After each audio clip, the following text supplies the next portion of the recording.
My precious, no, it's a new one, but I can bear it. And Bate tried to check her tears. Tell me all about it, and let me cure it as I often did the other. You can't, there is no cure. Their Bates' voice gave way, and clinging to her sister, she cried so despairingly that Joe was frightened. Where is it? Shall I call Mother? No, no, don't call her, don't tell her. I shall be better soon. Lie down here and pour my head. I'll be quiet and go to sleep, indeed I will. Joe obeyed. But as her hand went softly to and fro across Bates' hot forehead and wet eyelids, her heart was very full and she longed to speak. But young as she was, Jo had learned that hearts, like flowers, cannot be rudely handled, but must open naturally. So though she believed she knew the cause of Bates' new pain, she only said in her tenderest tone, "Does anything trouble you?" "Dearie, yes, Joe," after a long pause. "Wouldn't it comfort you to tell me what it is?" "Not now, not yet." "Then I won't ask, but remember, Bethy, that Mother and Joe are always glad to hear and help you if they can." "I know it. I'll tell you by and by. Is the pain better now?" "Oh, yes, much better. You are so comfortable." "Joe, go to sleep, dear. I'll stay with you." So cheek to cheek they fell asleep. And on the morrow Bate seemed quite herself again. For at 18 neither heads nor hearts ache long, and a loving word can medicine most ills. But Jo had made up her mind, and after pondering over a project for some days, she confided it to her mother. "You asked me the other day what my wishes were. I'll tell you one of them, Marmee." She began as they sat along together. "I want to go away somewhere this winter for a change." "Why?" Jo and her mother looked up quickly, as if the words suggested a double meaning. With her eyes on her work, Jo answered soberly, "I want something new. I feel restless and anxious to be seeing, doing, and learning more than I am. I brood too much over my own small affairs and need stirring up. So as I can be spared this winter, I'd like to hop a little way and try my wings." "Where will you hop?" "To New York. I had a bright idea yesterday, and this is it. You know Mrs. Kirk wrote to you for some respectable young person to teach her children, and so it's rather hard to find just the thing, but I think I should suit if I tried. My dear, go out to service in that great boarding house." And Mrs. March looked surprised, but not displeased. "It's not exactly going out to service, for Mrs. Kirk is your friend M. The kindest soul that ever lived, M. And would make things pleasant for me, I know. Her family is separate from the rest, and no one knows me there. Don't care if they do. It's honest work, and I'm not ashamed of it."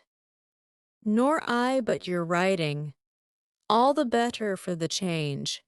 I shall see and hear new things, get new ideas. And even if I haven't much time there, I shall bring home quantities of material for my rubbish." "I have no doubt of it. But are these your only reasons for this sudden fancy?" "No, Mother. May I know the others?" Joe looked up and Joe looked down, then said slowly, with sudden color in her cheeks, "It may be vain and wrong to say it, but M I'm afraid M Laurie is getting too fond of me." "Then you don't care for him in the way it is evident he begins to care for you." And Mrs. March looked anxious as she put the question. Mercy, no. I love the dear boy, as I always have, and am immensely proud of him, but as for anything more, it's out of the question. I'm glad of that, Joe. Why, please, because, dear, I don't think you suited to one another. As friends, you are very happy, and your frequent quarrels soon blow over, but I fear you would both rebel if you were mated for life. You are too much alike and too fond of freedom, not to mention hot tempers and strong wills, to get on happily together. In a relation which needs infinite patience and forbearance, as well as love. That's just the feeling I had, though I couldn't express it. I'm glad you think he is only beginning to care for me. It would trouble me sadly to make him unhappy, for I couldn't fall in love with the dear old fellow merely out of gratitude, could I? You are sure of his feeling for you. The color deepened in Joe's cheeks as she answered, with a look of mingled pleasure, pride, and pain which young girls wear when speaking of first lovers. I'm afraid it is so, mother. He hasn't said anything, but he looks a great deal. I think I had better go away before it comes to anything. I agree with you, and if it can be managed, you shall go. Joe looked relieved, and after a pause said, smiling, "How Mrs. Moffat would wonder at your want of management, if she knew, and how she will rejoice that Annie may still hope. Joe, mothers may differ in their management, but the hope is the same in all the desire to see their children happy. Meg is so, and I am content with her success. You I leave to enjoy your liberty till you tire of it. For only then will you find that there is something sweeter. Amy is my chief care now, but her good sense will help her.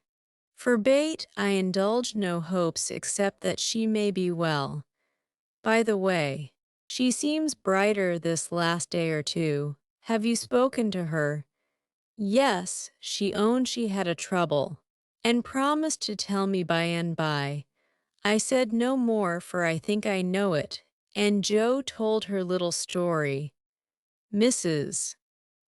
March shook her head, and did not take so romantic a view of the case, but looked grave, and repeated her opinion that for Laurie's sake Joe should go away for a time. Let us say nothing about it to him till the plan is settled. Then I'll run away before he can collect his wits and be tragic. Bate must think I'm going to please myself, as I am, for I can't talk about Laurie to her. But she can pet and comfort him after I'm gone, and so cure him of this romantic notion. He's been through so many little trials of the sort.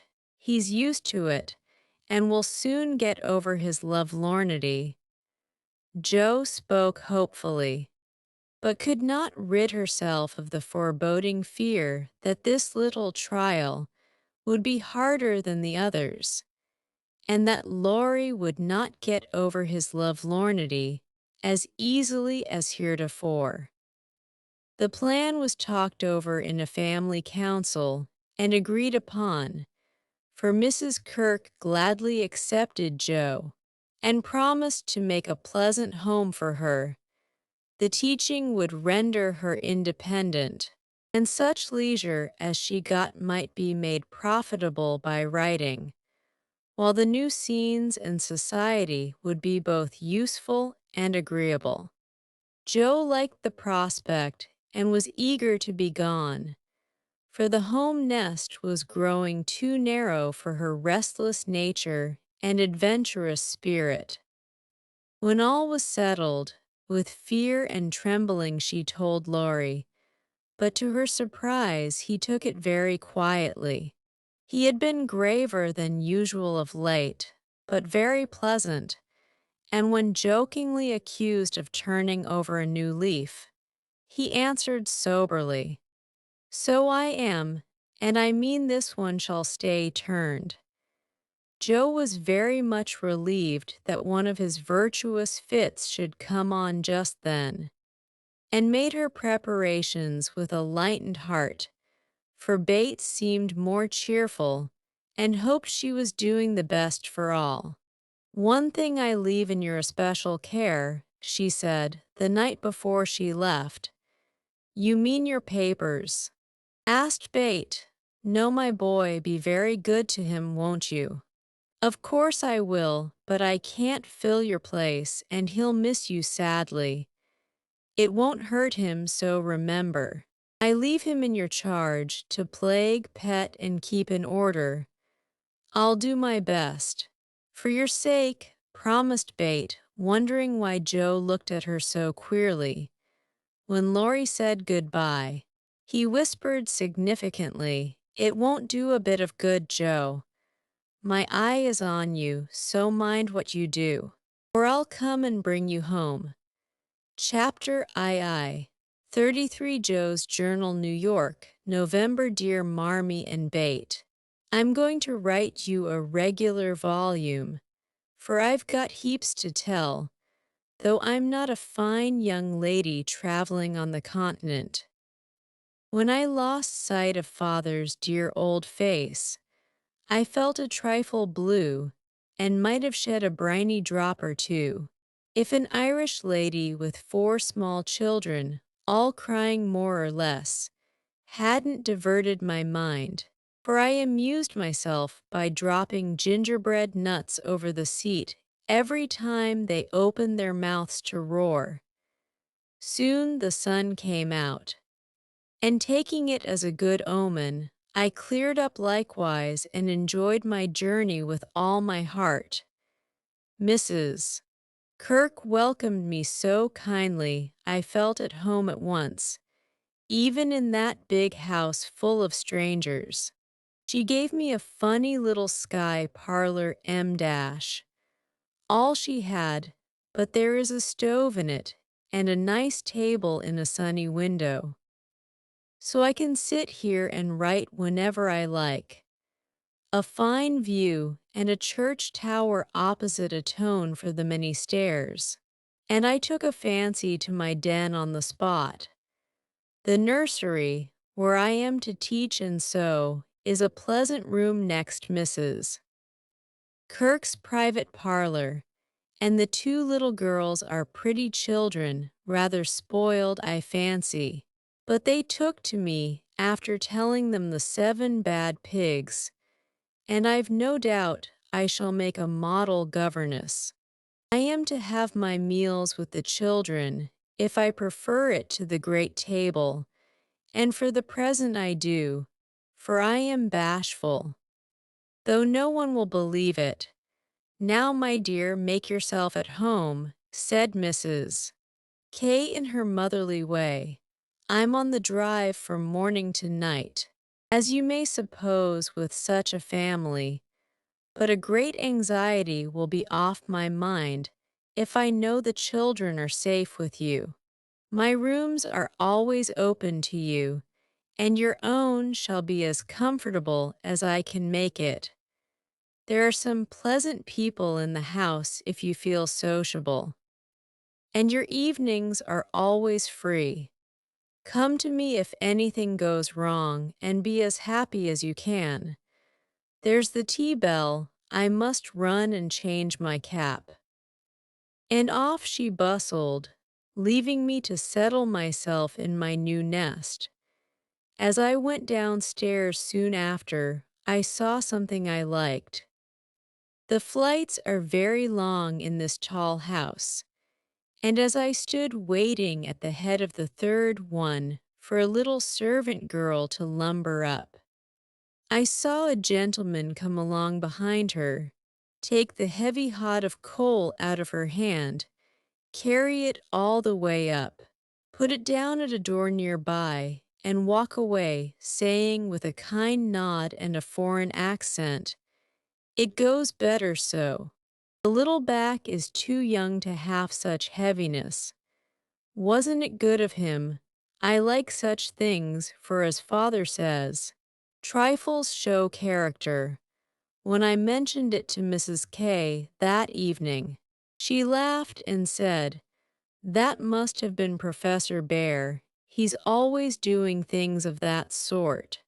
Mrs. K told me he was from Berlin, very learned and good, but poor as a church mouse, and gives lessons to support himself and two little orphan nephews whom he is educating here, according to the wishes of his sister, who married an American. Not a very romantic story, but it interested me, and I was glad to hear that Mrs. K lends him her parlor for some of his scholars. There is a glass door between it and the nursery, and I mean to peep at him, and then I'll tell you how he looks. He's almost 40, so it's no harm, Marmee. After tea and a go-to-bed romp with the little girls, I attacked the big work-basket and had a quiet evening chatting with my new friend. I shall keep a journal letter and send it once a week, so good night and more tomorrow.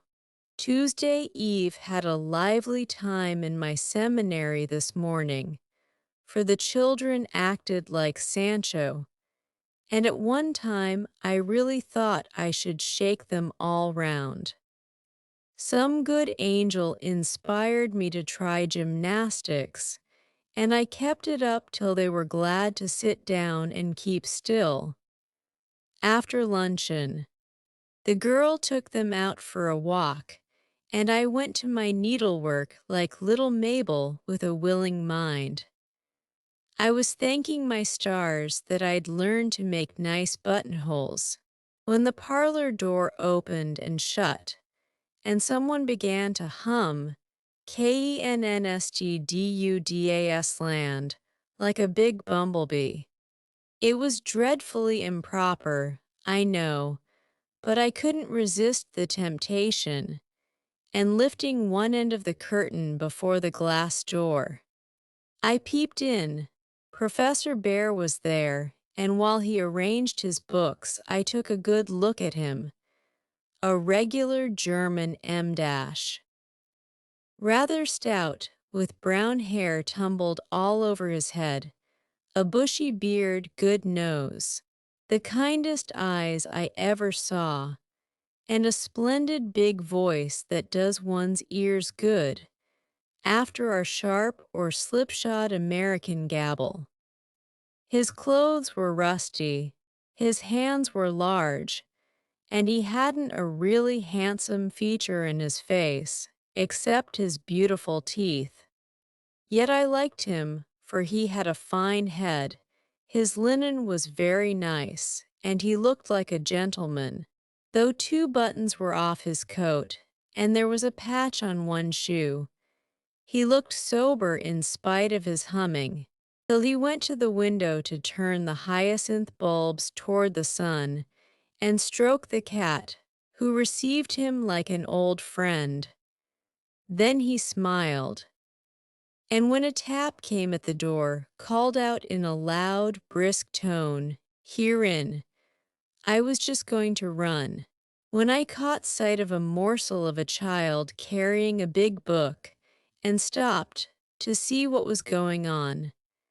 "Me wants me bear," said the mite, slamming down her book and running to meet him. "Thou shalt have thy bear, come." "Then and take a goot hug from him, my Tina," said the professor, catching her up with a laugh, and holding her so high over his head that she had to stoop her little face to kiss him. Now me muse Tuddy my lesson, went on the funny little thing.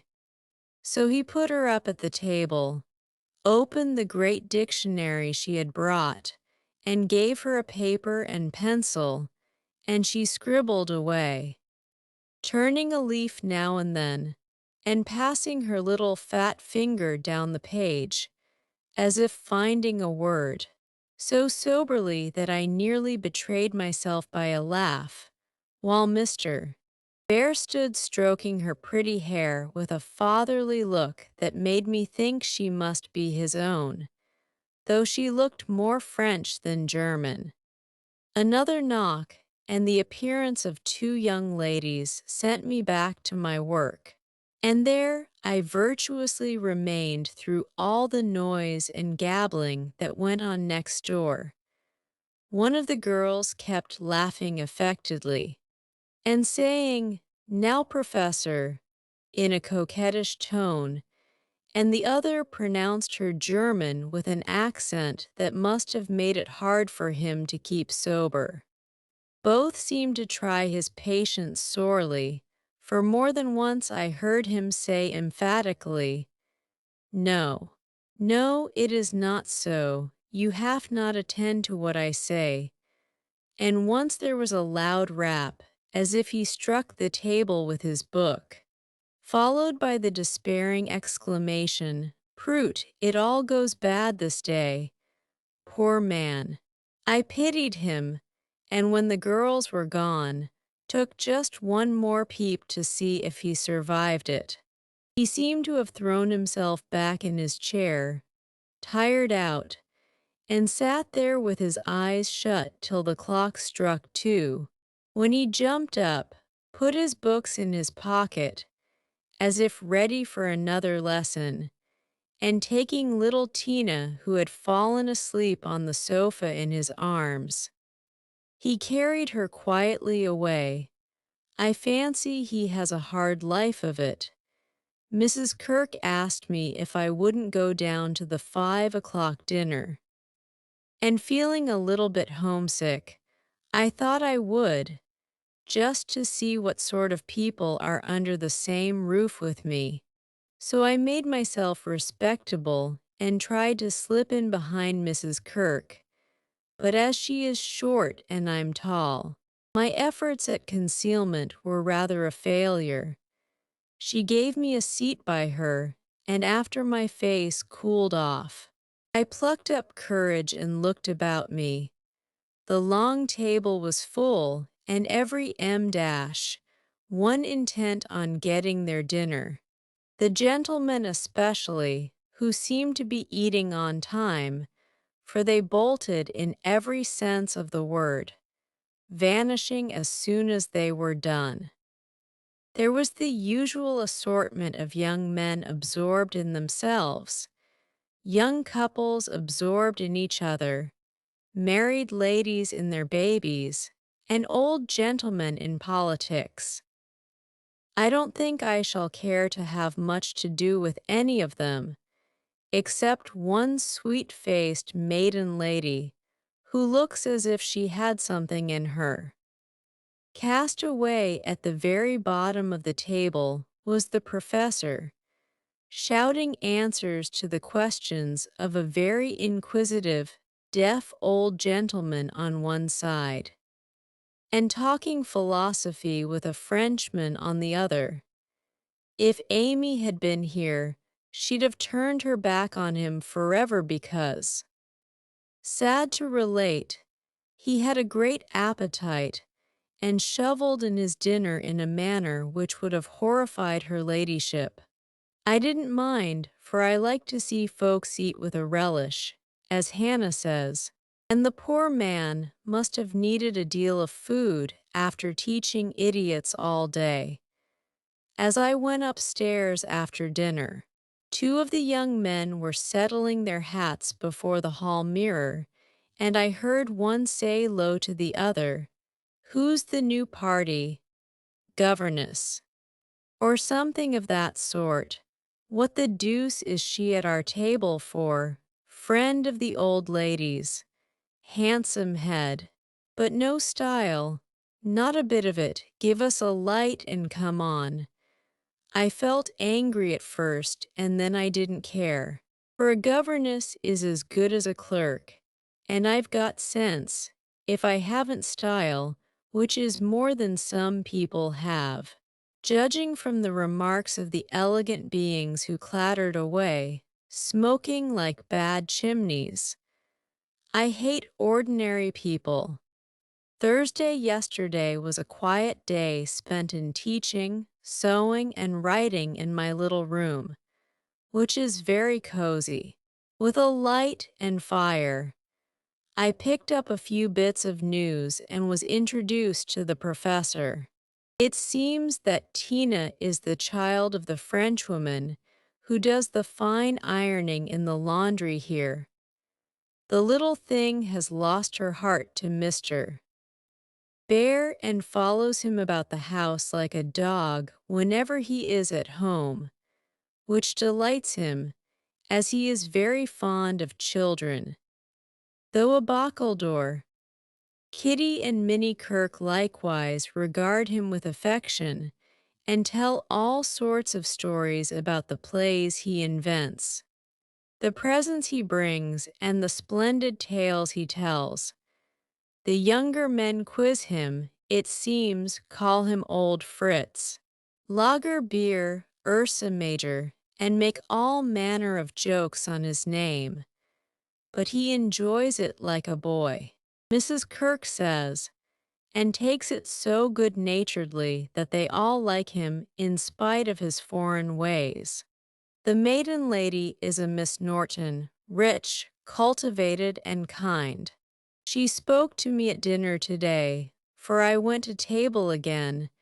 It's such fun to watch people, and asked me to come and see her at her room. She has fine books and pictures, knows interesting persons, and seems friendly, so I shall make myself agreeable, for I do want to get into good society. Only it isn't the same sort that Amy likes. I was in our parlor last evening when Mr. Bear came in with some newspapers for Mrs. Kirk. She wasn't there, but Minnie, who is a little old woman, introduced me very prettily. This is Mamma's friend, Miss March. Yes, and she's jolly and we like her lots, added Kitty, who is an enfant terrible. We both bowed and then we laughed. For the prim introduction and the blunt addition were rather a comical contrast. Ah, yes. I hear these naughty ones go to vex you, Mies Marsh. If so again, call at me and I come, he said with a threatening frown that delighted the little wretches. I promised I would, and he departed, but it seems as if I was doomed to see a good deal of him, for today, as I passed his door on my way out, by accident I knocked against it with my umbrella. It flew open, and there he stood in his dressing gown, with a big blue sock on one hand and a darning needle in the other. He didn't seem at all ashamed of it, for when I explained and hurried on, he waved his hand, sock and all, saying in his loud, cheerful way, "You have a fine day to make your walk. Bon voyage, mademoiselle." I laughed all the way downstairs, but it was a little pathetic, also to think of the poor man having to mend his own clothes. The German gentlemen embroider, I know, but darning hose is another thing and not so pretty. Nothing has happened to write about, except a call on Miss Norton, who has a room full of pretty things, and who was very charming, for she showed me all her treasures, and asked me if I would sometimes go with her to lectures and concerts, as her escort. If I enjoyed them, she put it as a favor, but I'm sure Mrs. Kirk has told her about us, and she does it out of kindness to me. I'm as proud as Lucifer, but such favors from such people don't burden me, and I accepted gratefully. When I got back to the nursery, there was such an uproar in the parlor that I looked in, and there was Mr. Bear down on his hands and knees, with Tina on his back, Kitty leading him with a jump rope, and Minnie feeding two small boys with seed cakes. As they roared and ramped in cages built of chairs. "We are playing Nargery," explained Kitty. "Dis is mine effluent," added Tina, holding on by the professor's hair. "Mama always allows us to do what we like Saturday afternoon, when France and Emil come. Doesn't she, Mr. Bear?" said Minnie. The effluent sat up, looking as much in earnest as any of them, and said soberly to me, "I give you my word it is so. If we make too large a noise you shall say, 'Hush,' to us, and we go more softly. I promised to do so, but left the door open and enjoyed the fun as much as they did, for a more glorious frolic I never witnessed. They played tag and soldiers, danced and sang, and when it began to grow dark they all piled onto the sofa about the professor, while he told charming fairy stories of the storks on the chimney tops and the little coblods who ride the snowflakes as they fall. I wish Americans were as simple and natural as Germans, don't you? I'm so fond of writing. I should go spinning on forever if motives of economy didn't stop me, for though I've used thin paper and written fine, I tremble to think of the stamps this long letter will need. Pray forward Amy's as soon as you can spare them.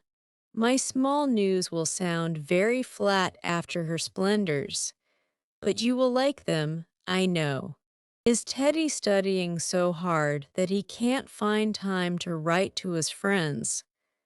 Take good care of him for me, Bate, and tell me all about the babies. And give heaps of love to everyone. From your faithful Joe. P.S. On reading over my letter. It strikes me as rather bary, but I am always interested in odd people, and I really had nothing else to write about. Bless you, December, my precious Betsy.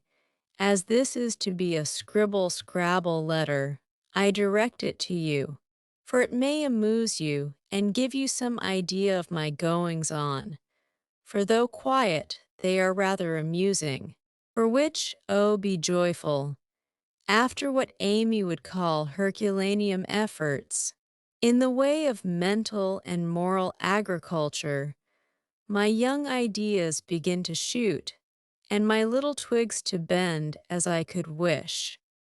They are not so interesting tome as Tina and the boys, but I do my duty by them, and they are fond of me.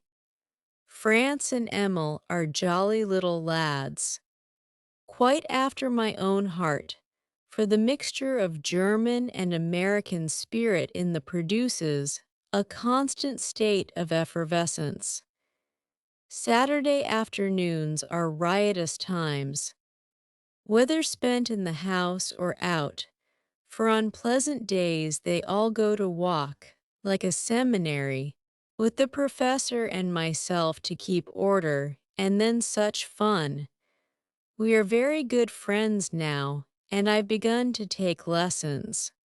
I really couldn't help it, and it all came about in such a droll way that I must tell you.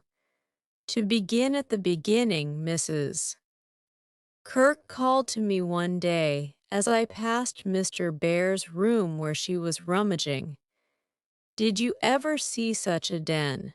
My dear, just come and help me put these books to rights, for I've turned everything upside down, trying to discover what he has done with the 6 new handkerchiefs I gave him not long ago." I went in, and while we worked I looked about me, for it was a den to be sure. Books and papers everywhere, a broken meerschaum, and an old flute over the mantelpiece as if done with. A ragged bird without any tail chirped on one window seat, and a box of white mice adorned the other. Half-finished boats and bits of string lay among the manuscripts. Dirty little boots stood drying before the fire, and traces of the dearly beloved boys, for whom he makes a slave of himself, were to be seen all over the room. After a grand rummage, 3 of the missing articles were found, one over the bird cage, one covered with ink, and a third burned brown, having been used as a holder. Such a man, laughed good-natured Mrs. K, as she put the relics in the rag bay. I suppose the others are torn up to rig ships, bandage cut fingers, or make kite tails. It's dreadful, but I can't scold him. He's so absent-minded and good-natured. He lets those boys ride over him roughshod. I agreed to do his washing and mending, but he forgets to give out his things, and I forget to look them over, so he comes to a sad pass sometimes. "Let me mend them," said I. "I don't mind it, and he needn't know. I'd like to, he's so kind to me about bringing my letters and lending books. So I have got his things in order, and knit heels into 2 pairs of the socks, for they were boggled out of shape with his queer darns. Nothing was said, and I hoped he wouldn't find it out, but one day last week he caught me at it. Hearing the lessons he gives to others has interested and amused me so much that I took a fancy to Lear, for Tina runs in and out, leaving the door open, and I can hear. I had been sitting near this door, finishing off the last sock, and trying to understand what he said to a new scholar, who is as stupid as I am. The girl had gone, and I thought he had also, it was so still, and I was busily gabbling over a verb, and rocking to and fro in a most absurd way, when a little crow made me look up, and there was Mr. Bear looking and laughing quietly, while he made signs to Tina not to betray him. "So," he said, as I stopped and stared like a goose, "you peep at me, I peep at you, and this is not bad, but see, I am not pleasanting when I say, 'Have you a wish for German?' Yes, but you are too busy. I am too stupid to learn," I blundered out, as red as a peony. "Prut, we will make the time, and we fail not to find the sense. At effening I shall give a little lesson with much gladness. For look you, Mies Marsh, I have this debt to pay." And he pointed to my work. Yes. They say to one another, these so kind ladies, "He is a stupid old fellow, he will see not what we do. He will never observe that his sock heels go not in holes any more. He will think his buttons grow out new when they fall, and believe that strings make theirselves. Ah, but I have an eye, and I see much. I have a heart, and I feel thanks for this.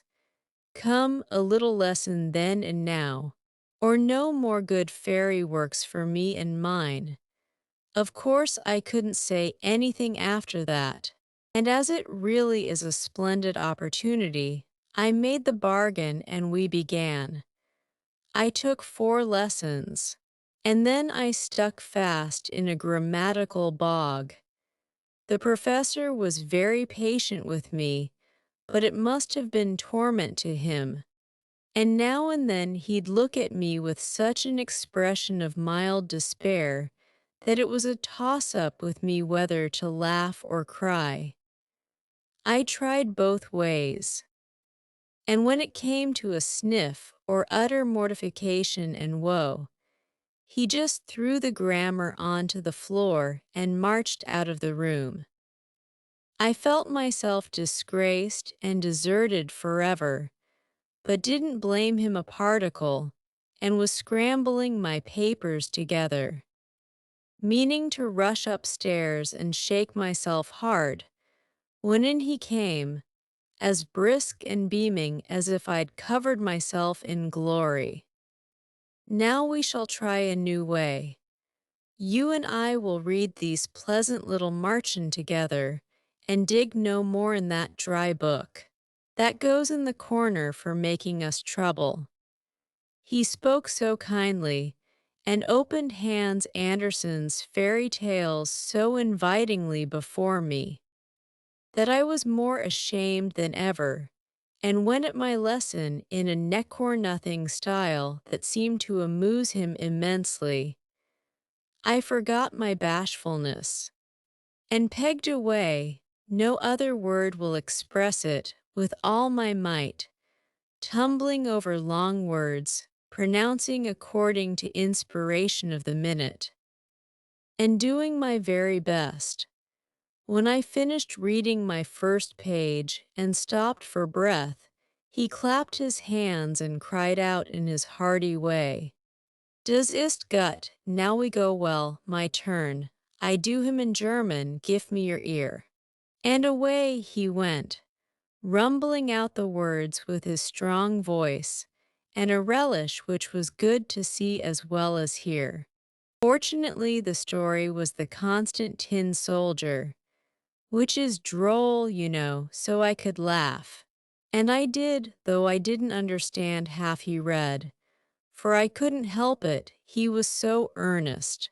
I so excited, and the whole thing so comical.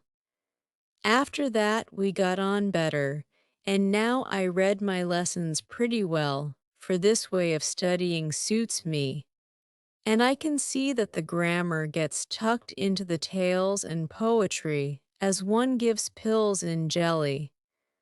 I like it very much, and he doesn't seem tired of it yet, which is very good of him, isn't it?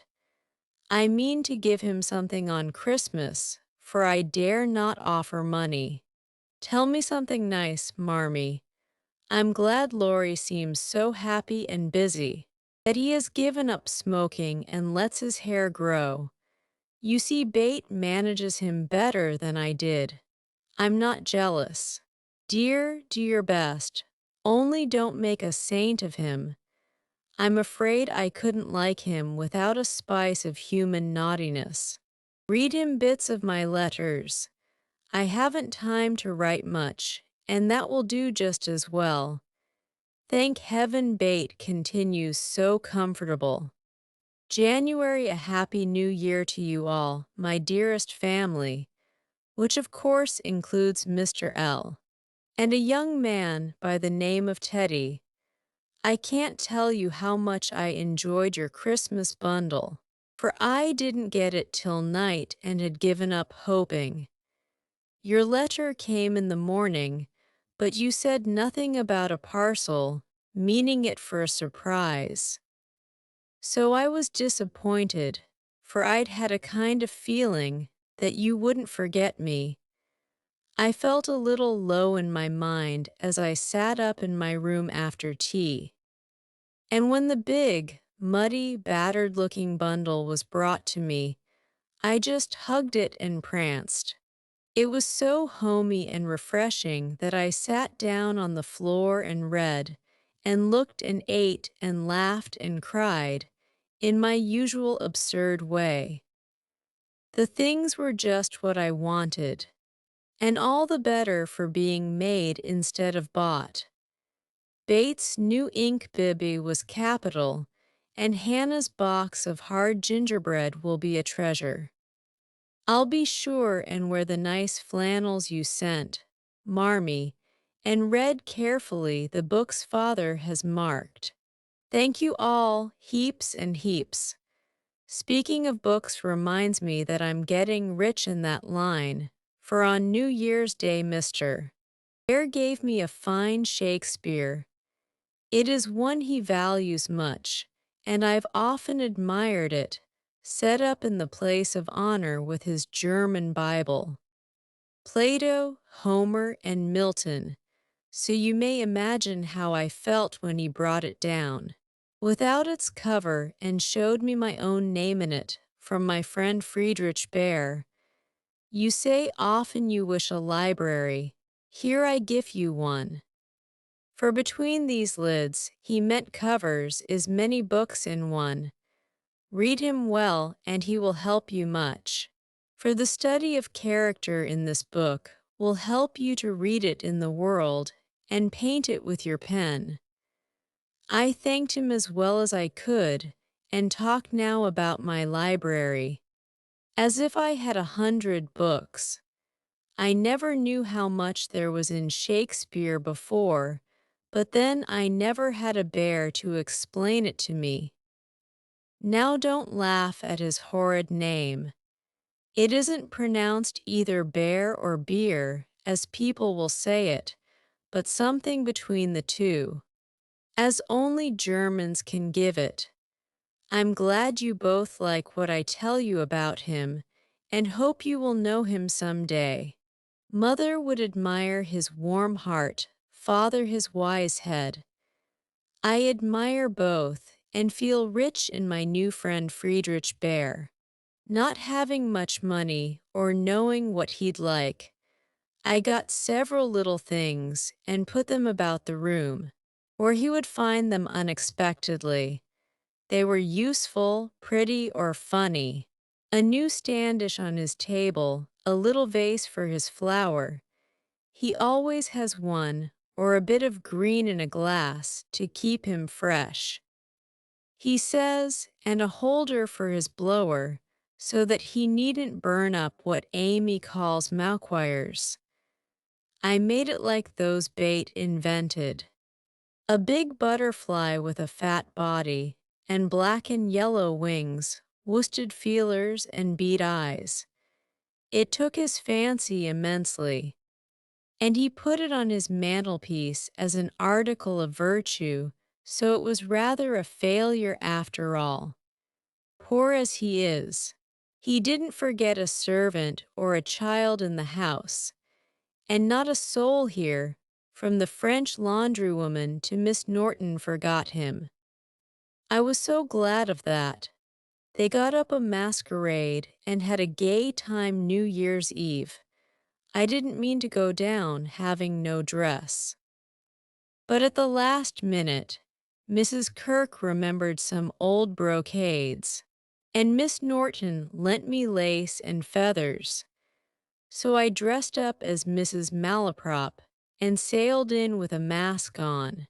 No one knew me, for I disguised my voice, and no one dreamed of the silent, haughty Miss March, for they think I am very stiff and cool.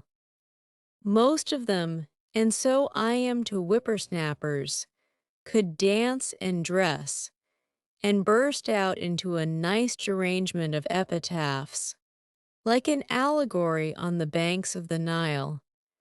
I enjoyed it very much, and when we unmasked it was fun to see them stare at me. I heard one of the young men tell another that he knew I'd been an actress. In fact, he thought he remembered seeing me at one of the minor theaters. Meg will relish that joke.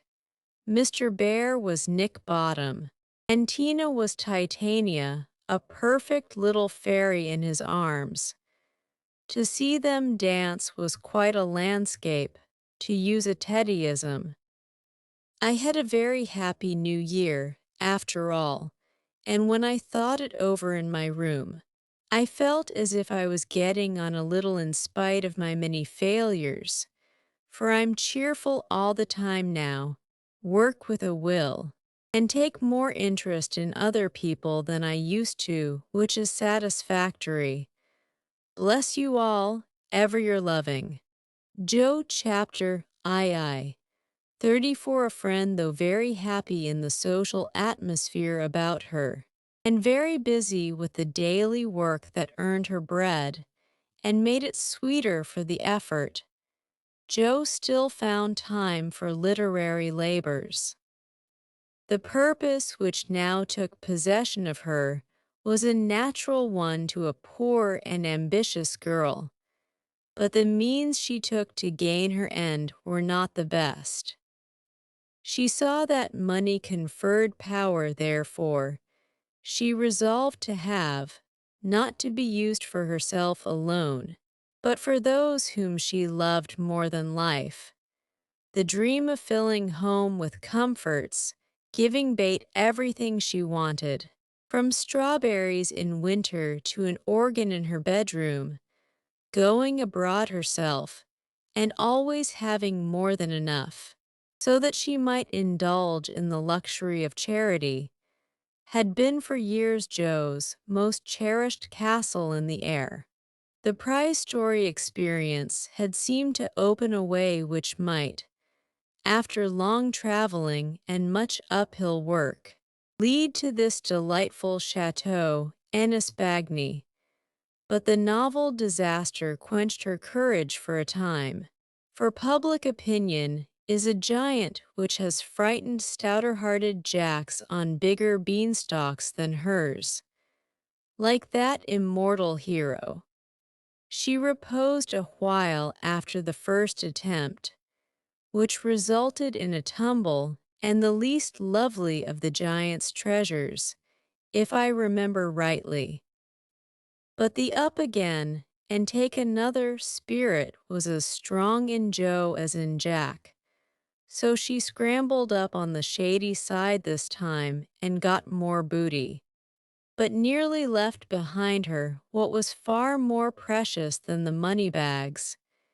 She took to writing sensation stories, for in those dark ages, even all-perfect America read rubbish.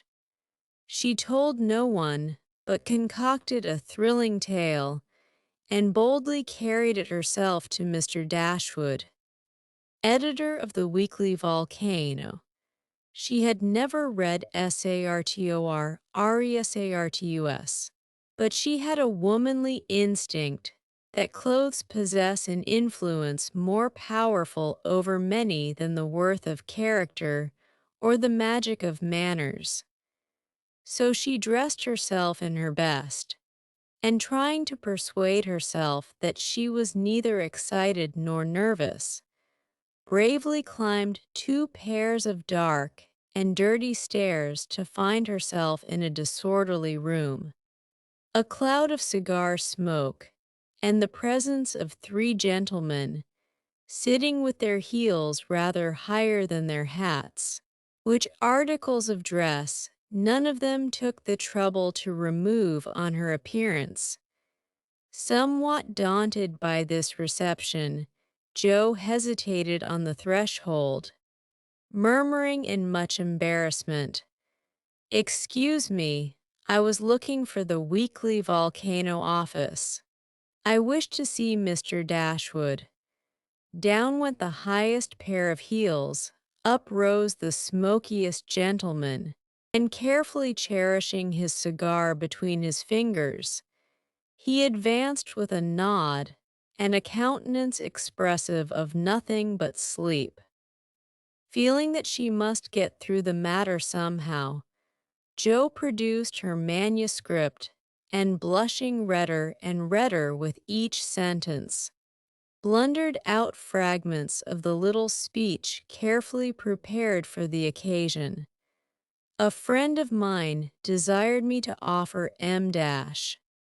A story M dash, just as an experiment M dash, would like your opinion M dash, be glad to write more if this suits. While she blushed and blundered, Mr. Dashwood had taken the manuscript and was turning over the leaves with a pair of rather dirty fingers, and casting critical glances up and down the neat pages. Not a first attempt, I take it. Observing that the pages were numbered, covered only on one side, and not tied up with a ribbon M dash. Sure sign of a novice. No, sir, she has had some experience, and got a prize for a tale in the BLARNEYSTUNE banner. Oh, did she? And Mr. Dashwood gave J.O. a quick look, which seemed to take note of everything she had on, from the bow in her bonnet to the buttons on her boots. "Well, you can leave it if you like. We've more of this sort of thing on hand than we know what to do with at present, but I'll run my eye over it and give you an answer next week." Now, Joe did not like to leave it for Mr. Dashwood didn't suit her at all, but, under the circumstances, there was nothing for her to do but bow and walk away, looking particularly tall and dignified, as she was apt to do when nettled or abashed. Just then she was both, for it was perfectly evident from the knowing glances exchanged among the gentlemen that her little fiction of my friend was considered a good joke, and a laugh produced by some inaudible remark of the editor, as he closed the door, completed her discomfiture. Half resolving never to return, she went home and worked off her irritation by stitching pinafores vigorously, and in an hour or two was cool enough to laugh over the scene and long for next week. When she went again, Mr. Dashwood was alone, whereat she rejoiced. Mr. Dashwood was much wider awake than before, which was agreeable, and Mr. Dashwood was not too deeply absorbed in a cigar to remember his manners. So the second interview was much more comfortable than the first. "We'll take this, editors never say I, if you don't object to a few alterations. It's too long, but omitting the passages I've marked will make it just the right length," he said, in a businesslike tone. Jo hardly knew her own MS again, so crumpled and underscored were its pages and paragraphs, but feeling as a tender patent might on being asked to cut off her baby's legs in order that it might fit into a new cradle. She looked at the marked passages and was surprised to find that all the moral reflections M which she had carefully put in as ballast for much romance M had been stricken out. "But, sir, I thought every story should have some sort of a moral, so I took care to have a few of my sinners repent." Mr. Dashwood's editorial gravity relaxed into a smile, for Jo had forgotten her friend and spoken as only an author could. "People want to be amused, not preached at, you know. Morals don't sell nowadays," which was not quite a correct statement, by the way. "You think it would do with these alterations, then?" "Yes, it's a new plot, and pretty well worked up M language good, and so on," was Mr. Dashwood's affable reply. "What do you that is, what compensation M began Jo, not exactly knowing how to express herself. "Oh yes, well, we give from 25 to 30 for things of this sort. Pay when it comes out," returned Mr. Dashwood, as if that point had escaped him. Such trifles do escape the editorial mind, it is said. "Very well.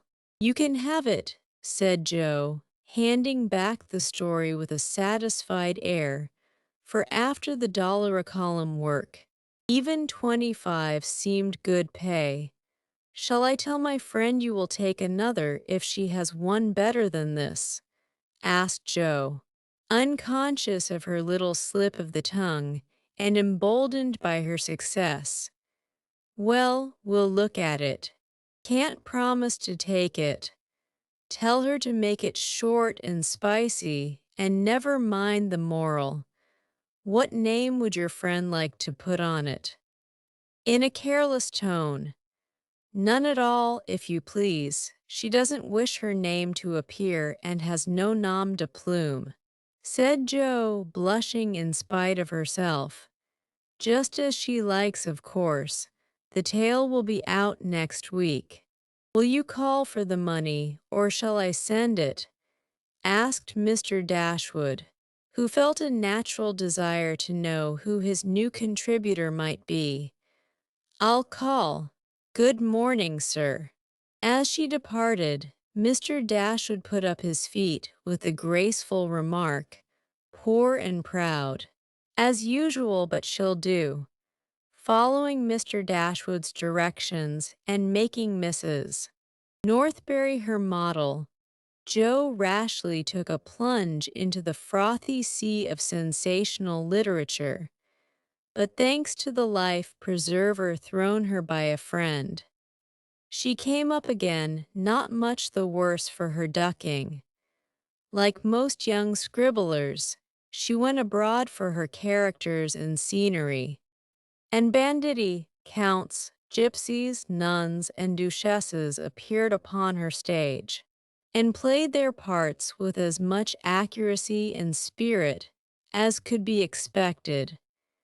Her readers were not particular about such trifles as grammar, punctuation, and probability, and Mr. Dashwood graciously permitted her to fill his columns at the lowest prices, not thinking it necessary to tell her that the real cause of his hospitality was the fact that one of his hacks, on being offered higher wages, had basely left him in the lurch.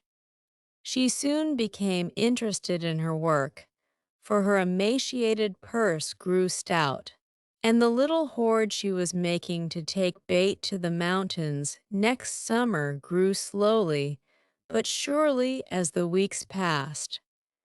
One thing disturbed her satisfaction, and that was that she did not tell them at home. She had a feeling that father and mother would not approve, and preferred to have her own way first and beg pardon afterward. It was easy to keep her secret, for no name appeared with her stories.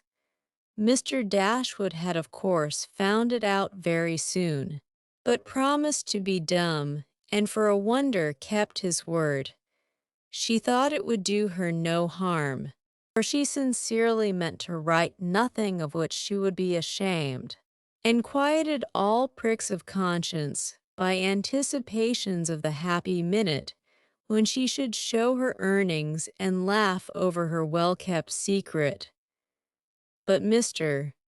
Dashwood rejected any but thrilling tales, and as thrills could not be produced except by harrowing up the souls of the readers, history and romance, land and sea, science and art, police records and lunatic asylums had to be ransacked for the purpose. Jo soon found that her innocent experience had given her but few glimpses of the tragic world which underlies society, so regarding it in a business light, she set about supplying her deficiencies with characteristic energy, eager to find material for stories, and bent on making them original in plot. If not masterly in execution, she searched newspapers for accidents, incidents, and crimes. She excited the suspicions of public librarians by asking for works on poisons. She studied faces in the street and characters, good, bad, and indifferent, all about her. She delved in the dust of ancient times for facts or fictions so old that they were as good as new, and introduced herself to folly, sin, and misery, as well as her limited opportunities allowed. She thought she was prospering finely, but unconsciously she was beginning to desecrate some of the womanliest attributes of a woman's character. She was living in bad society, and imaginary though it was, Its influence affected her, for she was feeding heart and fancy on dangerous and unsubstantial food, and was fast brushing the innocent bloom from her nature by a premature acquaintance with the darker side of life, which comes soon enough to all of us. She was beginning to feel rather than see this, for much describing of other people's passions and feelings set her to studying and speculating about her own. A morbid amusement in which healthy young minds do not voluntarily indulge. Wrongdoing always brings its own punishment, and when Jo most needed hers, she got it. I don't know whether the study of Shakespeare helped her to read character, or the natural instinct of a woman for what was honest, brave, and strong. But while endowing her imaginary heroes with every perfection under the sun, Jo was discovering a live hero who interested her in spite of many human imperfections. Mr. Bear, in one of their conversations, had advised her to study simple, true, and lovely characters, wherever she found them, as good training for a writer.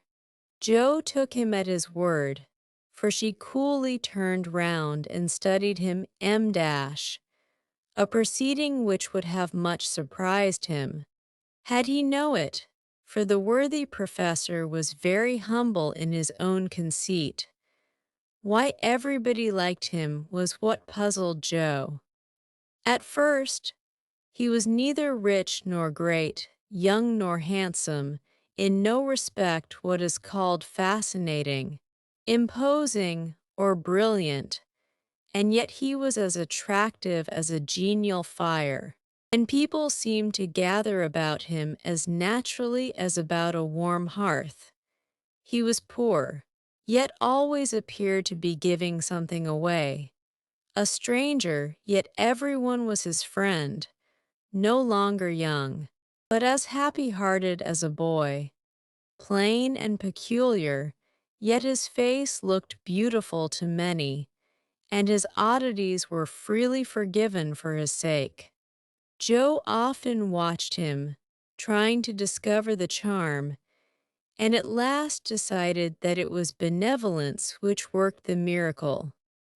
If he had any sorrow, it sat with its head under its wing, and he turned only his sunny side to the world.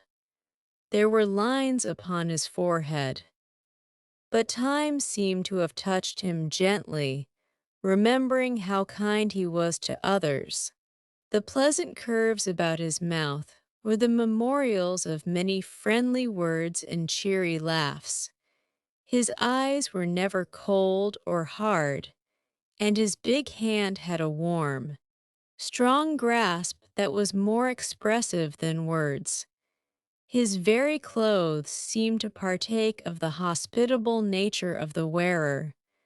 They looked as if they were at ease, and liked to make him comfortable. His capacious waistcoat was suggestive of a large heart underneath. His rusty coat had a social air, and the baggy pockets plainly proved that little hands often went in empty and came out full. His very boots were benevolent, and his collars never stiff and raspy like other people's. "That's it," said Jo to herself, when she at length discovered that genuine good will toward one's fellow men could beautify and dignify even a stout German teacher, who shoveled in his dinner, darned his own socks, and was burdened with the name of Bear. Jo valued goodness highly, but she also possessed a most feminine respect for intellect, and a little discovery which she made about the professor added much to her regard for him.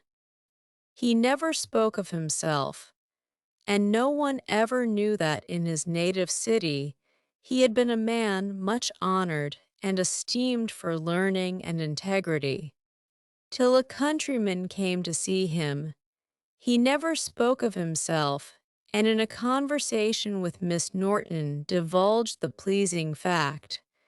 From her Joe learned it, and liked it all the better because Mr. Bear had never told it. She felt proud to know that he was an honored professor in Berlin, though only a poor language master in America, and his homely, hard-working life was much beautified by the spice of romance which this discovery gave it. Another and a better gift than intellect was shown her in a most unexpected manner. Miss Norton had the entree into most society, which Joe would have had no chance of seeing but for her. The solitary woman felt an interest in the ambitious girl, and kindly conferred many favors of this sort both on Joe and the professor. She took them with her one night to a select symposium held in honor of several celebrities. Joe went prepared to bow down and adore the mighty ones, whom she had worshipped with youthful enthusiasm afar off. But her reverence for genius received a severe shock that night, and it took her some time to recover from the discovery that the great creatures were only men and women after all. Imagine her dismay, on stealing a glance of timid admiration at the poet, whose lines suggested an ethereal being fed on spirit, fire, and dew, to behold him devouring his supper with an ardor which flushed his intellectual countenance, turning as from a fallen idol. She made other discoveries, which rapidly dispelled her romantic illusions. The great novelist vibrated between two decanters with the regularity of a pendulum.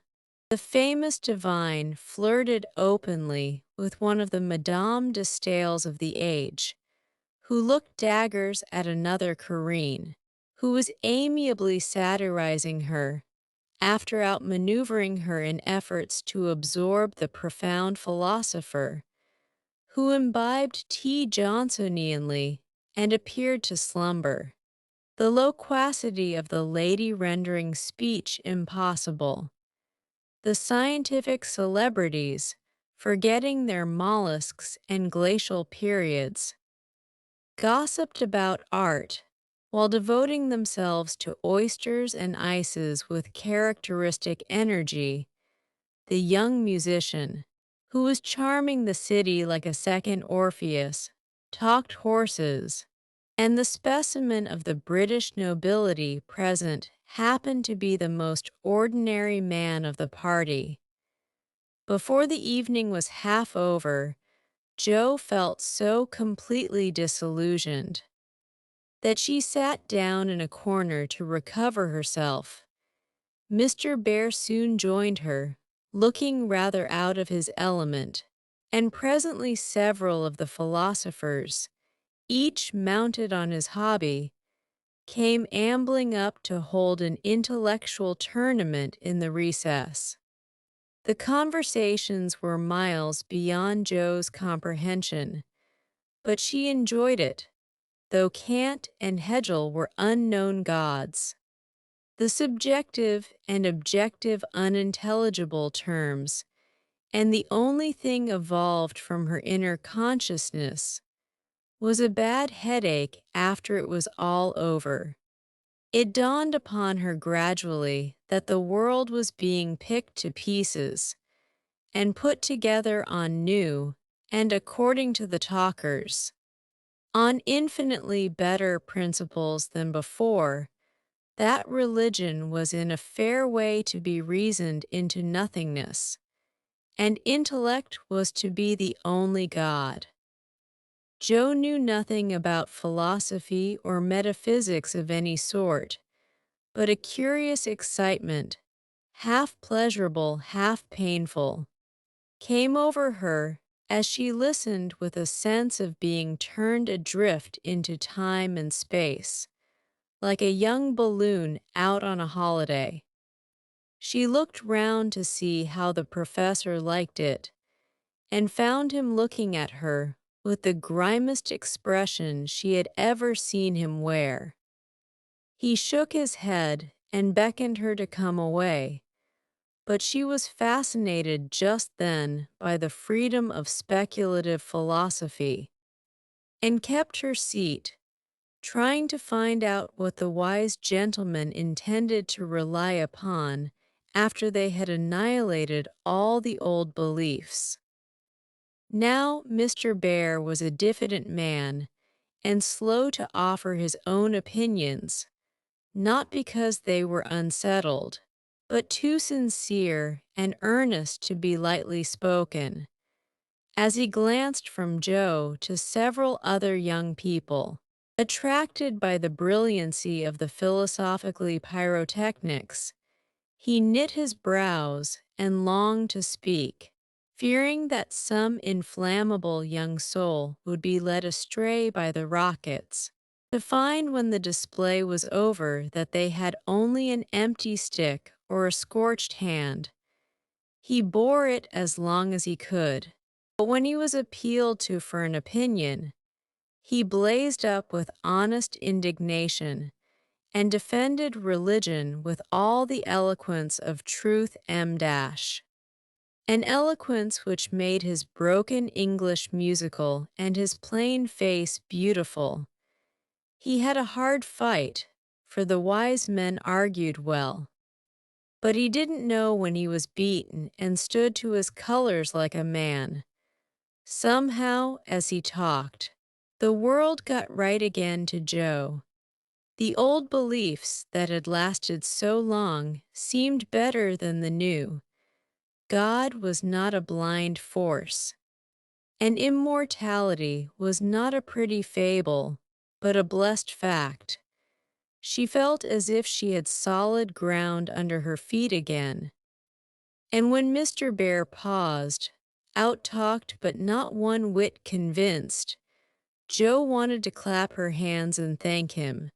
She did neither, but she remembered the scene and gave the professor her heartiest respect, for she knew it cost him an effort to speak out then and there, because his conscience would not let him be silent. She began to see that character is a better possession than money, rank, intellect, or beauty, and to feel that if greatness is what a wise man has defined it to be, truth, reverence, and goodwill, then her friend Friedrich Baer was not only good but great. This belief strengthened daily. She valued his esteem. She coveted his respect. She wanted to be worthy of his friendship. And just when the wish was sincerest, she came near to losing everything. It all grew out of a cocked hat. For one evening, the professor came in to give Jo her lesson with a paper soldier cap on his head, which Tina had put there and he had forgotten to take off. It's evident he doesn't look in his glass before coming down, thought Jo, with a smile as he said "Gut Effening," and sat soberly down, quite unconscious of the ludicrous contrast between his subject and his headgear, for he was going to read her the death of WLLENSTIN. She said nothing at first, for she liked to hear him laugh out his big, hearty laugh when anything funny happened. So she left him to discover it for himself, and presently forgot all about it. For to hear a German read Schiller is rather an absorbing occupation. After the reading came the lesson, which was a lively one, for Jo was in a gay mood that night, and the cocked hat kept her eyes dancing with merriment. The professor didn't know what to make of her, and stopped at last to ask with an air of mild surprise that was irresistible. Mies Marsh, for what do you laugh in your master's face? Have you no respect for me, that you go on so bad? How can I be respectful, sir, when you forget to take your hat off? Said Joe, lifting his hand to his head. The absent-minded professor gravely felt and removed the little cocked hat, looked at it a minute, and then threw back his head and laughed like a merry bass viol. Ah, I see him now. It is that imp Tina who makes me a fool with my cap. Well, it is nothing, but see you. If this lesson goes not well, you too shall wear him.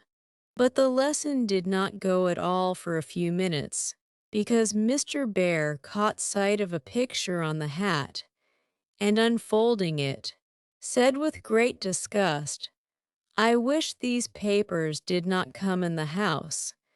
They are not for children to see, nor young people to read. It is not well, and I have no patience with those who make this harm. Joe glanced at the sheet and saw a pleasing illustration composed of a lunatic, a corpse, a villain, and a viper. She did not like it, but the impulse that made her turn it over was not one of displeasure but fear, because for a minute she fancied the paper was the volcano. It was not, however, and her panic subsided as she remembered that even if it had been, and one of her own tales in it, there would have been no name to betray her. She had betrayed herself, however, by a look and a blush, for though an absent man, the professor saw a good deal more than people fancied. He knew that Joe wrote, and had met her down among the newspaper offices more than once. But as she never spoke of it, he asked no questions in spite of a strong desire to see her work. Now it occurred to him that she was doing what she was ashamed to own, and it troubled him. He did not say to himself, it is none of my business. I've no right to say anything, as many people would have done. He only remembered that she was young and poor, a girl far away from mother's love and father's care, and he was moved to help her with an impulse as quick and natural as that which would prompt him to put out his hand to save a baby from a puddle. All this flashed through his mind in a minute, but not a trace of it appeared in his face, and by the time the paper was turned, and Joe's needle threaded, he was ready to say quite naturally but very gravely, yes, you are right to put it from you. I do not think that good young girls should see such things. They are made pleasant to some, but I would more rather give my boys gunpowder to play with than this bad trash. All may not be bad, only silly, you know, and if there is a demand for it, I don't see any harm in supplying it. Many very respectable people make an honest living out of what are called sensation stories, said Joe, scratching gathers so energetically that a row of little slits followed her pin.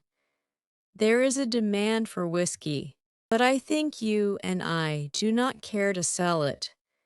If the respectable people knew what harm they did, they would not feel that the living was honest.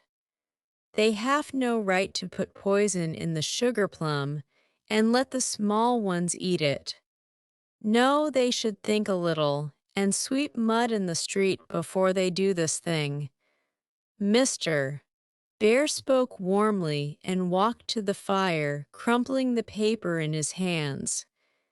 Joe sat still, looking as if the fire had come to her, for her cheeks burned long after the cocked hat had turned to smoke and gone harmlessly up the chimney. I should like much to send all the rest after him, muttered the professor, coming back with a relieved air. Joe thought what a blaze her pile of papers upstairs would make, and her hard-earned money lay rather heavily on her conscience at that minute. Then she thought consolingly to herself, "Mine are not like that. They are only silly, never bad, so I won't be worried."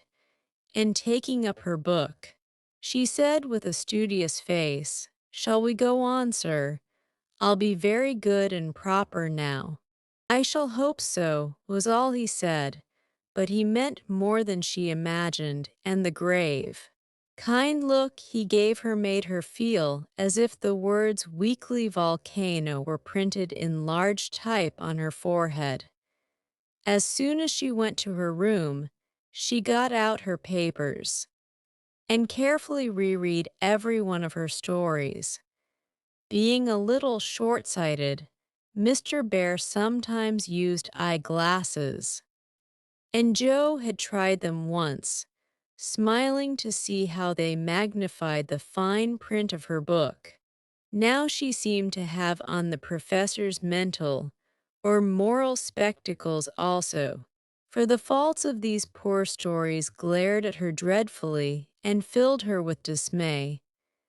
"They are trash, and will soon be worse trash if I go on, for each is more sensational than the last. I've gone blindly on, hurting myself and other people for the sake of money.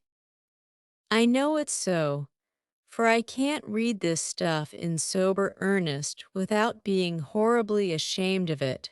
And what should I do if they were seen at home or Mr. Bear got hold of them?" Joe turned hot at the bare idea, and stuffed the whole bundle into her stove, nearly setting the chimney afire with a blaze.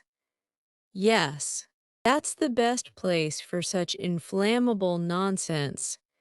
I'd better burn the house down, I suppose, than let other people blow themselves up with my gunpowder," she thought as she watched the demon of the Jura whisk away, a little black cinder with fiery eyes. But when nothing remained of all her 3 months' work except a heap of ashes and the money in her lap, Joe looked sober as she sat on the floor, wondering what she ought to do about her wages.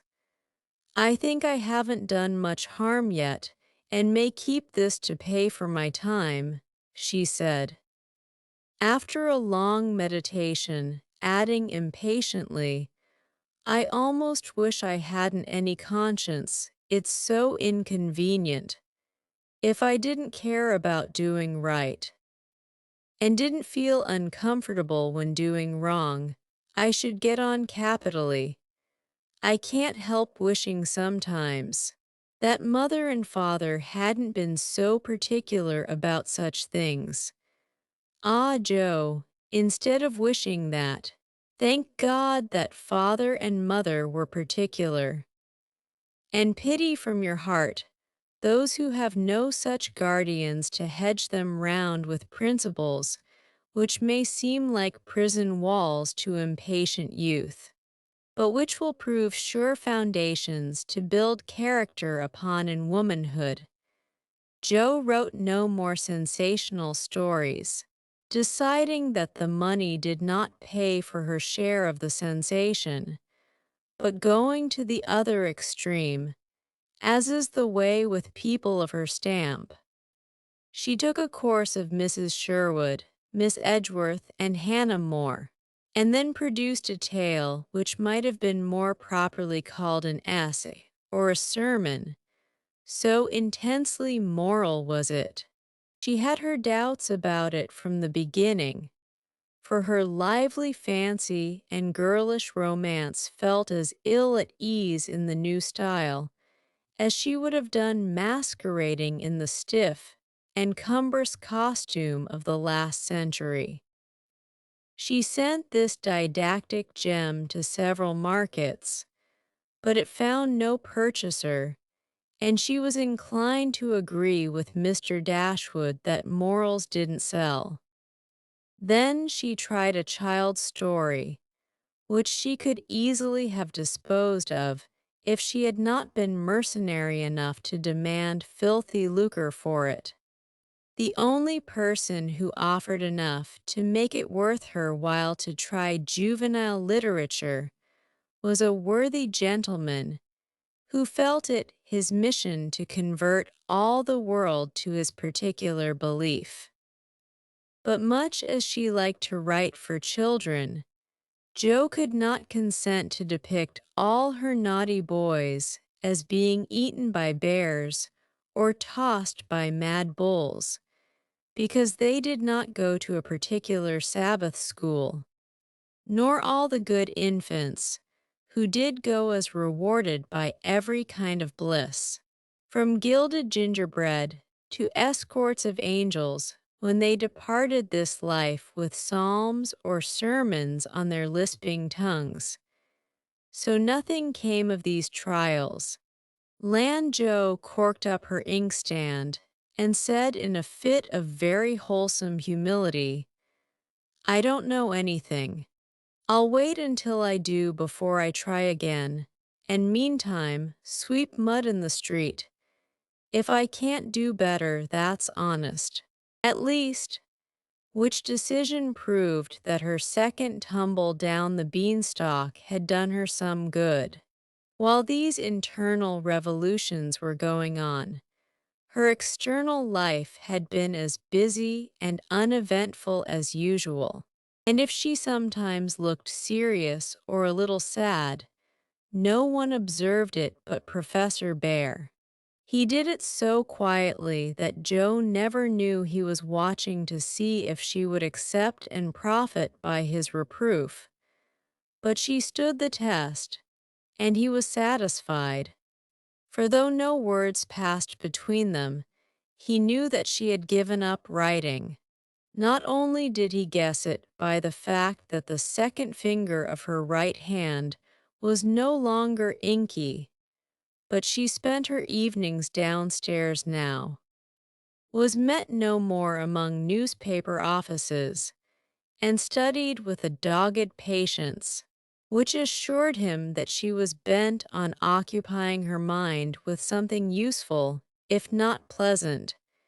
He helped her in many ways, proving himself a true friend, and Jo was happy, for while her pen lay idle, she was learning other lessons besides German, and laying a foundation for the sensation story of her own life. It was a pleasant winter and a long one, for she did not leave Mrs. Kirk till June. Everyone seemed sorry when the time came. The children were inconsolable, and Mr. Bear's hair stuck straight up all over his head, for he always rumpled it wildly when disturbed in mind. Going home. "Ah, you are happy that you have a home to go in," he said when she told him, and sat silently pulling his beard in the corner while she held a little levee on that last evening.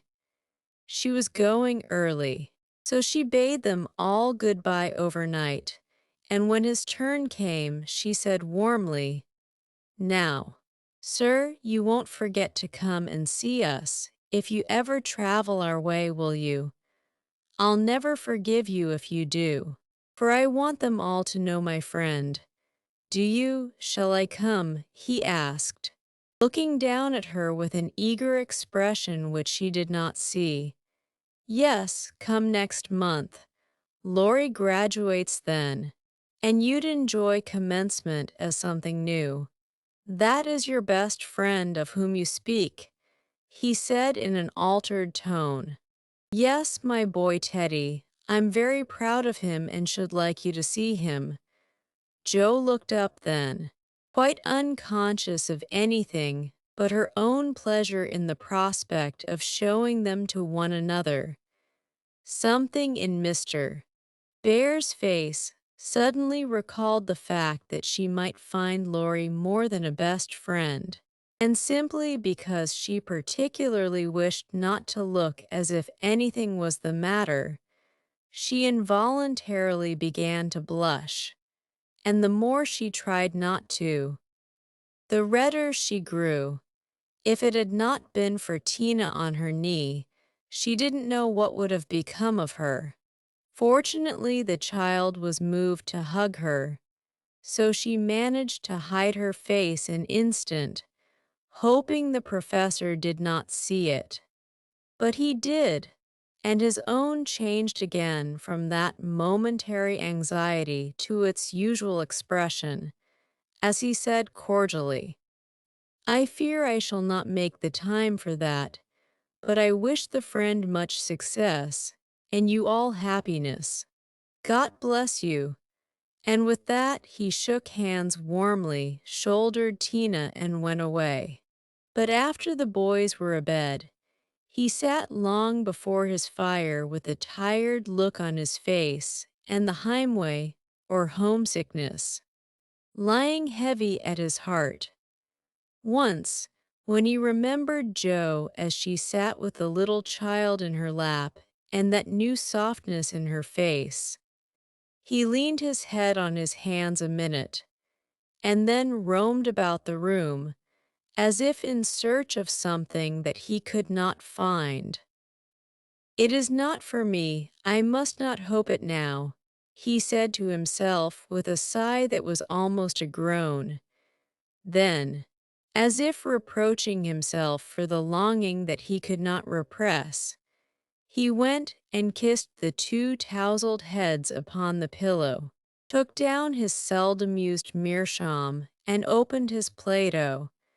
He did his best and did it manfully, but I don't think he found that a pair of rampant boys, a pipe, or even the divine Plato were very satisfactory substitutes for wife and child at home. Early as it was, he was at the station next morning to see Jo off. And thanks to him, she began her solitary journey with the pleasant memory of a familiar face smiling its farewell. A bunch of violets to keep her company, and best of all, the happy thought, well, the winter's gone, and I've written no books, earned no fortune, but I've made a friend worth having, and I'll try to keep him all my life. Chapter II. 35 Heartache. Whatever his motive might have been, Lori studied to some purpose that year, for he graduated with honor and gave the Latin oration with the grace of a Phillips and the eloquence of a Demosthenes. So his friends said. They were all there, his grandfather M. Oh, so proud M. Mr. and Mrs. March, John and Meg, Jo and Bate, and all exulted over him with the sincere admiration which boys make light of at the time, but fail to win from the world by any after triumphs. "I've got to stay for this confounded supper, but I shall be home early tomorrow. You'll come and meet me as usual, girls," Lori said, as he put the sisters into the carriage after the joys of the day were over. He said girls, but he meant Jo, for she was the only one who kept up the old custom. She had not the heart to refuse her splendid, successful boy anything, and answered warmly, "I'll come, Teddy, rain or shine, and march before you." Playing Hail the Conquering Hero comes on a Jew's harp. Lori thanked her with a look that made her think in a sudden panic, "Oh, dearie me, I know he'll say something, and then what shall I do?" Evening meditation and morning work somewhat allayed her fears, and having decided that she wouldn't be vain enough to think people were going to propose, when she had given them every reason to know what her answer would be. She set forth at the appointed time, hoping Teddy wouldn't do anything to make her hurt his poor feelings. A call at Meg's, and a refreshing sniff and sip at the Daisy and Demijohn still further fortified her for the tete-a-tete. But when she saw a stalwart figure looming in the distance, she had a strong desire to turn about and run away. "Where's the Jew's harp?" "Joe," cried Laurie as soon as he was within speaking distance, "I forgot it." And Joe took heart again, for that salutation could not be called lover-like. She always used to take his arm on these occasions. Now she did not, and he made no complaint, which was a bad sign, but talked on rapidly about all sorts of faraway subjects, till they turned from the road into the little path that led homeward through the grove. Then he walked more slowly, suddenly lost his fine flow of language, and now and then a dreadful pause occurred, to rescue the conversation from one of the wells of silence into which it kept falling. Joe said hastily, "Now you must have a good long holiday." "I intend to." Something in his resolute tone made Joe look up quickly to find him looking down at her with an expression that assured her the dreaded moment had come, and made her put out her hand with an imploring, "No, Teddy, please don't." "I will, and you must hear me. It's no use, Joe, we've got to have it out. And the sooner the better for both of us," he answered, getting flushed and excited all at once. "Say what you like then." "I'll listen," said Joe with a desperate sort of patience. Laurie was a young lover, but he was in earnest, and meant to have it out, if he died in the attempt, so he plunged into the subject with characteristic impetuosity, saying in a voice that would get choky now and then, in spite of manful efforts to keep it steady, "I've loved you ever since I've known you, Joe, couldn't help it. You've been so good to me. I've tried to show it, but you wouldn't let me. Now I'm going to make you hear and give me an answer, for I can't go on so any longer. I wanted to save you this, I thought you'd understand," began Joe, finding it a great deal harder than she expected. "I know you did, but the girls are so queer you never know what they mean. They say no when they mean yes, and drive a man out of his wits just for the fun of it," returned Laurie, entrenching himself behind an undeniable fact. "I don't. I never wanted to make you care for me so, and I went away to keep you from it if I could. I thought so. It was like you, but it was no use. I only loved you all the more, and I worked hard to please you, and I gave up billiards and everything you didn't like, and waited and never complained. For I hoped you'd love me, though I'm not half good enough." Here there was a choke that couldn't be controlled, so he decapitated Buttercups while he cleared his confounded throat. You're a great deal too good for me, and I'm so grateful to you, and so proud and fond of you, I don't know why I can't love you as you want me to. I've tried, but I can't change the feeling, and it would be a lie to say I do when I don't. Really, truly." Joe, he stopped short, and caught both her hands as he put his question with a look that she did not soon forget. "Really, truly, dear." They were in the grove now, close by the stile, and when the last words fell reluctantly from Joe's lips, Laurie dropped her hands and turned as if to go on. But for once in his life, the fence was too much for him, so he just laid his head down on the mossy post and stood so still that Joe was frightened. "Oh, Teddy, I'm sorry. So desperately sorry. I could kill myself if it would do any good. I wish you wouldn't take it so hard. I can't help it. You know it's impossible for people to make themselves love other people if they don't," cried Joe inelegantly but remorsefully as she softly patted his shoulder, remembering the time when he had comforted her so long ago. "They do sometimes," said a muffled voice from the post. "I don't believe it's the right sort of love, and I'd rather not try it," was the decided answer. There was a long pause, while a blackbird sung blithely on the willow by the river, and the tall grass rustled in the wind. Presently Joe said very soberly, as she sat down on the step of the stile, "Laurie, I want to tell you something." He started as if he had been shot, threw up his head, and cried out in a fierce tone, "Don't tell me that, Joe, I can't bear it now." "Tell what?" she asked, wondering at his violence. "That you love that old man." "What old man?" demanded Joe, thinking he must mean his grandfather. "That devilish professor you were always writing about. If you say you love him, I know I shall do something desperate."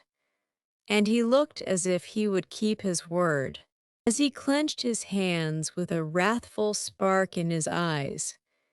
Joe wanted to laugh, but restrained herself and said warmly, for she too was getting excited with all this, "Don't swear, Teddy, he isn't old, nor anything bad but good and kind, and the best friend I've got next to you. Pray, don't fly into a passion. I want to be kind, but I know I shall get angry if you abuse my professor. I haven't the least idea of loving him or anybody else. But you will after a while, and then what will become of me? You'll love someone else too, like a sensible boy, and forget all this trouble. I can't love anyone else, and I'll never forget you, Joe. Never, never," with a stamp to emphasize his passionate words. "What shall I do with him?" sighed Joe, finding that emotions were more unmanageable than she expected. "You haven't heard what I wanted to tell you.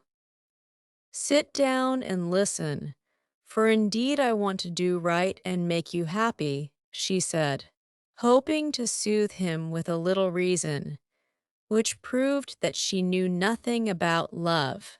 Seeing a ray of hope in that last speech, Laurie threw himself down on the grass at her feet, leaned his arm on the lower step of the stile, and looked up at her with an expectant face. Now that arrangement was not conducive to calm speech or clear thought on Joe's part, for how could she say hard things to her boy while he watched her with eyes full of love and longing, and lashes still wet with the bitter drop or two her hardness of heart had wrung from him? She gently turned his head away, saying, as she stroked the wavy hair which had been allowed to grow for her sake, "How touching that was, to be sure. I agree with Mother that you and I are not suited to each other, because our quick tempers and strong wills would probably make us very miserable. If we were so foolish as to—" Joe paused a little over the last word, but Laurie uttered it with a rapturous expression. "Mary M. No, we shouldn't. If you loved me, Joe, I should be a perfect saint, for you could make me anything you like. No, I can't. I've tried and failed." and I won't risk our happiness by such a serious experiment. We don't agree, and we never shall, so we'll be good friends all our lives, but we won't go and do anything rash. Yes, we will if we get the chance, muttered Laurie rebelliously. Now do be reasonable and take a sensible view of the case, implored Jo, almost at her wits' end. I won't be reasonable. I don't want to take what you call a sensible view. It won't help me, and it only makes it harder. I don't believe you've got any heart.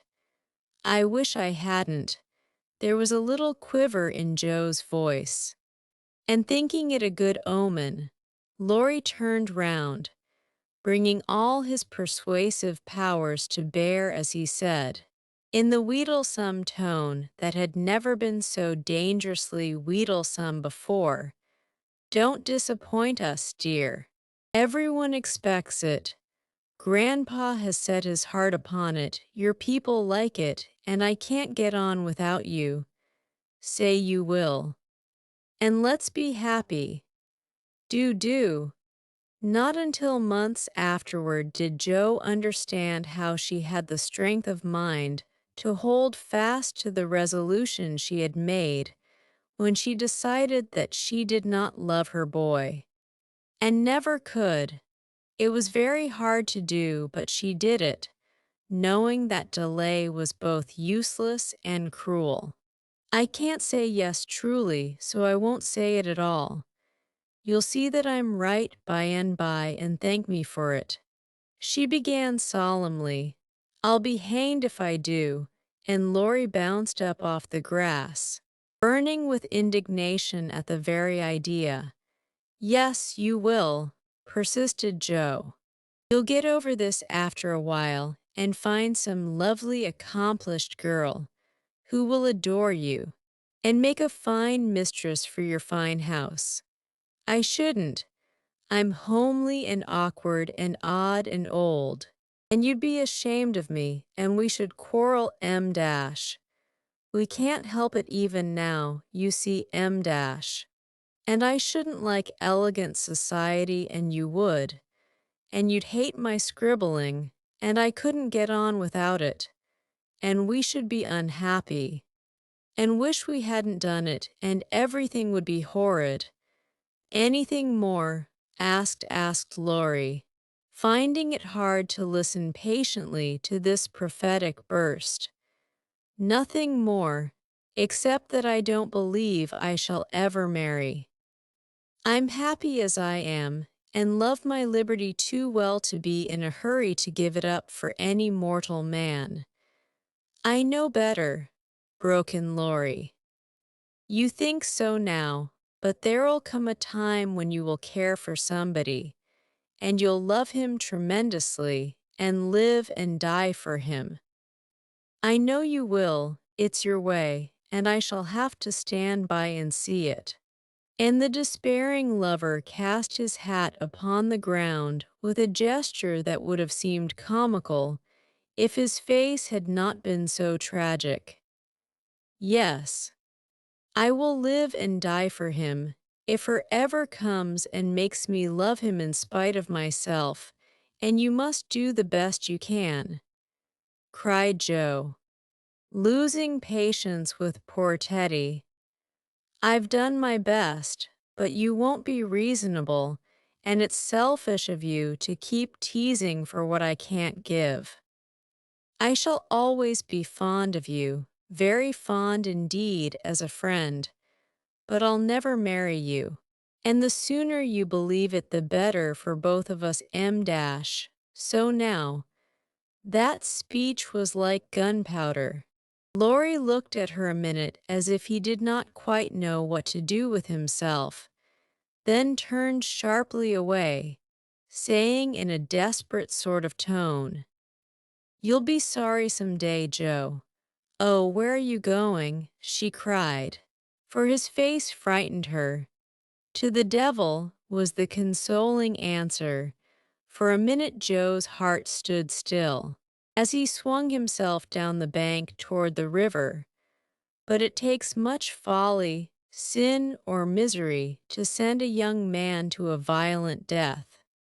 And Laurie was not one of the weak sort who are conquered by a single failure. He had no thought of a melodramatic plunge, but some blind instinct led him to fling hat and coat into his boat and row away with all his might, making better time up the river than he had done in any race.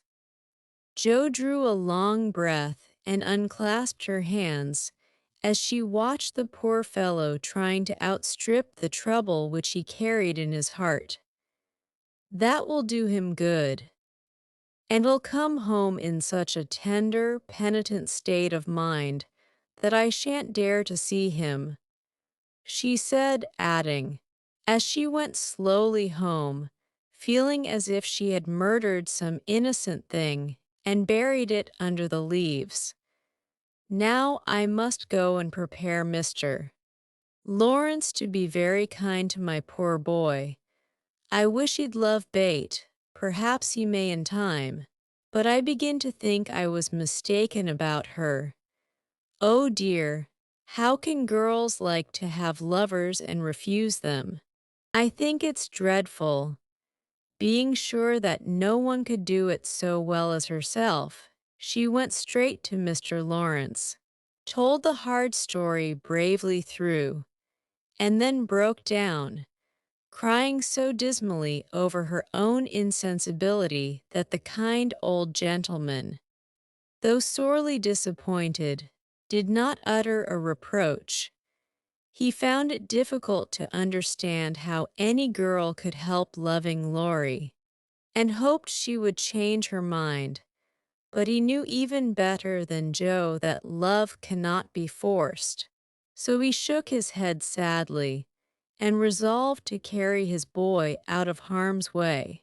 Her young impetuosity's parting words to Joe disturbed him more than he would confess. When Laurie came home, dead tired but quite composed, his grandfather met him as if he knew nothing, and kept up the delusion very successfully for an hour or two.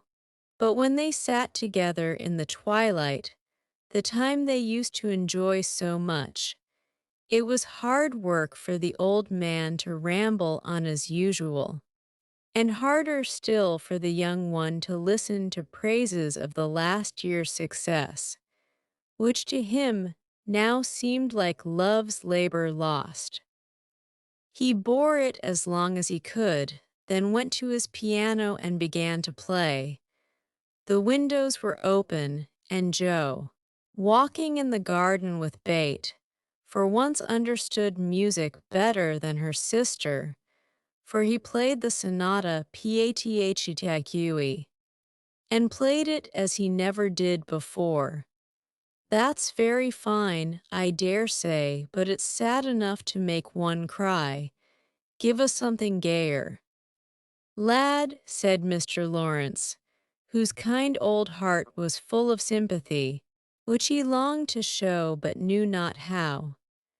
Laurie dashed into a livelier strain, played stormily for several minutes, and would have got through bravely, if in a momentary lull Mrs. March's voice had not been heard calling, "Joe, dear, come in, I want you," just what Laurie longed to say with a different meaning. As he listened, he lost his place, the music ended with a broken chord, and the musician sat silent in the dark. "I can't stand this," muttered the old gentleman. Up he got, groped his way to the piano, laid a kind hand on either of the broad shoulders, and said as gently as a woman, "I know, my boy, I know." No answer for an instant, then Laurie asked sharply, "Who told you?" "Joe herself." "Then there's an end of it." And he shook off his grandfather's hands with an impatient motion, for though grateful for the sympathy, his man's pride could not bear a man's pity. Not quite. I want to say one thing, and then there shall be an end of it, returned Mr. Lawrence with unusual mildness. You won't care to stay at home now, perhaps. I don't intend to run away from a girl. Joe can't prevent my seeing her, and I shall stay and do it as long as I like, interrupted Laurie in a defiant tone. Not if you are the gentleman I think you. I'm disappointed, but the girl can't help it, and the only thing left for you to do is to go away for a time. Where will you go? Anywhere. I don't care what becomes of me. And Laurie got up with a reckless laugh that grated on his grandfather's ear. Take it like a man, and don't do anything rash for God's sake. Why not go abroad as you planned? And forget it, I can't. But you've been wild to go, and I promised you should when you got through college. Ah, but I didn't mean to go alone. And Laurie walked fast through the room with an expression which it was well his grandfather did not see. I don't ask you to go alone. There's someone ready and glad to go with you anywhere in the world. Who? Sir, stopping to listen. Myself.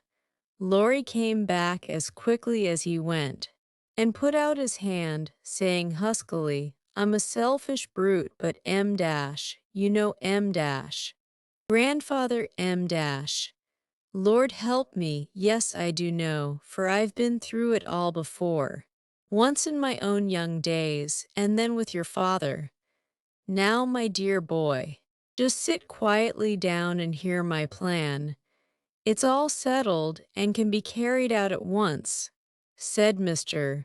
Lawrence, keeping hold of the young man, as if fearful that he would break away as his father had done before him. Well, sir, what is it? And Laurie sat down, without a sign of interest in face or voice. There is business in London that needs looking after. I meant you should attend to it, but I can do it better myself. And things here will get on very well with Brooke to manage them. My partners do almost everything. I'm merely holding on until you take my place, and can be off at any time. But you hate traveling, sir. I can't ask it of you at your age, began Laurie, who was grateful for the sacrifice, but much preferred to go alone if he went at all. The old gentleman knew that perfectly well, and particularly desired to prevent it, for the mood in which he found his grandson assured him that it would not be wise to leave him to his own devices.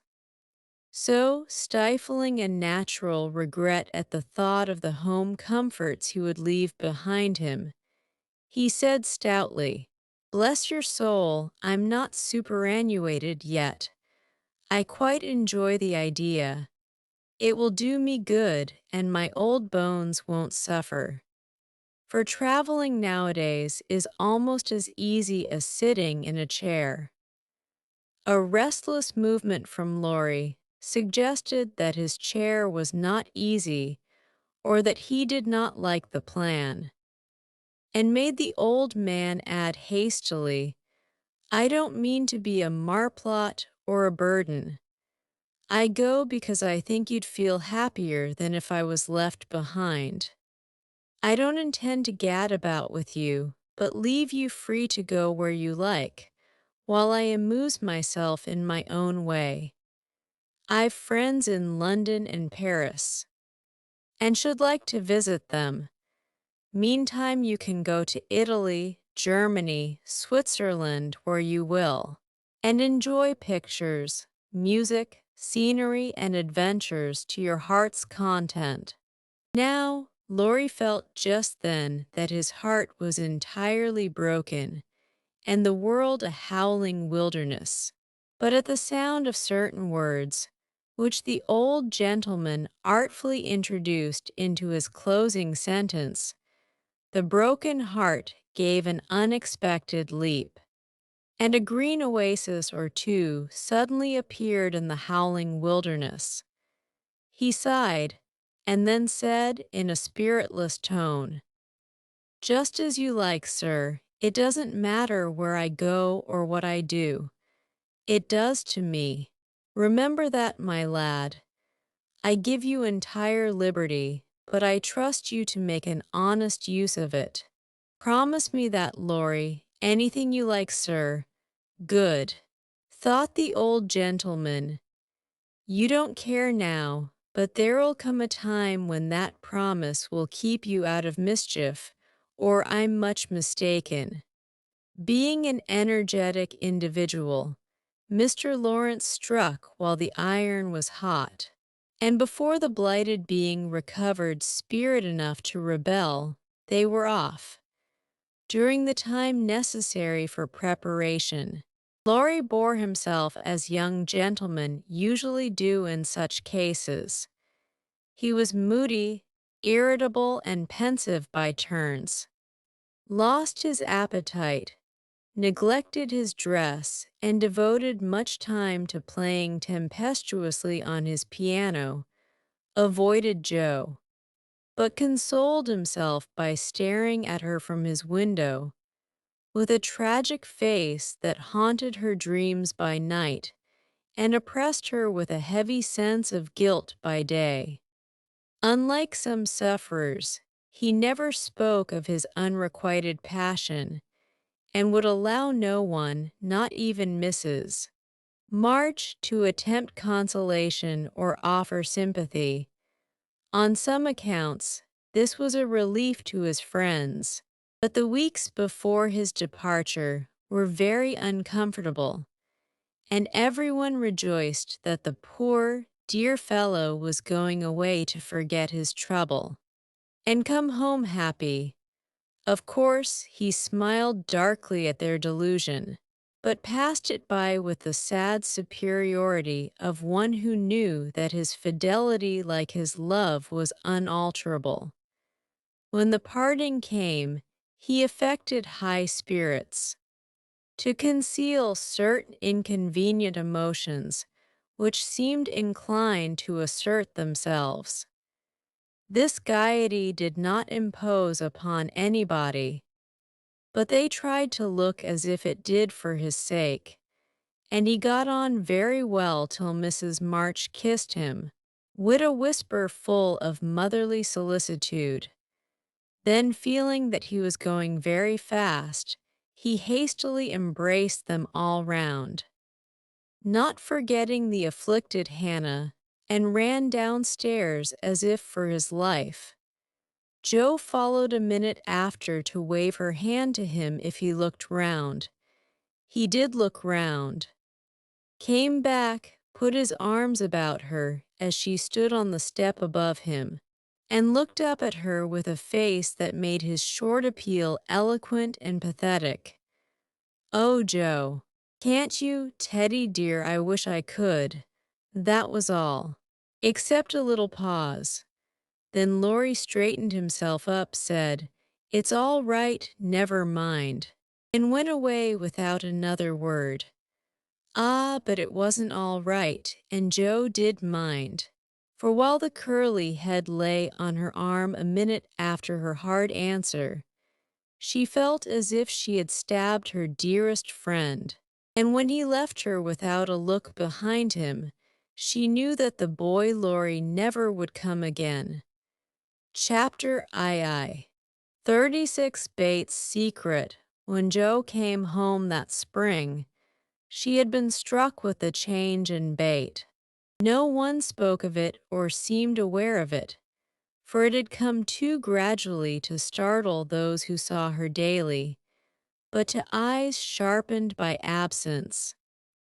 It was very plain, and a heavy weight fell on Jo's heart as she saw her sister's face.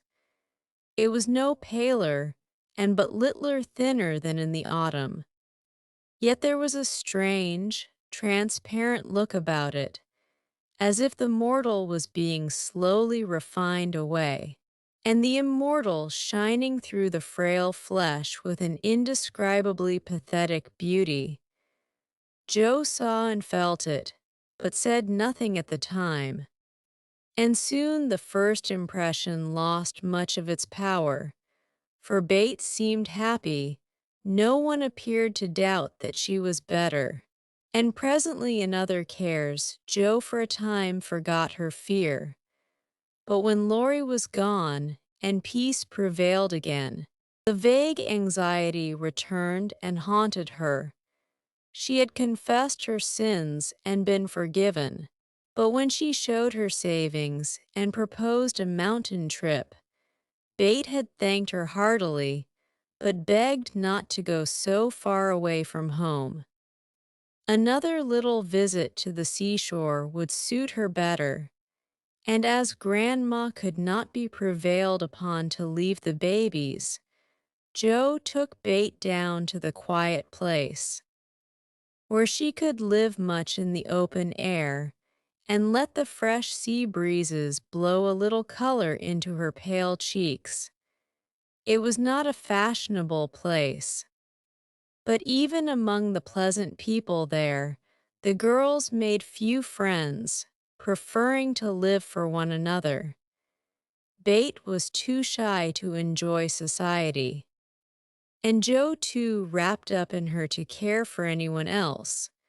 So they were all in all to each other, and came and went, quite unconscious of the interest they exhibited in those about them, who watched with sympathetic eyes the strong sister and the feeble one, always together, as if they felt instinctively that a long separation was not far away. They did feel it, yet neither spoke of it, for often between ourselves and those nearest and dearest to us, there exists a reserve which it is very hard to overcome. Joe felt as if a veil had fallen between her heart and Bates, but when she put out her hand to lift it up, there seemed something sacred in the silence, and she waited for Bate to speak. She wondered, and was thankful also, that her parents did not seem to see what she saw, and during the quiet weeks when the shadows grew so plain to her, she said nothing of it to those at home, believing that it would tell itself when Bate came back no better. She wondered still more if her sister really guessed the hard truth, and what thoughts were passing through her mind during the long hours when she lay on the warm rocks with her head in Joe's lap, while the winds blew healthfully over her and the sea made music at her feet. One day Bate told her, Joe thought she was asleep. She lay so still, and putting down her book, sat looking at her with wistful eyes, trying to see signs of hope in the faint color on Bates' cheeks. But she could not find enough to satisfy her, for the cheeks were very thin, and the hands seemed too feeble to hold even the rosy little shells they had been collecting. It came to her, then more bitterly than ever, that Bate was slowly drifting away from her, and her arms instinctively tightened their hold upon the dearest treasure she possessed. For a minute her eyes were too dim for seeing, and when they cleared, Bate was looking up at her so tenderly that there was hardly any need for her to say, Joe, dear, I'm glad you know it. I've tried to tell you, but I couldn't. There was no answer except her sister's cheek against her own, not even tears, for when most deeply moved, Joe did not cry. She was the weaker then, and Bate tried to comfort and sustain her, with her arms about her and the soothing words she whispered in her ear. I've known it for a good while, dear, and now I'm used to it. It isn't hard to think of or to bear. Try to see it so and don't be troubled about me, because it's best.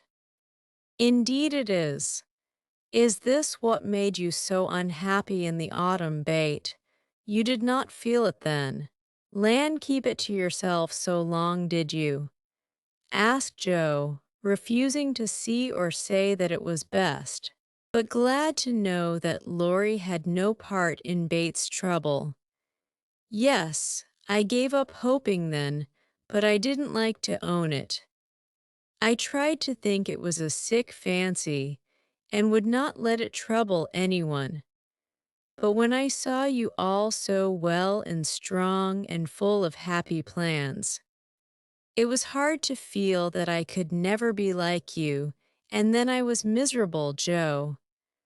Oh, Bate, and you didn't tell me, didn't let me comfort and help you. How could you shut me out, bear it all alone? Joe's voice was full of tender reproach, and her heart ached to think of the solitary struggle that must have gone on while Bate learned to say goodbye to health, love, and life, and take up her cross so cheerfully. Perhaps it was wrong, but I tried to do right. I wasn't sure, no one said anything, and I hoped I was mistaken. It would have been selfish to frighten you all when Marmee was so anxious about Meg and Amy away, and you so happy with Laurie M. At least I thought so then, and I thought you loved him, Bate. And I went away because I couldn't, cried Joe, glad to say all the truth. Bate looked so amazed at the idea that Joe smiled in spite of her pain, and added softly, "Then you didn't, dearie. I was afraid it was so, and imagined your poor little heart full of lovelornity all that while. Why, Joe, how could I? When he was so fond of you," asked Bate as innocently as a child. "I do love him dearly. He is so good to me. How can I help it? But he could never be anything to me but my brother. I hope he truly will be, sometime." "Not through me," said Joe decidedly. "Amy is left for him, and they would suit excellently, but I have no heart for such things. Now I don't care what becomes of anybody but you, Bate. You must get well. I want to, oh so much. I try, but every day I lose a little, and feel more sure that I shall never gain it back. It's like the tide, Joe, when it turns. It goes slowly, but it can't be stopped. It shall be stopped. Your tide must not turn so soon. 19 is too young, Bate. I can't let you go. I'll work and pray and fight against it. I'll keep you in spite of everything. There must be ways. It can't be too late. God won't be so cruel as to take you from me," cried poor Joe rebelliously, for her spirit was far less piously submissive than Bates'. Simple, sincere people seldom speak much of their piety. It shows itself in acts rather than in words, and has more influence than homilies or protestations. Bate could not reason upon or explain the faith that gave her courage and patience to give up life and cheerfully wait for death.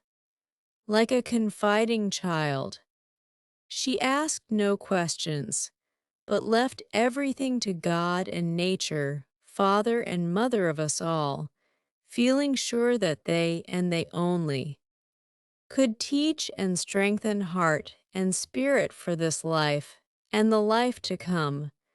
She did not rebuke Joe with saintly speeches, only loved her better for her passionate affection, and clung more closely to the dear human love, from which our Father never means us to be weaned, but through which he draws us closer to himself. She could not say, "I'm glad to go," for life was very sweet for her. She could only sob out, I tried to be willing, while she held fast to Joe. As the first bitter wave of this great sorrow broke over them together, by and by Bates said, with recovered serenity, "You'll tell them this when we go home. I think they will see it without words," sighed Joe. For now it seemed to her that Bate changed every day. Perhaps not. I've heard that the people who love best are often blindest to such things. If they don't see it, you will tell them for me. I don't want any secrets, and it's kinder to prepare them. Meg has John and the babies to comfort her, but you must stand by father and mother, won't you, Joe? If I can, but Bate, I don't give up yet. I'm going to believe that it is a sick fancy and not let you think it's true," said Joe, trying to speak cheerfully. Bate lay a minute thinking, and then said in her quiet way, "I don't know how to express myself and shouldn't try to anyone but you, because I can't speak out except to my Joe. I only mean to say that I have a feeling that it never was intended I should live long. I'm not like the rest of you. I never made any plans about what I'd do when I grew up. I never thought of being married as you all did. I couldn't seem to imagine myself anything but stupid little Bate, trotting about at home, of no use anywhere but there. I never wanted to go away. And the hard part now is the leaving you all. I'm not afraid, but it seems as if I should be homesick for you even in heaven." Joe could not speak, and for several minutes there was no sound but the sigh of the wind and the lapping of the tide. A white-winged gull flew by, with a flash of sunshine on its silvery breast. Bate watched it till it vanished, and her eyes were full of sadness. A little gray-coated sandbird came tripping over the beach, peeping softly to itself, as if enjoying the sun and sea.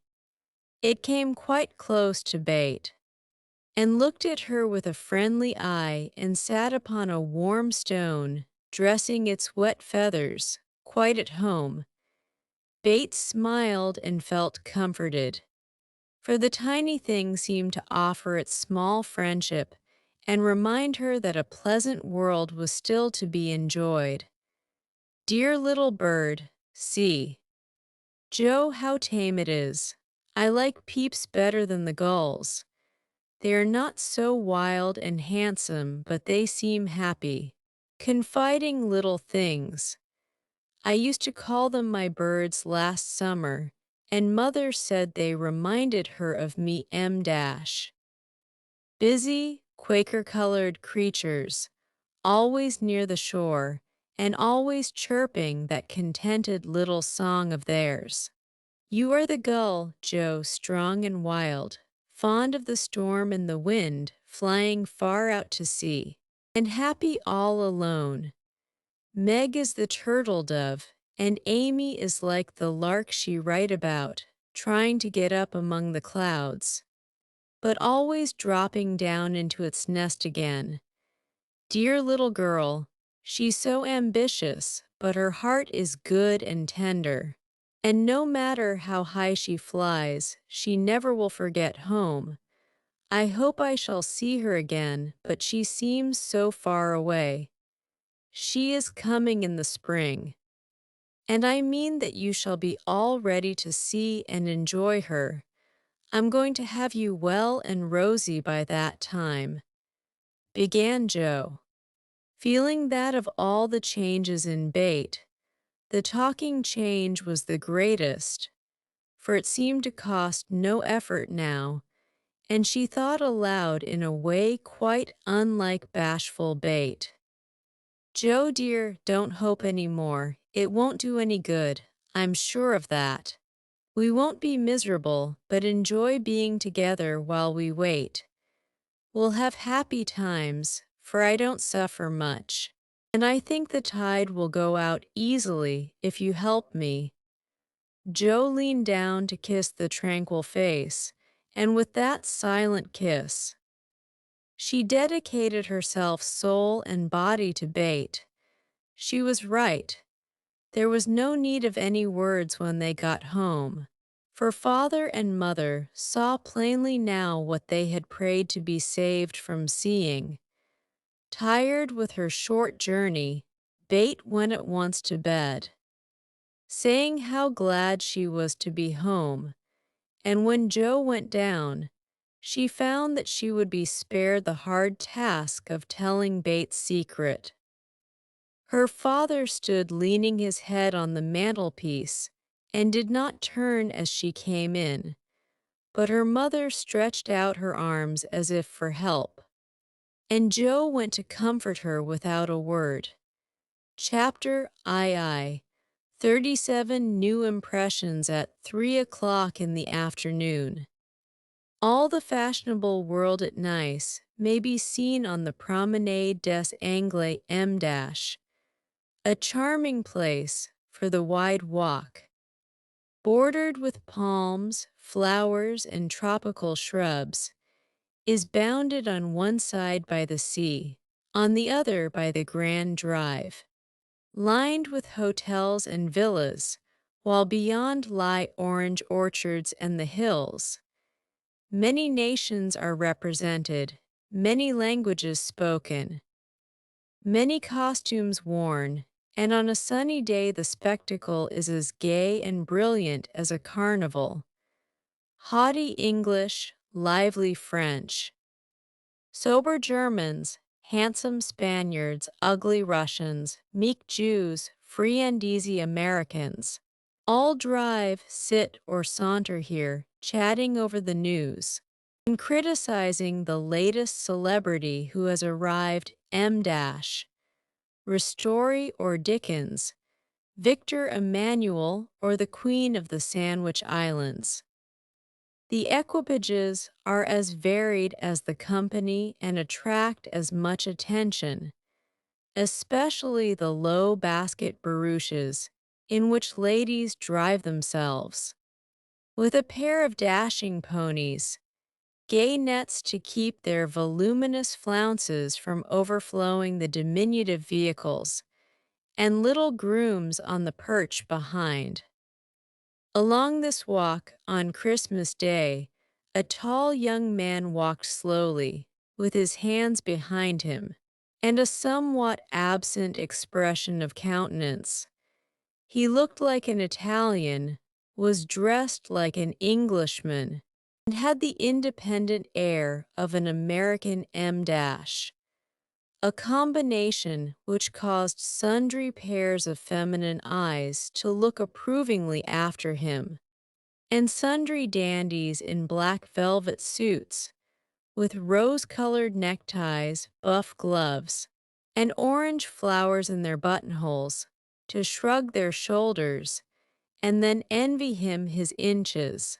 There were plenty of pretty faces to admire, but the young man took little notice of them, except to glance now and then at some blonde girl in blue. Presently he strolled out of the promenade and stood a moment at the crossing, as if undecided whether to go and listen to the band in the Jardin Public or to wander along the beach toward Castle Hill. The quick trot of ponies' feet made him look up, as one of the little carriages, containing a single young lady, came rapidly down the street. The lady was young, blonde, and dressed in blue. He stared a minute, then his whole face woke up, and waving his hat like a boy, he hurried forward to meet her. "Oh, Laurie, is it really you? I thought you'd never come," cried Amy, dropping the reins and holding out both hands, to the great scandalization of a French mamma, who hastened her daughter's steps, lest she should be demoralized by beholding the free manners of these mad English. I was detained by the way, but I promised to spend Christmas with you, and here I am. How is your grandfather? When did you come? Where are you staying? Very well, M dash. Last night, M dash at the Chauvin. I called at your hotel, but you were out. I have so much to say, I don't know where to begin. Get in and we can talk at our ease. I was going for a drive and longing for company. Flo's saving up for tonight. What happens then? A ball. A Christmas party at Out Hotel. There are many Americans there, and they give it in honor of the day. You'll go with us, of course. Aunt will be charmed. Thank you. Where now? Asked Laurie, leaning back and folding his arms. A proceeding which suited Amy, who preferred to drive, for her parasol whip and blue reins over the white ponies' backs afforded her infinite satisfaction. I'm going to the banker's first for letters, and then to Castle Hill. The view is so lovely, and I like to feed the peacocks. Have you ever been there? Often, years ago, but I don't mind having a look at it. Now tell me all about yourself. The last I heard of you, your grandfather wrote that he expected you from Berlin. Yes. I spent a month there and then joined him in Paris, where he has settled for the winter. He has friends there and finds plenty to amuse him. So I go and come, and we got on capitally. That's a sociable arrangement, said Amy, missing something in Laurie's manner, though she couldn't tell what. Why, you see, he hates to travel, and I hate to keep still. So we each suit ourselves, and there is no trouble. I am often with him, and he enjoys my adventures. While I like to feel that someone is glad to see me when I get back from my wanderings. Dirty old hole, isn't it? He added, with a look of disgust, as they drove along the boulevard to the place Napoleon in the old city. The dirt is picturesque, so I don't mind. The river and the hills are delicious, and these glimpses of the narrow cross streets are my delight. Now we shall have to wait for that procession to pass. It's going to the church of St. John. While Laurie listlessly watched the procession of priests under their canopies, white-veiled nuns bearing lighted tapers, and some brotherhood in blue chanting as they walked, Amy watched him and felt a new sort of shyness steal over her, for he was changed, and she could not find the merry-faced boy she left in the moody-looking man beside her. He was handsomer than ever and greatly improved, she thought, but now that the flush of pleasure at meeting her was over, he looked tired and spiritless. Not sick, nor exactly unhappy, but older and graver than a year or two of prosperous life should have made him. She couldn't understand it, and did not venture to ask questions. So she shook her head and touched up her ponies. As the procession wound away across the arches of the Paglioni Bridge and vanished in the church. Que pensez-vous? She said, airing her French, which had improved in quantity, if not in quality, since she came abroad. That mademoiselle has made good use of her time, and the result is charming, replied Laurie, bowing with his hand on his heart and an admiring look.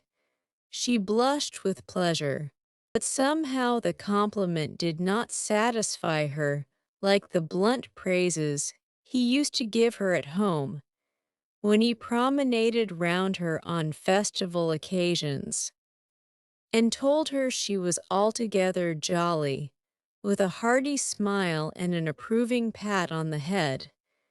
She didn't like the new tone, for though not blasé, it sounded indifferent in spite of the look.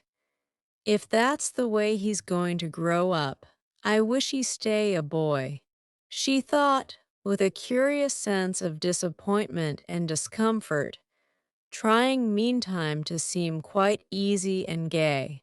At Avigdor's she found the precious home letters, and giving the reins to Laurie, read them luxuriously as they wound up the shady road between green hedges, where tea roses bloomed as freshly as in June. Bate is very poorly, Mother says. I often think I ought to go home, but they all say stay, so I do. For I shall never have another chance like this, said Amy, looking sober over one page. I think you are right.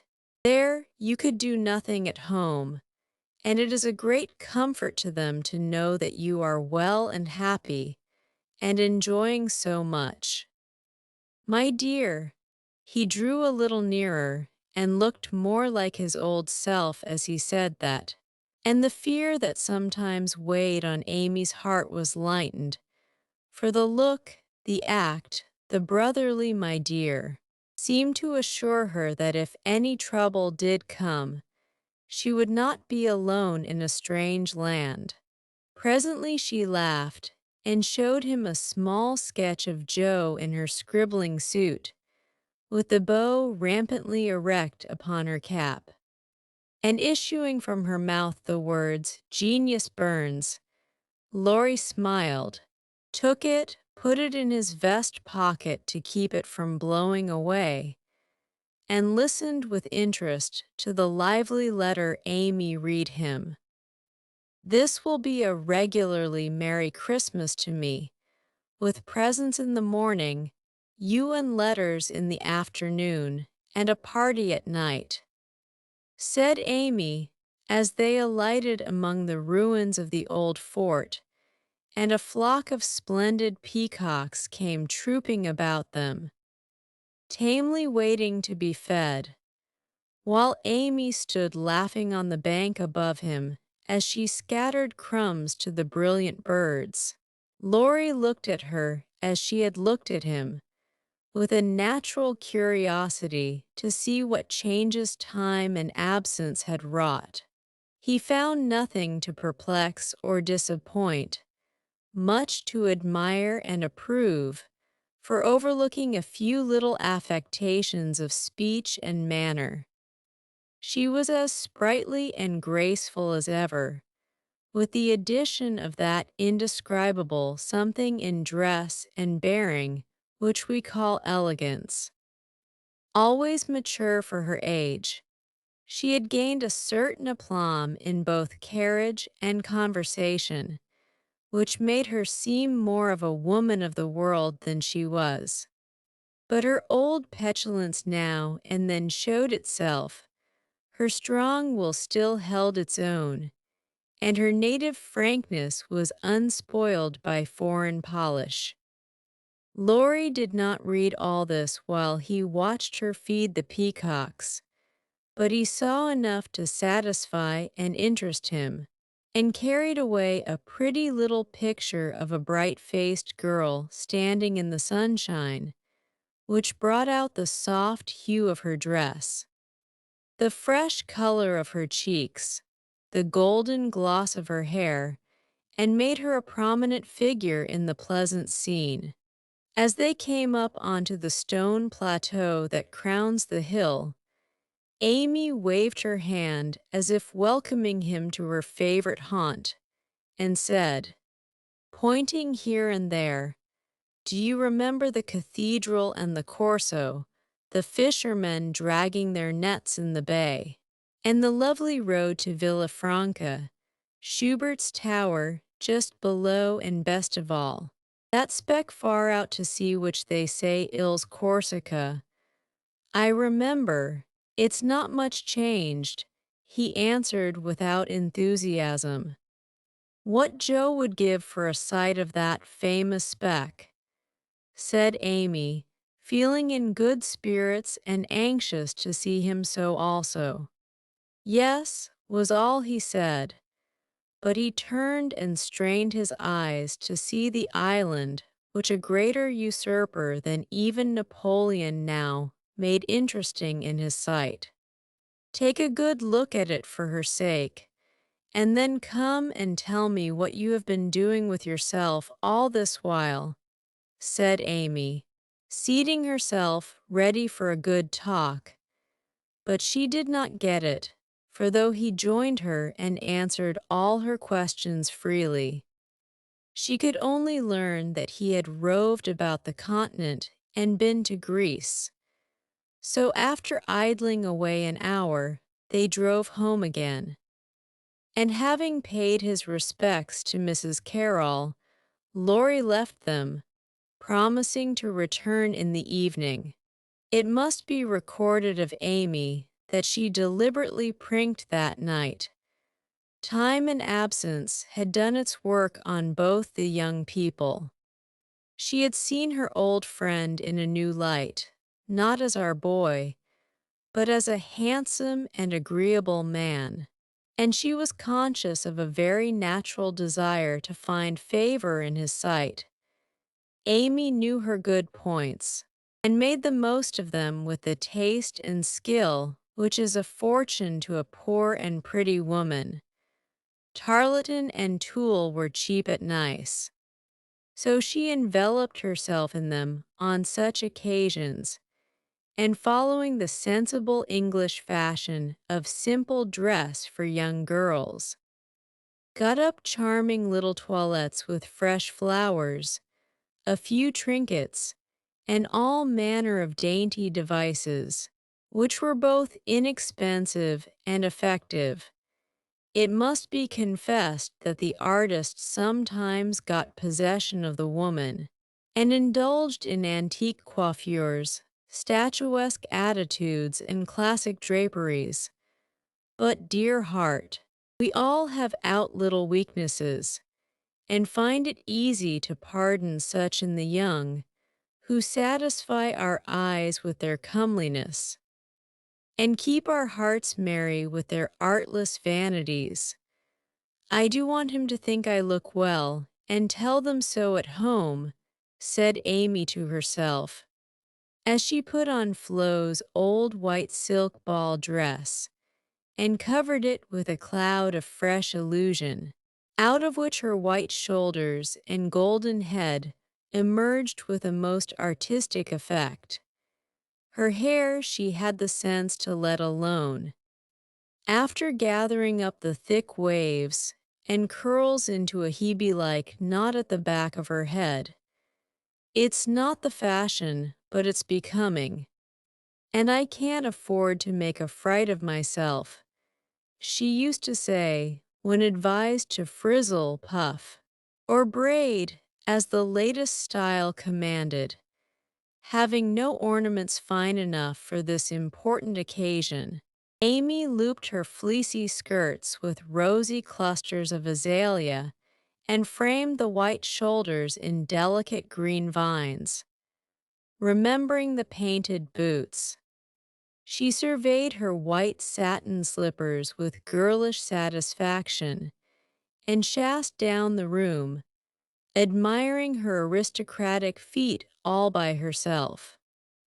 My new fan just matches my flowers, my gloves fit to a charm, and the real lace on Aunt's mouquer gives an air to my whole dress. If I only had a classical nose and mouth, I should be perfectly happy, she said, surveying herself with a critical eye and a candle in each hand. In spite of this affliction, she looked unusually gay and graceful as she glided away. She seldom ran em dash. It did not suit her style. She thought, for being tall, the stately and Juno-esque was more appropriate than the sportive or piquante. She walked up and down the long saloon while waiting for Laurie, and once arranged herself under the chandelier which had a good effect upon her hair. Then she thought better of it, and went away to the other end of the room, as if ashamed of the girlish desire to have the first view a propitious one. It so happened that she could not have done a better thing, for Laurie came in so quietly she did not hear him, and as she stood at the distant window, with her head half turned and one hand gathering up her dress, the slender, white figure against the red curtains was as effective as a well-placed statue.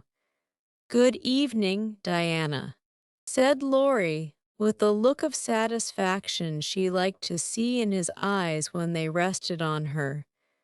"Good evening, Apollo," she answered, smiling back at him, for he too looked unusually debonair, and the thought of entering the ballroom on the arm of such a personable man caused Amy to pity the foreplain Mrs. Davis from the bottom of her heart. "Here are your flowers.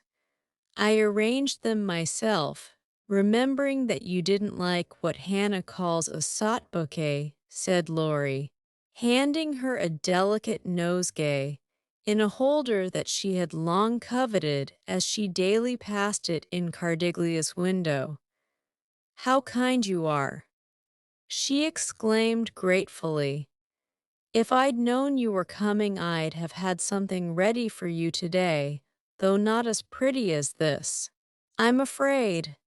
Thank you. It isn't what it should be, but you have improved it," he added, as she snapped the silver bracelet on her wrist. "Please don't. I thought you liked that sort of thing. Not from you, it doesn't sound natural, and I like your old bluntness better." "I'm glad of it," he answered, with a look of relief, then buttoned her gloves for her, and asked if his tie was straight, just as he used to do when they went to parties together at home. The company assembled in the long salle. A manger that evening was such as one sees nowhere but on the continent. The hospitable Americans had invited every acquaintance they had in Nice, and having no prejudice against titles, secured a few to add luster to their Christmas ball. A Russian prince condescended to sit in a corner for an hour and talk with a massive lady, dressed like Hamlet's mother in black velvet with a pearl bridle under her chin. A Polish count, aged 18, devoted himself to the ladies, who pronounced him a fascinating dear and a German serene something, having come to supper alone. Roamed vaguely about, seeking what he might devour. Baron Rothschild's private secretary, a large-nosed Jew in tight boots, affably beamed upon the world, as if his master's name crowned him with a golden halo. A stout Frenchman, who knew the emperor, came to indulge his mania for dancing, and Lady de Jones, a British matron, adorned the scene with her little family of 8.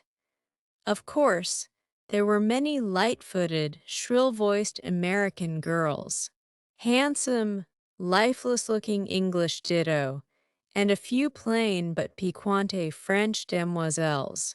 Likewise the usual set of traveling young gentlemen who disported themselves gaily, while mammas of all nations lined the walls and smiled upon them benignly when they danced with their daughters.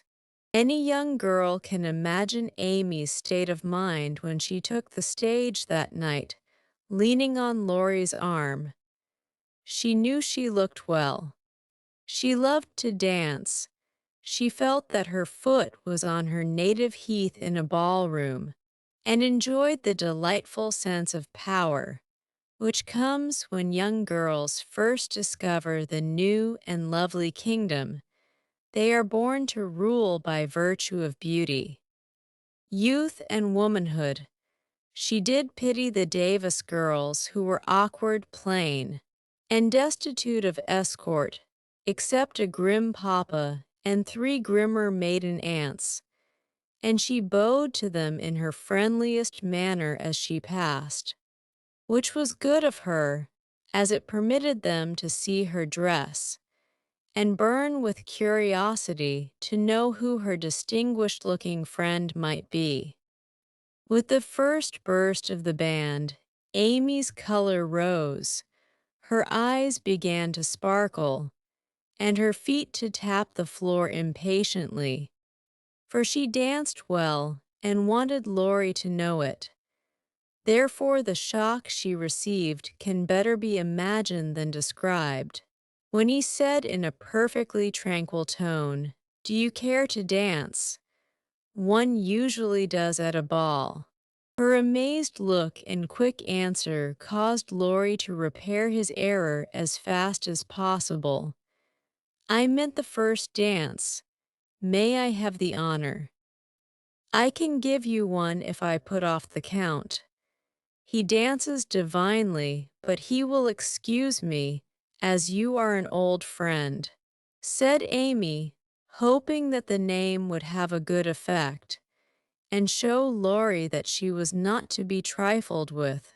Nice little boy, but rather a short pole to support. A daughter of the gods, divinely tall, and most divinely fair, was all the satisfaction she got, however. The set in which they found themselves was composed of English, and Amy was compelled to walk decorously through a cotillion, feeling all the while as if she could dance the tarantella with relish. Laurie resigned her to the nice little boy, and went to do his duty to Flo, without securing Amy for the joys to come, which reprehensible want of forethought was properly punished, for she immediately engaged herself till supper, meaning to relent if he then gave any signs penitence. She showed him her ball book with demure satisfaction when he strolled instead of rushed up to claim her for the next, a glorious polka redowa. But his polite regrets didn't impose upon her, and when she galloped away with the Count, she saw Laurie sit down by her aunt with an actual expression of relief.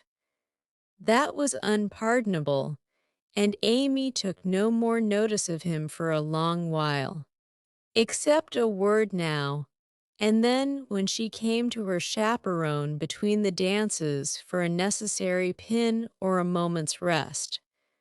Her anger had a good effect, however, for she hid it under a smiling face, and seemed unusually blithe and brilliant.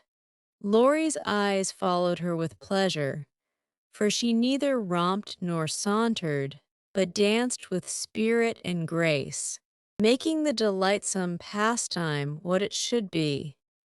He very naturally fell to studying her from this new point of view, and before the evening was half over, had decided that little Amy was going to make a very charming woman. It was a lively scene, for soon the spirit of the social season took possession of everyone, and Christmas merriment made all faces shine, hearts happy, and heels light. The musicians fiddled, tooted, and banged as if they enjoyed it. Everybody danced who could, and those who couldn't admired their neighbors with uncommon warmth. The air was dark with Davises, and Minnie Jones gamboled like a flock of young giraffes.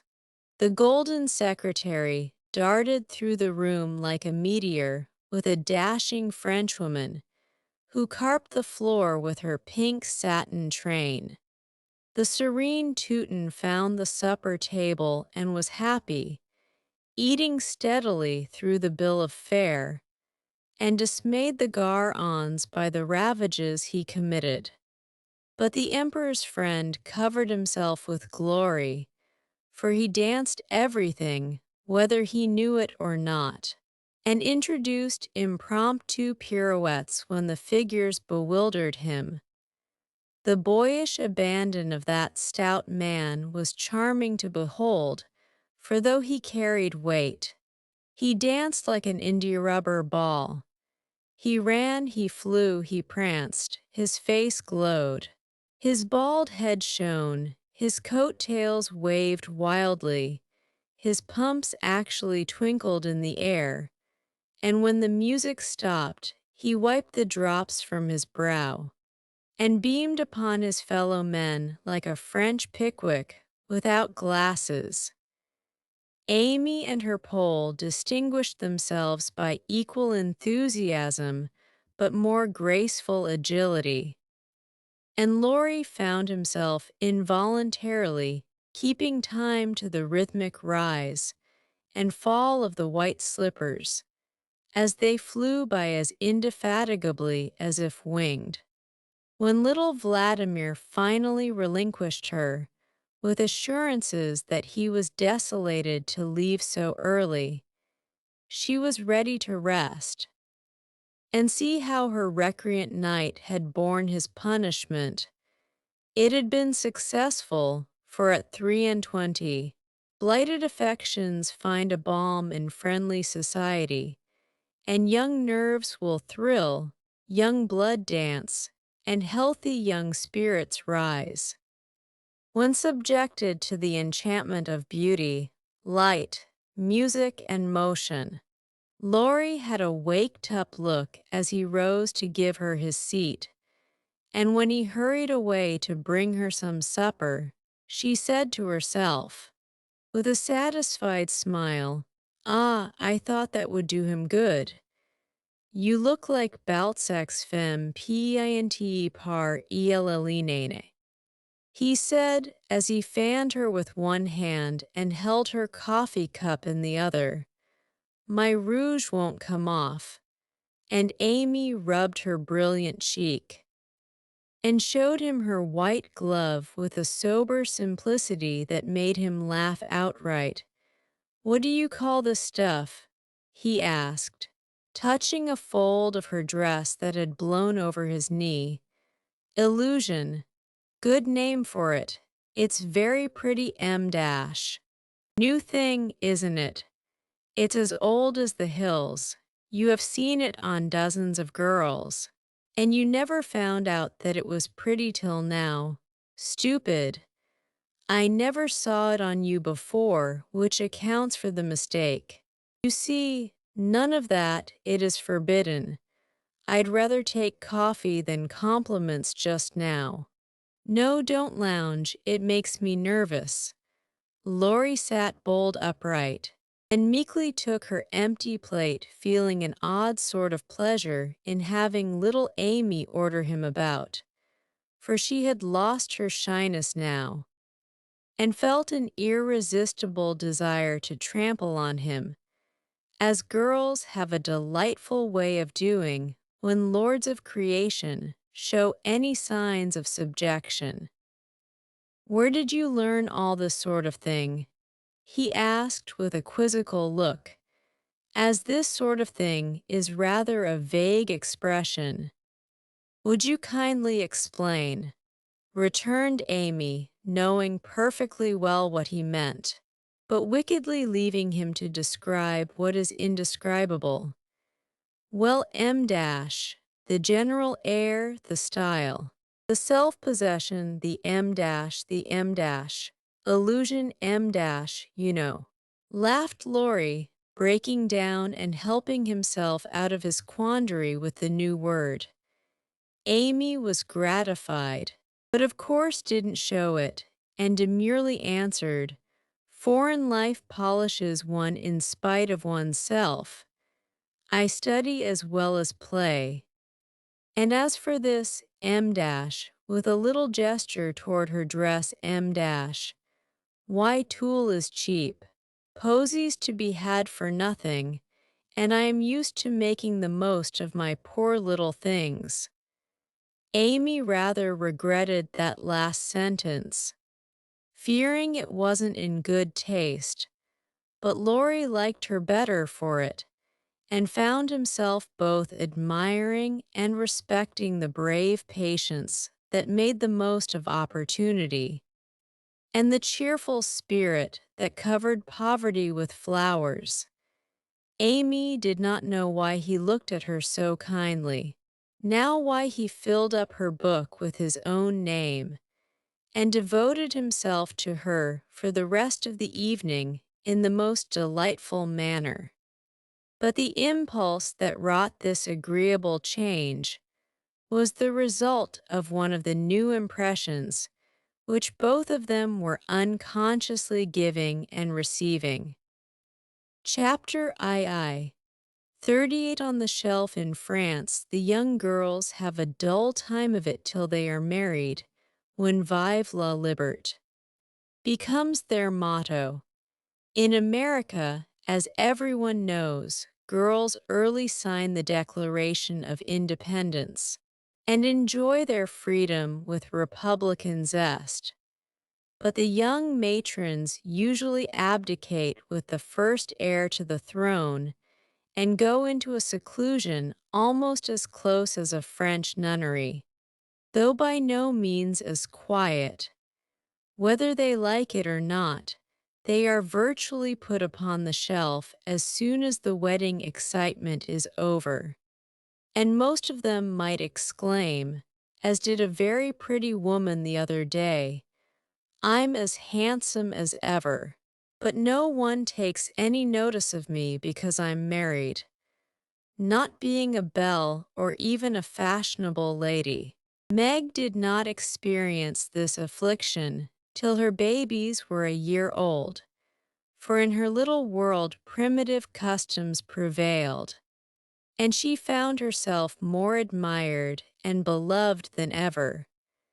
As she was a womanly little woman, the maternal instinct was very strong, and she was entirely absorbed in her children, to the utter exclusion of everything and everybody else. Day and night, she brooded over them with tireless devotion and anxiety, leaving John to the tender mercies of the help. For an Irish lady now presided over the kitchen department. Being a domestic man, John decidedly missed the wifely attentions he had been accustomed to receive, but as he adored his babies, he cheerfully relinquished his comfort for a time, supposing with masculine ignorance that peace would soon be restored. But 3 months passed, and there was no return of repose. Meg looked worn and nervous. The babies absorbed every minute of her time. The house was neglected. And Kitty, the cook who took life easy, kept him on short commons. When he went out in the morning, he was bewildered by small commissions for the captive mamma.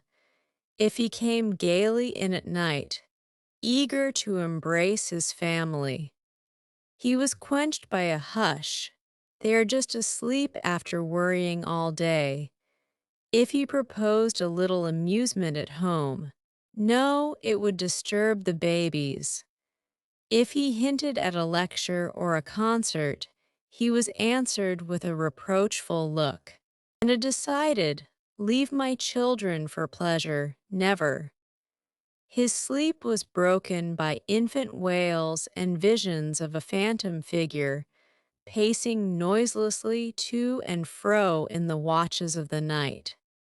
His meals were interrupted by the frequent flight of the presiding genius, who deserted him, half-helped, if a muffled chirp sounded from the nest above, and when he read his paper of an evening, Emmy's colic got into the shipping list and Daisy's fall affected the price of stocks. For Mrs.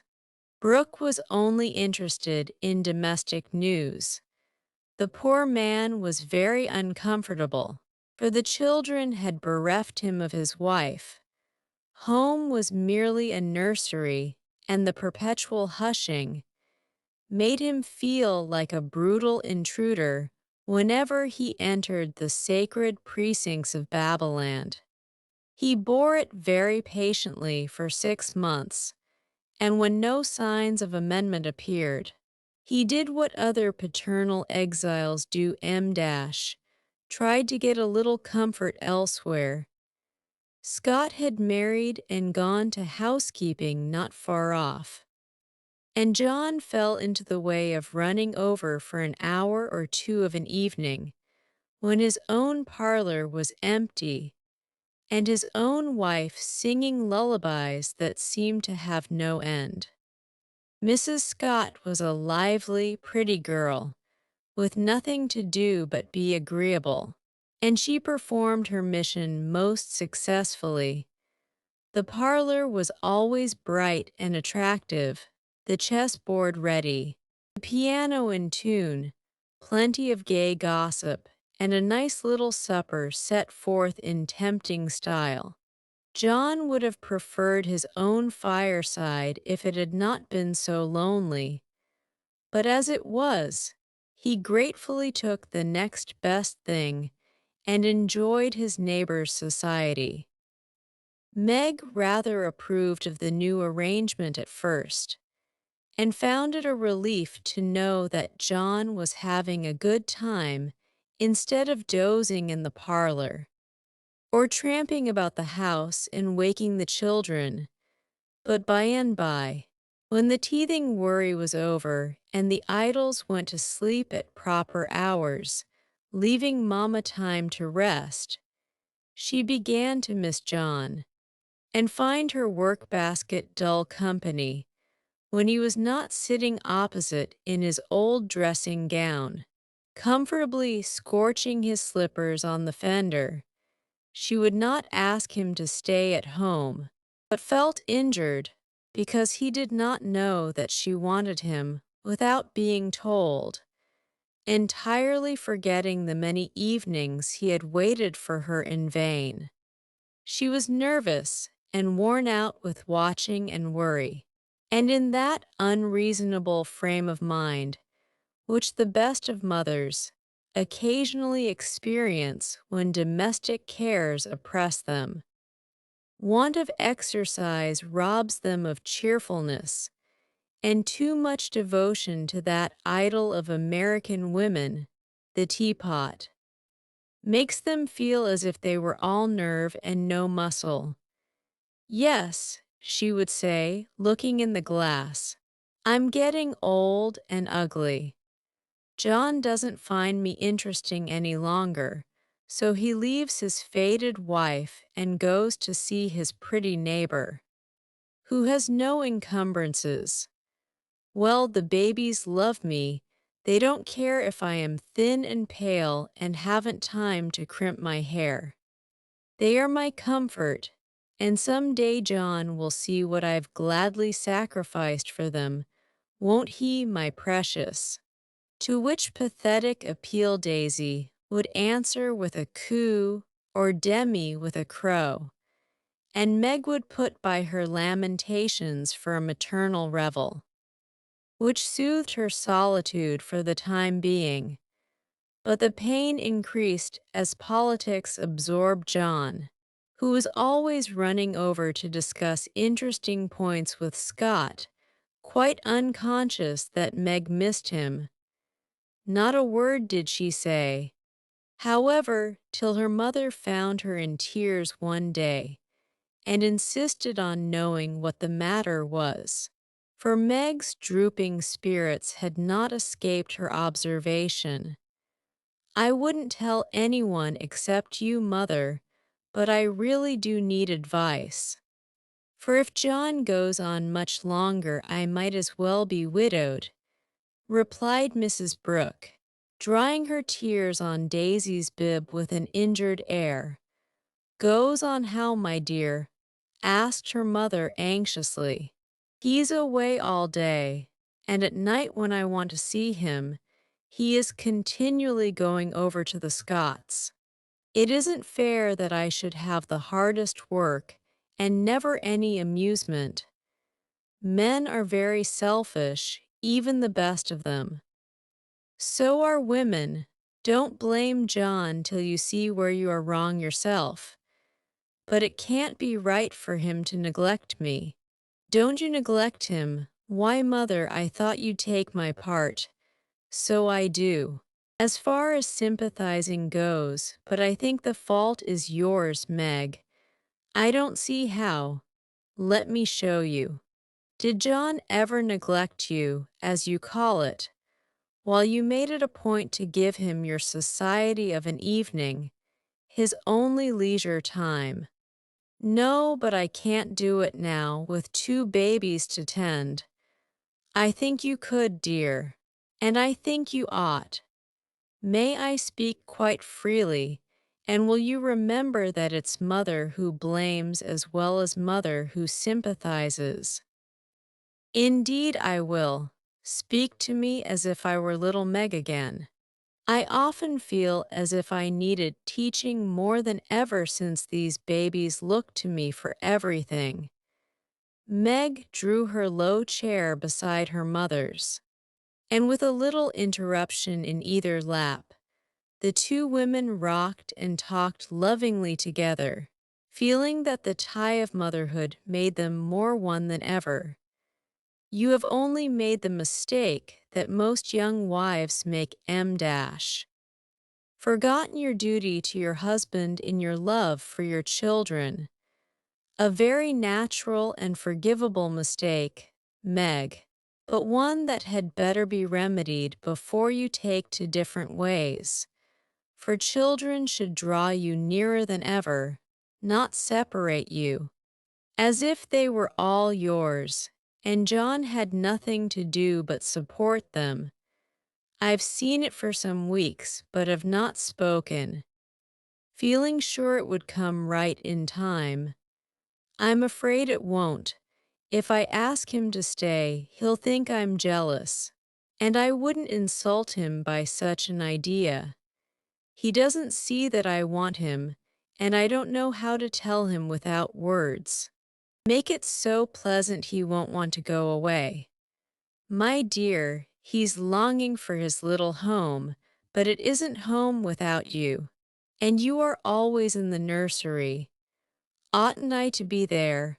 Not all the time. Too much confinement makes you nervous. And then you are unfitted for everything. Besides, you owe something to John as well as to the babies. Don't neglect husband for children. Don't shut him out of the nursery, but teach him how to help in it. His place is there as well as yours, and the children need him. Let him feel that he has a part to do, and he will do it gladly and faithfully, and it will be better for you all. You really think so, Mother? I know it, Meg, for I've tried it, and I seldom give advice unless I've proved its practicability. When you and Joe were little, I went on just as you are, feeling as if I didn't do my duty unless I devoted myself wholly to you. Poor father took to his books. After I had refused all offers of help and left me to try my experiment alone, I struggled along as well as I could, but Joe was too much for me. I nearly spoiled her by indulgence. You were poorly, and I worried about you till I fell sick myself. Then father came to the rescue, quietly managed everything, and made himself so helpful that I saw my mistake, and never have been able to get on without him since.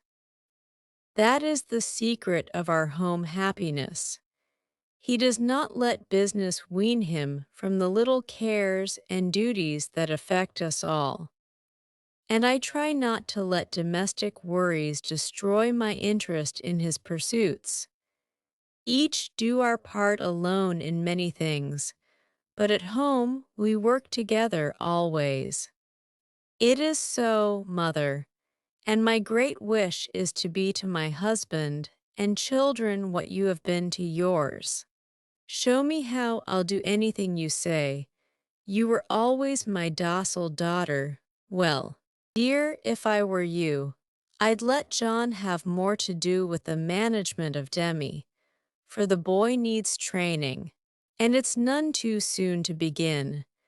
Then I'd do what I have often proposed. Let Hannah come and help you. She is a capital nurse, and you may trust the precious babies to her while you do more housework. You need the exercise. Hannah would enjoy the rest. And John would find his wife again. Go out more, keep cheerful as well as busy, for you are the sunshine maker of the family. And if you get dismal, there is no fair weather. Then I'd try to take an interest in whatever John likes. Talk with him. Let him read to you, exchange ideas, and help each other in that way. Don't shut yourself up in a bandbox because you are a woman, but understand what is going on and educate yourself to take your part in the world's work, for it all affects you and yours. John is so sensible. I'm afraid he will think I'm stupid if I ask questions about politics and things. I don't believe he would. Love covers a multitude of sins. And of whom could you ask more freely than of him? Try it, and see if he doesn't find your society far more agreeable than Mrs. Scott's suppers. I will, poor John. I'm afraid I have neglected him sadly, but I thought I was right. And he never said anything. He tried not to be selfish, but he has felt rather forlorn, I fancy. This is just the time. Meg, when young married people are apt to grow apart, and the very time when they ought to be most together, for the first tenderness soon wears off, unless care is taken to preserve it. And no time is so beautiful and precious to parents as the first years of the little lives given to them to train. Don't let John be a stranger to the babies, for they will do more to keep him safe and happy in this world of trial and temptation than anything else. And through them you will learn to know and love one another as you should. Now, dear, goodbye. Think over Mother's preachment. Act upon it if it seems good, and God bless you all. Meg did think it over, found it good, and acted upon it, though the first attempt was not made exactly as she planned to have it. Of course, the children tyrannized over her and ruled the house as soon as they found out that kicking and squalling brought them whatever they wanted. Mama was an abject slave to their caprices, but Papa was not so easily subjugated, and occasionally afflicted his tender spouse by an attempt at paternal discipline with his obstreperous son. For Demi inherited a trifle of his sire's firmness of character. We won't call it obstinacy, and when he made up his little to have or to do anything, all the king's horses and all the king's men could not change that pertinacious little mind. Mamma thought the dear too young to be taught to conquer his prejudices, but Papa believed that it never was too soon to learn obedience. So Master Demi early discovered that when he undertook to wrestle with Parpar, he always got the worst of it, yet like the Englishman, Baby respected the man who conquered him, and loved the father whose grave, no, was more impressive than all Mamma's love pats. A few days after the talk with her mother, Meg resolved to try a social evening with John, so she ordered a nice supper, set the parlor in order, dressed herself prettily, and put the children to bed early, that nothing should interfere with her experiment. But unfortunately, Demi's most unconquerable prejudice was against going to bed, and that night he decided to go on a rampage. So poor Meg sang and rocked, told stories, and tried every sleep-provoking wile she could devise. But all in vain, the big eyes wouldn't shut. And long after Daisy had gone to Biolo, like the chubby little bunch of good nature she was, naughty Demi lay staring at the light, with the most discouragingly wide-awake expression of countenance. Will Demi lie still like a good boy, while Mamma runs down and gives poor Papa his tea? Asked Meg, as the hall door softly closed, and the well-known step went tiptoeing into the dining room. "Me has tea," said Demi, preparing to join in the revel. "No, but I'll save you some little cakeys for breakfast, if you'll go bye-bye like Daisy. Will you? Lovey, is." And Demi shut his eyes tight, as if to catch sleep and hurry the desired day. Taking advantage of the propitious moment, Meg slipped away and ran down to greet her husband with a smiling face and the little blue bow in her hair, which was his especial admiration. He saw it at once and said with pleased surprise, "Why, little mother, how gay we are tonight. Do you expect company? Only you, dear. No, I'm tired of being dowdy, so I dressed up as a change. You always make yourself nice for table, no matter how tired you are. So why shouldn't I when I have the time? I do it out of respect for you, my dear," said old-fashioned John. "Ditto, ditto, Mr. Brooke," laughed Meg, looking young and pretty again, as she nodded to him over the teapot.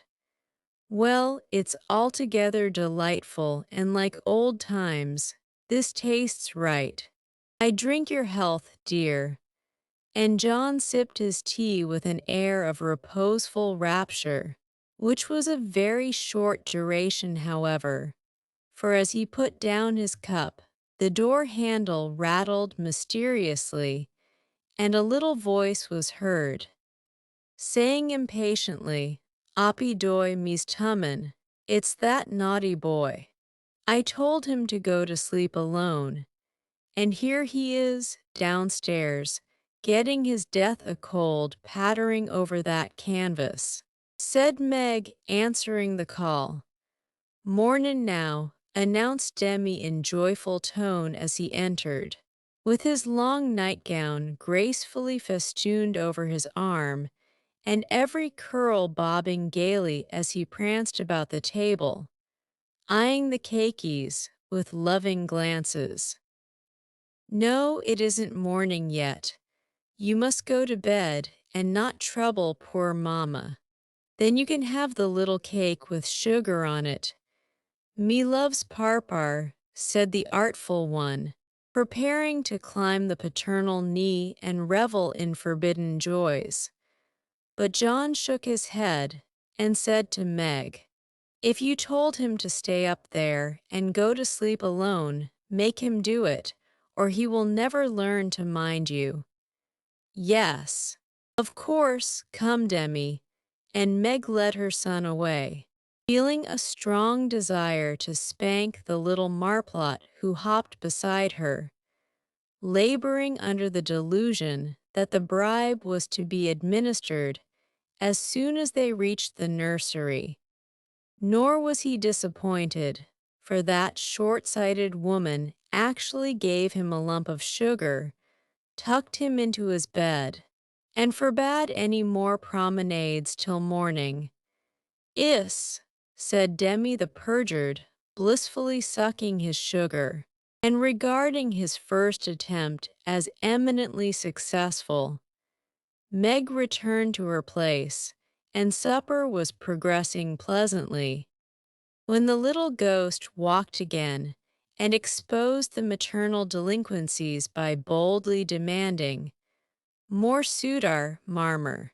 "Now this won't do," said John, hardening his heart against the engaging little sinner. "We shall never know any peace till that child learns to go to bed properly. You have made a slave of yourself long enough. Give him one lesson, and then there will be an end of it. Put him in his bed and leave him, Meg. He won't stay there. He never does unless I sit by him. I'll manage him. Demi, go upstairs and get into your bed, as Mamma bids you."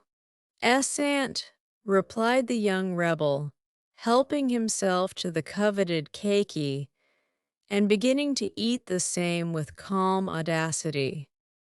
"You must never say that to Papa. I shall carry you if you don't go yourself. Go away, me don't love Parpar." And Demi retired to his mother's skirts for protection. But even that refuge proved unavailing, for he was delivered over to the enemy, with a "Be gentle with him, John," which struck the culprit with dismay. For when Mamma deserted him, then the judgment day was at hand. Bereft of his cake, defrauded of his frolic, and borne away by a strong hand to that detested bed, poor Demi could not restrain his wrath, but openly defied Papa, and kicked and screamed lustily all the way upstairs. The minute he was put into bed on one side, he rolled out on the other, and made for the door, only to be ignominiously caught up by the tail of his little toga and put back again, which lively performance was kept up till the young man's strength gave out, when he devoted himself to roaring at the top of his voice. This vocal exercise usually conquered Meg, but John sat as unmoved as the post which is popularly believed to be deaf. No coaxing, no sugar, no lullaby, no story. Even the light was put out, and only the red glow of the fire enlivened the big dark, which Demi regarded with curiosity rather than fear. This new order of things disgusted him, and he howled dismally for Marmor, as his angry passions subsided, and recollections of his tender bondwoman returned to the captive autocrat. The plaintive wail which succeeded the passionate roar went to Meg's heart, and she ran up to say beseechingly, "Let me stay with him, he'll be good now, John." "No, my dear. I've told him he must go to sleep as you bid him, and he must if I stay here all night. But he'll cry himself sick," pleaded Meg, reproaching herself for deserting her boy. "No, he won't. He's so tired he will soon drop off, and then the matter is settled, for he will understand that he has got to mind. Don't interfere. I'll manage him. He's my child, and I can't have his spirit broken by harshness. He's my child, and I won't have his temper spoiled by indulgence. Go down, my dear, and leave the boy to me." When John spoke in that masterful tone, Meg always obeyed and never regretted her docility. "Please let me kiss him once." "John, certainly. Demi, say good night to Mamma and let her go and rest, for she is very tired with taking care of you all day." Meg always insisted upon it that the kiss won the victory, for after it was given, Demi sobbed more quietly and lay quite still at the bottom of the bed, whither he had wriggled in his anguish of mind. "Poor little man, he's worn out with sleep and crying. I'll cover him up and then go and set Meg's heart at rest, thought John, creeping to the bedside, hoping to find his rebellious heir asleep. But he wasn't. For the moment his father peeped at him, Demi's eyes opened, his little chin began to quiver, and he put up his arms, saying with a penitent hiccup, "Me's dude now." Sitting on the stairs outside, Meg wondered at the long silence which followed the uproar, and after imagining all sorts of impossible accidents, she slipped into the room to set her fears at rest. Demi lay fast asleep, not in his usual spread eagle attitude, but in a subdued bunch, cuddled close in the circle of his father's arm and holding his father's finger, as if he felt that justice was tempered with mercy and had gone to sleep a sadder and wiser baby. So held, John had waited with a womanly patience till the little hand relaxed its hold, and while waiting had fallen asleep, more tired by that tussle with his son than with his whole day's work. As Meg stood watching the two faces on the pillow, she smiled to herself, and then slipped away again, saying in a satisfied tone, "I never need fear that John will be too harsh with my babies. He does know how to manage them, and will be a great help, for Demi is getting too much for me." When John came down at last, expecting to find a pensive or reproachful wife, he was agreeably surprised to find Meg placidly trimming a bonnet, and to be greeted with the request to read something about the election, if he was not too tired. John saw in a minute that a revolution of some kind was going on, but wisely asked no questions, knowing that Meg was such a transparent little person. She couldn't keep a secret to save her life, and therefore the clue would soon appear. He read a long debate with the most amiable readiness, and then explained it in his most lucid manner, while Meg tried to look deeply interested, to ask intelligent questions, and keep her thoughts from wandering from the state of the nation to the state of her bonnet. In her secret soul, however, she decided that politics were as bad as mathematics, and that the mission of politicians seemed to be calling each other names, but she kept these feminine ideas to herself, and when John paused, shook her head and said with what she thought diplomatic ambiguity, "Well, I really don't see what we are coming to."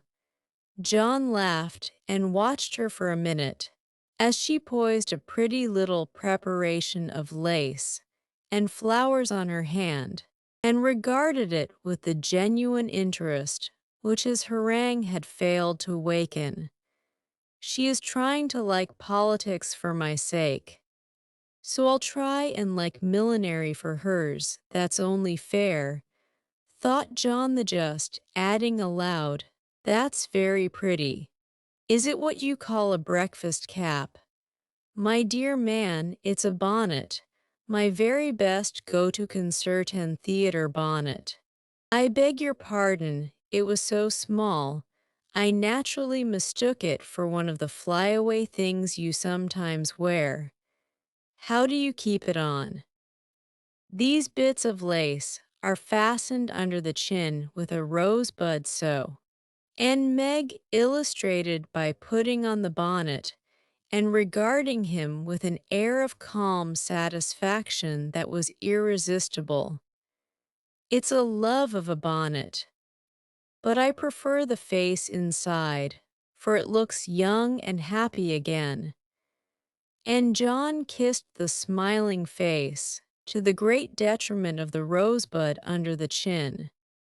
"I'm glad you like it, for I want you to take me to one of the new concerts some night. I really need some music to put me in tune. Will you please? Of course I will, with all my heart, or anywhere else you like. You have been shut up so long, it will do you no end of good, and I shall enjoy it of all things. What put it into your head? Little mother. Well, I had a talk with Marmee the other day, and told her how nervous and cross and out of sorts I felt, and she said I needed change and less care. So Hannah is to help me with the children, and I'm to see to things about the house more, and now and then have a little fun, just to keep me from getting to be a fidgety, broken-down old woman before my time.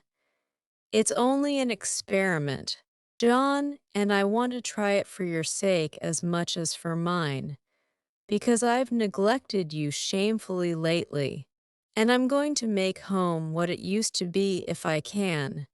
You don't object, I hope. Never mind what John said, or what a very narrow escape the little bonnet had from utter ruin. All that we have any business to know is that John did not appear to object. Judging from the changes which gradually took place in the house and its inmates, it was not all paradise by any means. But everyone was better for the division of labor system. The children throve under the paternal rule, for accurate, steadfast John brought order and obedience into babydom, while Meg recovered her spirits and composed her nerves by plenty of wholesome exercise. A little pleasure and much confidential conversation with her sensible husband. Home grew homelike again, and John had no wish to leave it, unless he took Meg with him. The Scots came to the Brooks now, and everyone found the little house a cheerful place, full of happiness, content, and family love. Even Sally Moffat liked to go there. It is always so quiet and pleasant here. It does me good, Meg, she used to say, looking about her with wistful eyes as if trying to discover the charm, that she might use it in her great house, full of splendid loneliness, for there were no riotous, sunny-faced babies there, and Ned lived in a world of his own, where there was no place for her. This household happiness did not come all at once, but John and Meg had found the key to it, and each year of married life taught them how to use it, unlocking the treasuries of real home love and mutual helpfulness, which the poorest may possess, and the richest cannot buy.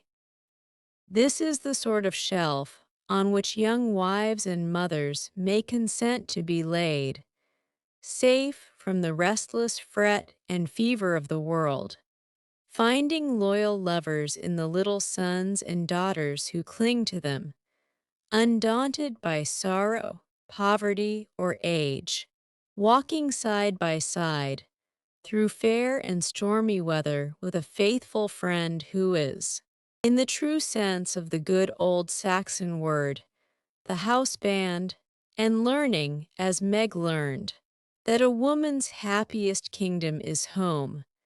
Her highest honor the art of ruling it not as a queen, but as a wise wife and mother. Chapter II. 39 Lazy Lawrence Laurie went to Nice intending to stay a week, and remained a month. He was tired of wandering about alone, and Amy's familiar presence seemed to give a home-like charm to the foreign scenes in which she bore a part. He rather missed the petting he used to receive, and enjoyed a taste of it again, for no attentions, however flattering, from strangers were half so pleasant as the sisterly adoration of the girls at home. Amy never would pet him like the others, but she was very glad to see him now, and quite clung to him, feeling that he was the representative of the dear family for whom she longed more than she would confess. They naturally took comfort in each other's society and were much together, riding, walking, dancing, or dawdling, for at nice no one can be very industrious during the gay season. But, while apparently amusing themselves in the most careless fashion, they were half-consciously making discoveries and forming opinions about each other. Amy rose daily in the estimation of her friend, but he sank in hers, and each felt the truth before a word was spoken. Amy tried to please, and succeeded, for she was grateful for the many pleasures he gave her, and repaid him with the little services to which womanly women know how to lend an indescribable charm. Laurie made no effort of any kind, but just let himself drift along as comfortably as possible, trying to forget, and feeling that all women owed him a kind word because one had been cold to him. It cost him no effort to be generous, and he would have given Amy all the trinkets in Nice if she would have taken them, but at the same time, he felt that he could not change the opinion she was forming of him, and he rather dreaded the keen blue eyes that seemed to watch him with such half-sorrowful, half-scornful surprise. All the rest have gone to Monaco for the day. I preferred to stay at home and write letters. They are done now, and I am going to Valrosa to sketch. Will you come?" said Amy, as she joined Laurie one lovely day when he lounged in as usual about noon. "Well, yes, but isn't it rather warm for such a long walk?" He answered slowly, for the shaded salon looked inviting after the glare without. "I'm going to have the little carriage, and Baptiste can drive, so you'll have nothing to do but hold your umbrella and keep your gloves nice," returned Amy with a sarcastic glance at the immaculate kids, which were a weak point with Laurie. "Then I'll go with pleasure." And he put out his hand for her sketchbook, but she tucked it under her arm with a sharp, "Don't trouble yourself. It's no exertion to me, but you don't look equal to it." Laurie lifted his eyebrows and followed at a leisurely pace as she ran downstairs, but when they got into the carriage, he took the reins himself, and left little Baptiste nothing to do but fold his arms and fall asleep on his perch. The two never quarreled. Amy was too well-bred, and just now Laurie was too lazy, so in a minute he peeped under her hat-brim with an inquiring air. She answered him with a smile, and they went on together in the most amicable manner. It was a lovely drive, along winding roads rich in the picturesque scenes that delight beauty-loving eyes. Here an ancient monastery, whence the solemn chanting of the monks came down to them. There a bare-legged shepherd, in wooden shoes, pointed hat, and rough jacket over one shoulder, sat piping on a stone while his goats skipped among the rocks or lay at his feet. Meek, mouse-colored donkeys, laden with panniers of freshly cut grass, passed by, with a pretty girl in a capeline sitting between the green piles, or an old woman spinning with a distaff as she went. Brown, soft-eyed children ran out from the quaint stone hovels to offer nosegays, or bunches of oranges still on the bough. Gnarled olive trees covered the hills with their dusky foliage, fruit hung golden in the orchard, and great scarlet anemones fringed the roadside, while beyond green slopes and craggy heights, the maritime Alps rose sharp and white against the blue Italian sky. Valrosa well deserved its name, for in that climate of perpetual summer roses blossomed everywhere. They overhung the archway, thrust themselves between the bars of the great gate with a sweet welcome to passers-by, and lined the avenue, winding through lemon trees and feathery palms up to the villa on the hill. Every shadowy nook, where seats invited one to stop and rest, was a mass of bloom. Every cool grotto had its marble nymph smiling from a veil of flowers, and every fountain reflected crimson, white, or pale pink roses. Leaning down to smile at their own beauty, roses covered the walls of the house, draped the cornices, climbed the pillars, and ran riot over the balustrade of the wide terrace, whence one looked down on the sunny Mediterranean and the white-walled city on its shore. This is a regular honeymoon paradise, isn't it? Did you ever see such roses? Asked Amy, pausing on the terrace to enjoy the view and a luxurious whiff of perfume that came wandering by.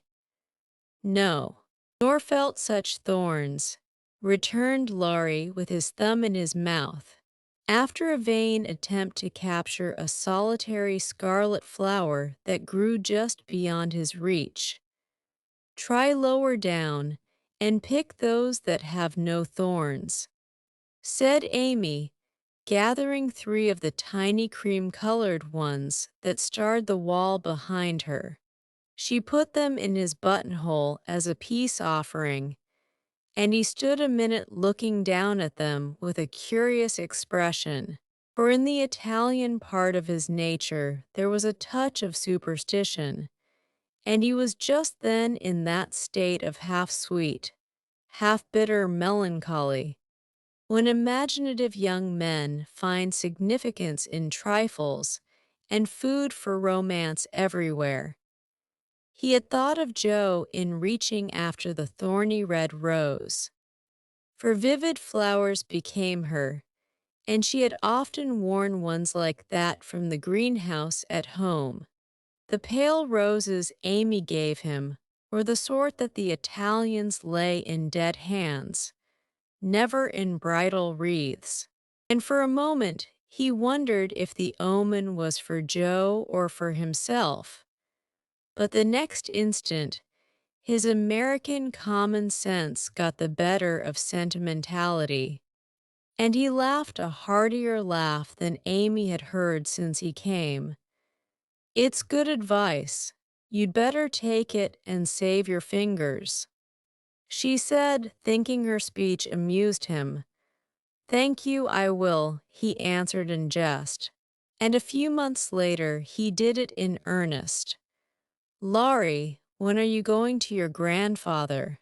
She asked presently as she settled herself on a rustic seat. Very soon. You have said that a dozen times within the last 3 weeks.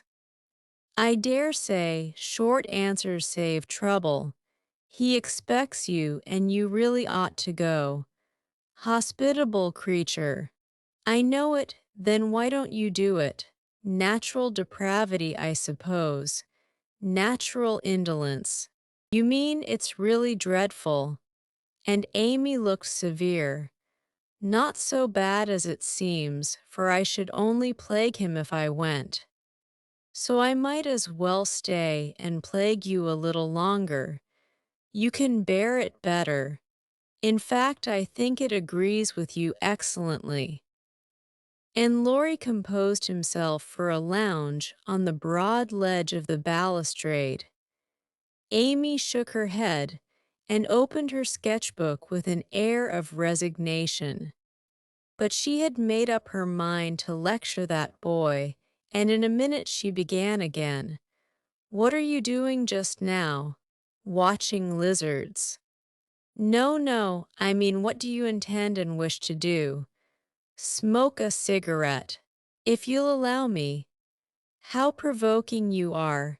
I don't approve of cigars, and I will only allow it on condition that you let me put you into my sketch. I need a figure. With all the pleasure in life. How will you have me, full length or three-quarters on my head or my heels? I should respectfully suggest a recumbent posture, then put yourself in also and call it dolce far niente. Stay as you are, and go to sleep if you like. I intend to work hard, said Amy in her most energetic tone.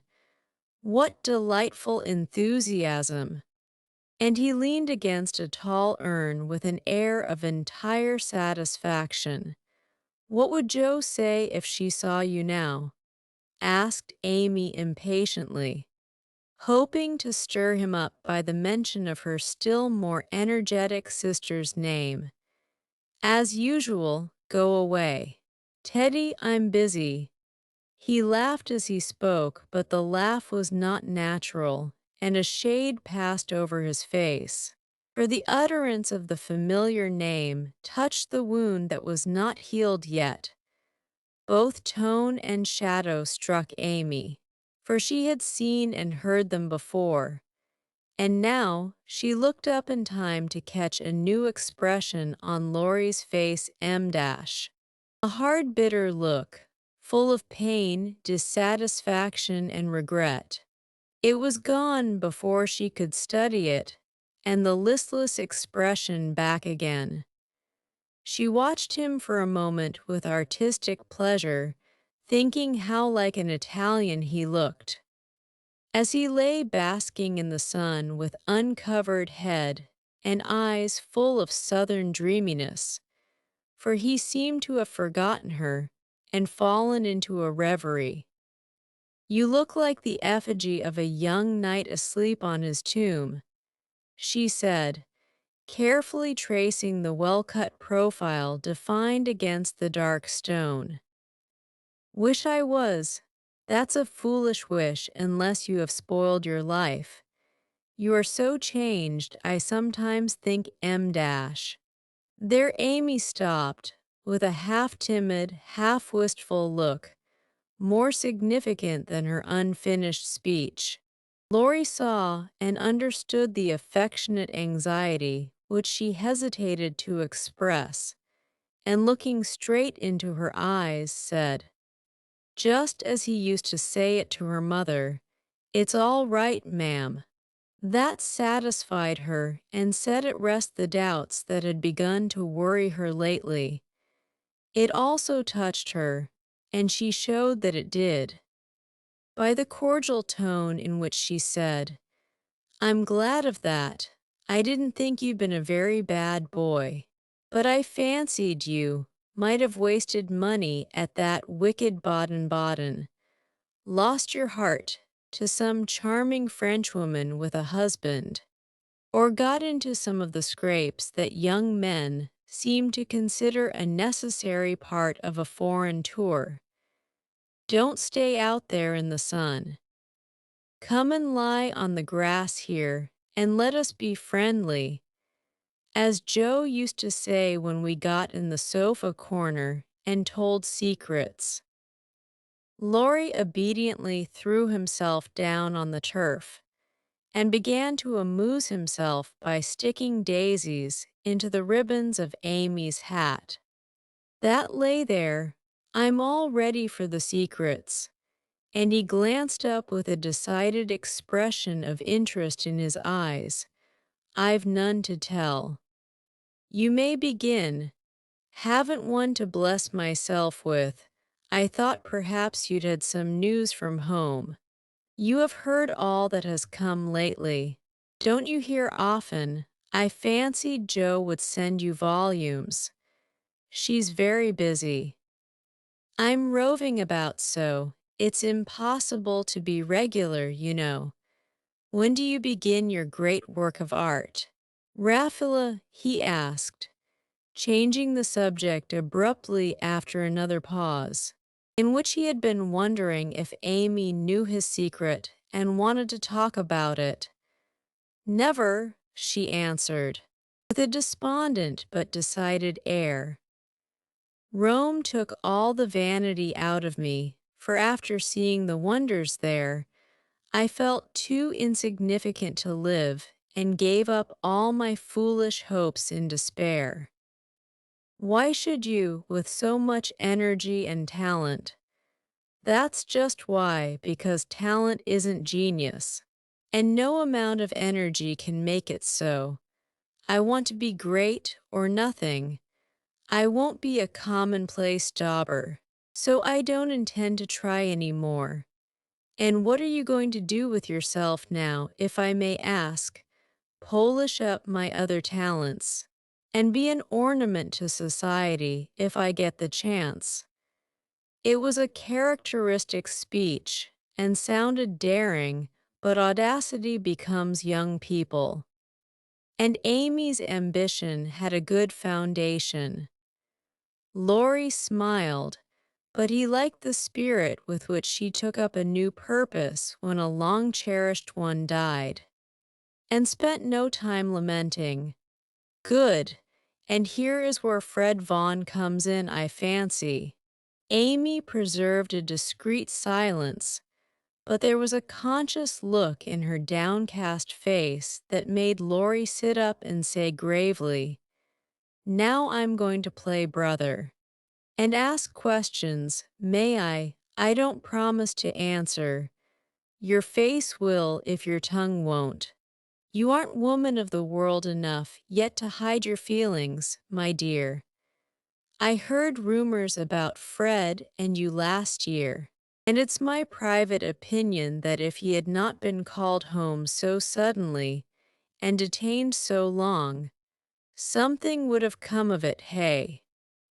"That's not for me to say," was Amy's grim reply, but her lips would smile, and there was a traitorous sparkle of the eye which betrayed that she knew her power and enjoyed the knowledge.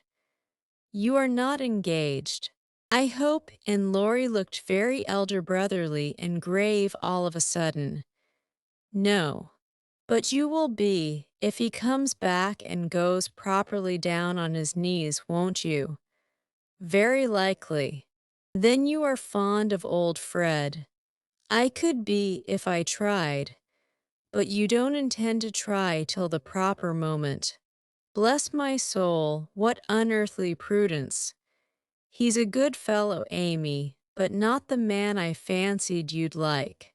He is rich, a gentleman, and has delightful manners," began Amy, trying to be quite cool and dignified, but feeling a little ashamed of herself, in spite of the sincerity of her intentions.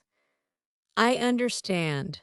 Queens of society can't get on without money, so you mean to make a good match and start in that way. Quite right and proper. As the world goes, but it sounds odd from the lips of one of your mother's girls." "True, nevertheless." A short speech, but the quiet decision with which it was uttered contrasted curiously with the young speaker. Laurie felt this instinctively and laid himself down again, with a sense of disappointment which he could not explain. His look and silence, as well as a certain inward self-disapproval, ruffled Amy, and made her resolve to deliver her lecture without delay.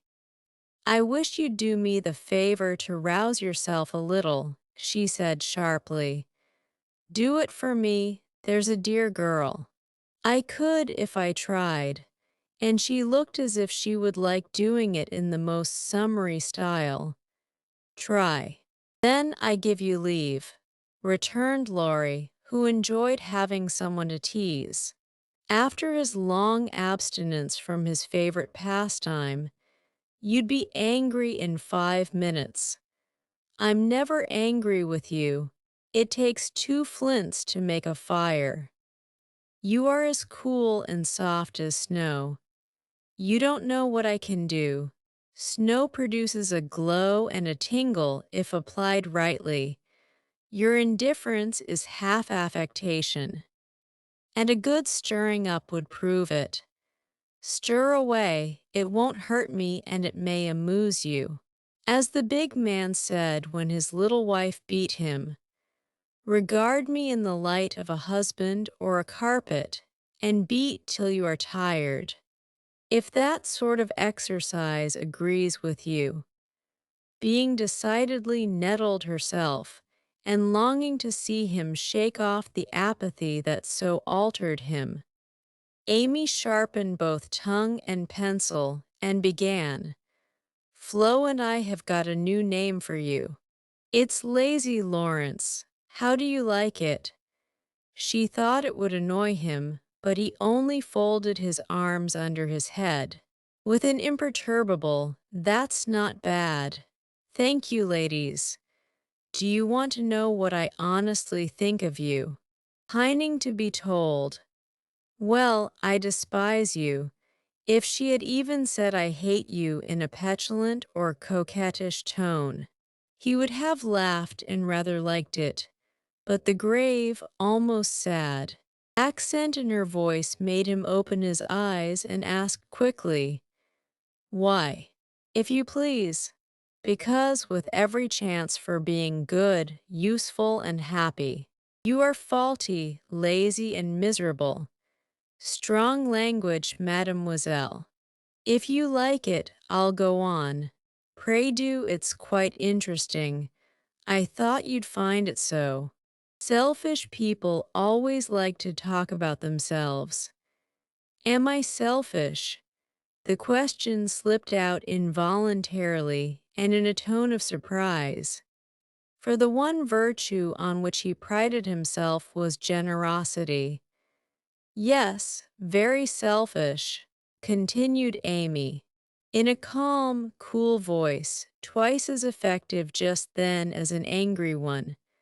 I'll show you how, for I've studied you while we were frolicking, and I'm not at all satisfied with you. Here you have been abroad nearly 6 months, and done nothing but waste time and money and disappoint your friends. Isn't a fellow to have any pleasure after a 4-year grind?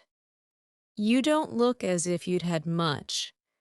At any rate, you are none the better for it, as far as I can see. I said when we first met that you had improved. Now I take it all back, for I don't think you half so nice as when I left you at home. You have grown abominably lazy. You like gossip, and waste time on frivolous things. You are contented to be petted and admired by silly people, instead of being loved and respected by wise ones. With money, talent, position, health, and beauty, you like that old vanity. But it's the truth, so I can't help saying it. With all these splendid things to use and enjoy, you can find nothing to do but dawdle. And instead of being the man you ought to be, you are only. There she stopped, with a look that had both pain and pity in it. St. Lawrence on a gridiron, added Laurie, blandly finishing the sentence. But the lecture began to take effect, for there was a wide-awake sparkle in his eyes now, and a half-angry, half-injured expression replaced the former indifference. I supposed you'd take it so. You men tell us we are angels, and say we can make you what we will. But the instant we honestly try to do you good, you laugh at us and won't listen, which proves how much your flattery is worth. Amy spoke bitterly, and turned her back on the exasperating martyr at her feet. In a minute a hand came down over the page. so that she could not draw, and Laurie's voice said, with a droll imitation of a penitent child, "I will be good. Oh, I will be good." But Amy did not laugh, for she was in earnest, and tapping on the outspread hand with her pencil, said soberly, "Aren't you ashamed of a hand like that? It's as soft and white as a woman's, and looks as if it never did anything but wear Juven's best gloves and pick flowers for ladies. You are not a dandy. Thank heaven! So I'm glad to see there are no diamonds or big seal rings on it, only the little old one Joe gave you so long ago. Dear soul, I wish she was here to help me. So do I." The hand vanished as suddenly as it came, and there was energy enough in the echo of her wish to suit even Amy. She glanced down at him with a new thought in her mind, but he was lying with his hat half over his face, as if for shade, and his mustache hid his mouth. She only saw his chest rise and fall, with a long breath that might have been a sigh, and the hand that wore the ring nestled down into the grass, as if to hide something too precious or too tender to be spoken of. All in a minute, various hints and trifles assumed shape and significance in Amy's mind, and told her what her sister never had confided to her. She remembered that Laurie never spoke voluntarily of Joe. She recalled the shadow on his face just now, the change in his character, and the wearing of the little old ring, which was no ornament to a handsome hand. Girls are quick to read such signs and feel their eloquence. Amy had fancied that perhaps a love trouble was at the bottom of the alteration, and now she was sure of it. Her keen eyes filled, and when she spoke again, it was in a voice that could be beautifully soft and kind when she chose to make it so. "I know I have no right to talk so to you, Laurie, and if you weren't the sweetest-tempered fellow in the world, you'd be very angry with me. But we are all so fond and proud of you. I couldn't bear to think they should be disappointed in you at home as I have been, though perhaps they would understand the change better than I do. I think they would," came from under the hat, in a grim tone, quite as touching as a broken one. "They ought to have told me, and not let me go blundering and scolding, when I should have been more kind and patient than ever. I never did like that Miss Randall, and now I hate her," said artful Amy, wishing to be sure of her facts this time. "Hang Miss Randall." And Laurie knocked the hat off his face, with a look that left no doubt of his sentiments toward that young lady. "I beg pardon. I thought," and there she paused diplomatically. "No, you didn't. You knew perfectly well I never cared for anyone but Joe." Laurie said that in his old, impetuous tone, and turned his face away as he spoke. "I did think so, but as they never said anything about it and you came away, I supposed I was mistaken. And Joe wouldn't be kind to you. Why, I was sure she loved you dearly. She was kind, but not in the right way.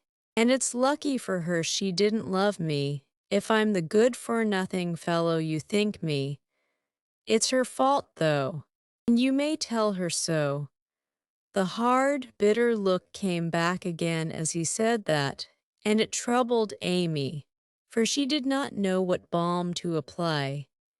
"I was wrong. I didn't know. I'm very sorry I was so cross. But I can't help wishing you'd bear it better, Teddy dear." "Don't.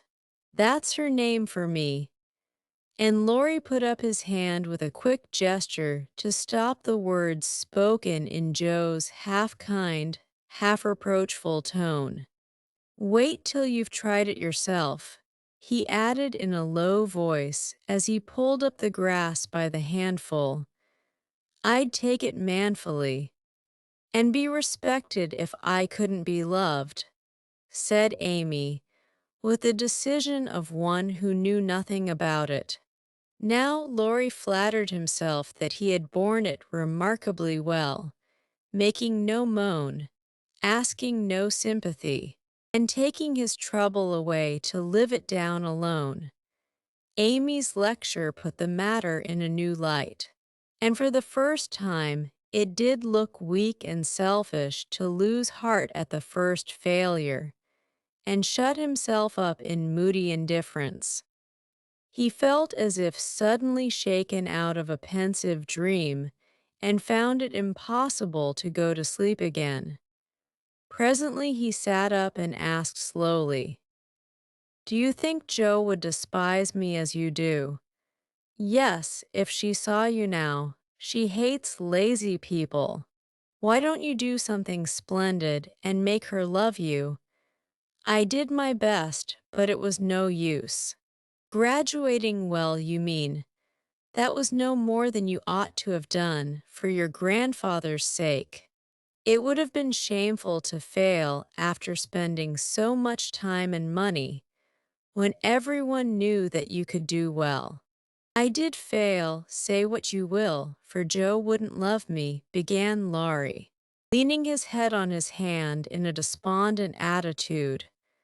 "No, you didn't, and you'll say so in the end, for it did you good, and proved that you could do something if you tried.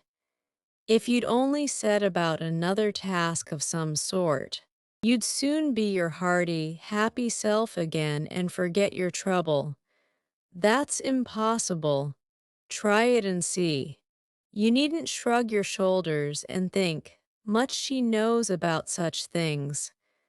I don't pretend to be wise, but I am observing, and I see a great deal more than you'd imagine.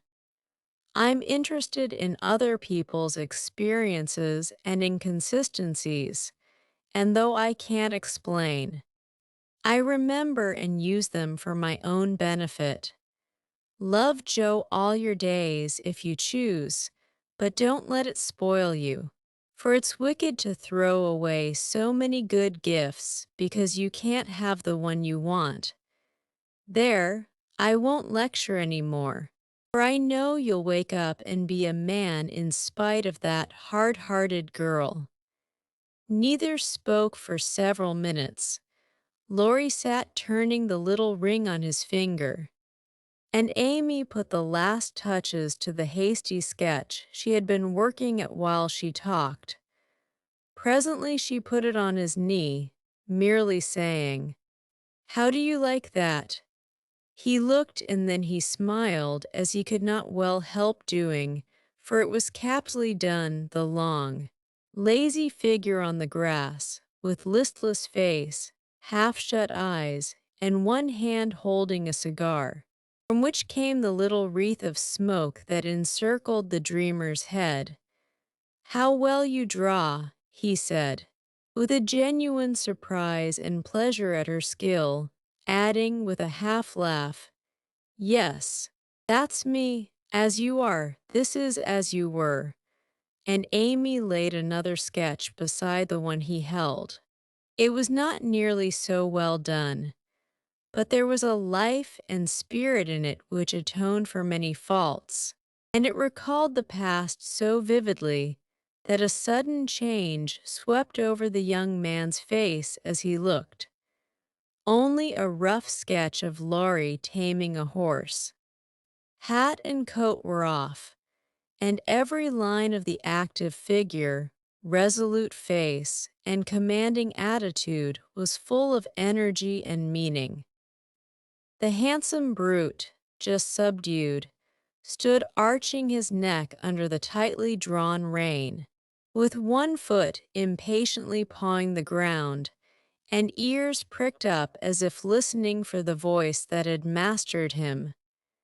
In the ruffled mane, the rider's breezy hair and erect attitude, there was a suggestion of suddenly arrested motion, of strength, courage, and youthful buoyancy that contrasted sharply with the supine grace of the dolce far niente sketch. Laurie said nothing, but as his eye went from one to the other, Amy saw him flush up and fold his lips together as if he read and accepted the little lesson she had given him. That satisfied her, and without waiting for him to speak, she said, in her sprightly way, "Don't you remember the day you played Rary with Puck, and we all looked on? Meg and Bate were frightened, but Joe clapped and pranced. And I sat on the fence and drew you. I found that sketch in my portfolio the other day, touched it up, and kept it to show you. Much obliged. You've improved immensely since then, and I congratulate you. May I venture to suggest in a honeymoon paradise that 5 o'clock is the dinner hour at your hotel?" Laurie rose as he spoke, returned the pictures with a smile and a bow, and looked at his watch, as if to remind her that even moral lectures should have an end. He tried to resume his former easy, indifferent air, but it was an affectation now, for the rousing had been more efficacious than he would confess. Amy felt the shade of coldness in his manner and said to herself, "Now, I've offended him. Well, if it does him good, I'm glad if it makes him hate me. I'm sorry, but it's true, and I can't take back a word of it." They laughed and chatted all the way home, and little Baptiste, up behind, thought that Monsieur and Mademoiselle were in charming spirits. But both felt ill at ease. The friendly frankness was disturbed, the sunshine had a shadow over it, and despite their apparent gaiety, there was a secret discontent in the heart of each. "Shall we see you this evening, mon frere?" asked Amy, as they parted at her aunt's door. "Unfortunately, I have an engagement. Au revoir, mademoiselle." And Laurie bent as if to kiss her hand, in the foreign fashion, which became him better than many men. Something in his face made Amy say quickly and warmly, "No, be yourself with me, Laurie, and part in the good old way. I'd rather have a hearty English handshake than all the sentimental salutations in France. Goodbye, dear." And with these words, uttered in the tone she liked, Laurie left her. After a handshake almost painful in its heartiness, next morning, instead of the usual call, Amy received a note which made her smile at the beginning and sigh at the end. "My dear mentor, please make my adieus to your aunt.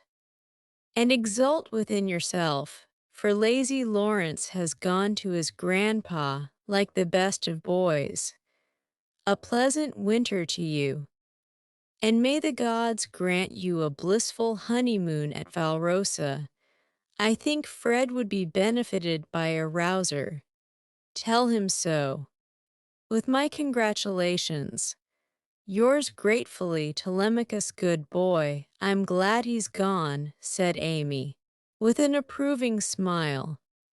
The next minute her face fell as she glanced about the empty room, adding, with an involuntary sigh, "Yes, I am glad, but how I shall miss him."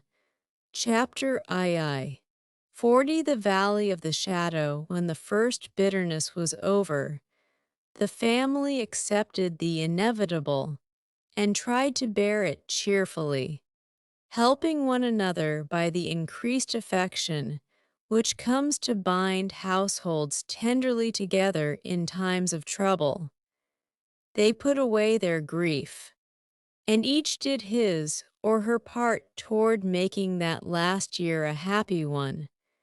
The pleasantest room in the house was set apart for Bate, and in it was gathered everything that she most loved: flowers, pictures, her piano, the little work table, and the beloved pusses.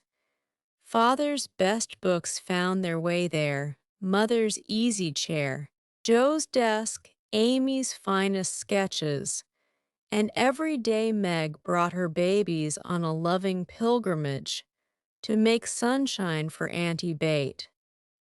John quietly set apart a little sum, that he might enjoy the pleasure of keeping the invalid supplied with the fruit she loved and longed for.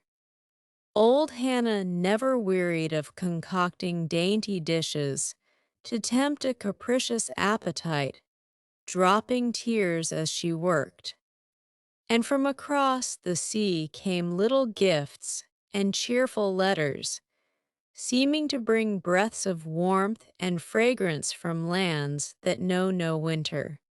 Here, cherished like a household saint in its shrine, sat Bate, tranquil and busy as ever, for nothing could change the sweet, unselfish nature, and even while preparing to leave life, she tried to make it happier for those who should remain behind.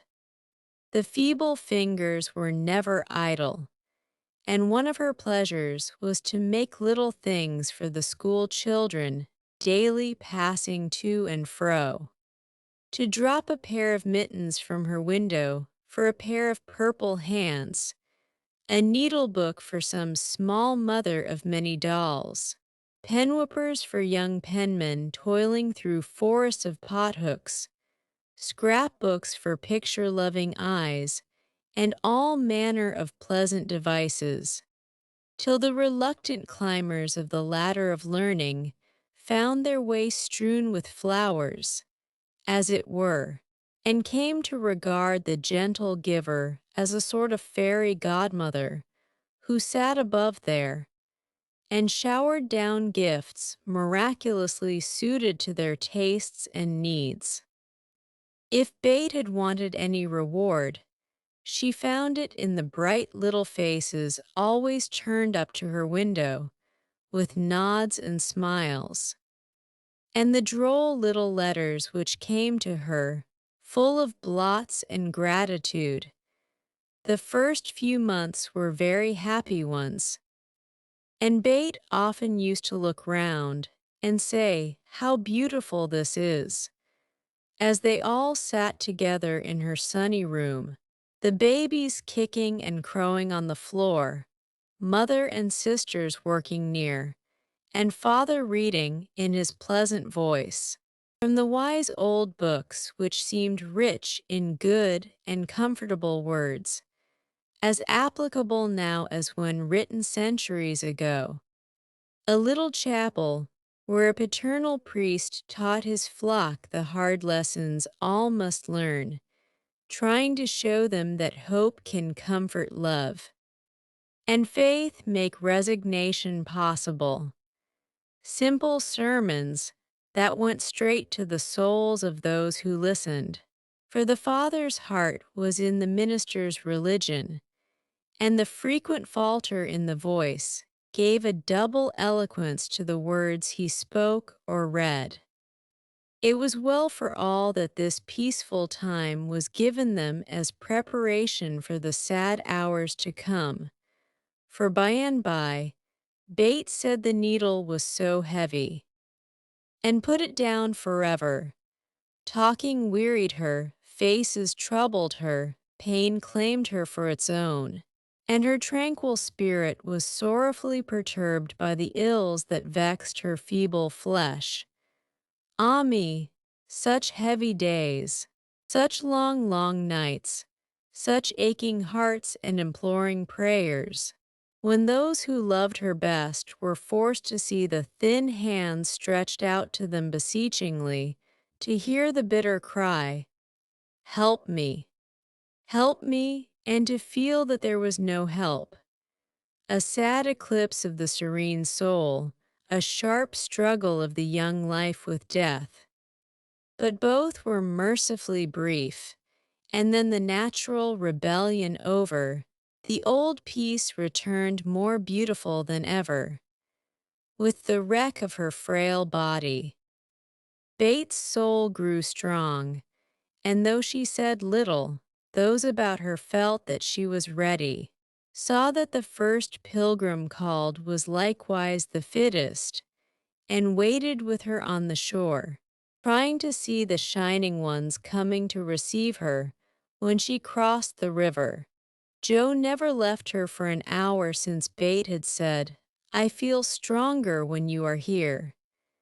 She slept on a couch in the room, waking often to renew the fire, to feed, lift, or wait upon the patient creature who seldom asked for anything, and tried not to be a trouble.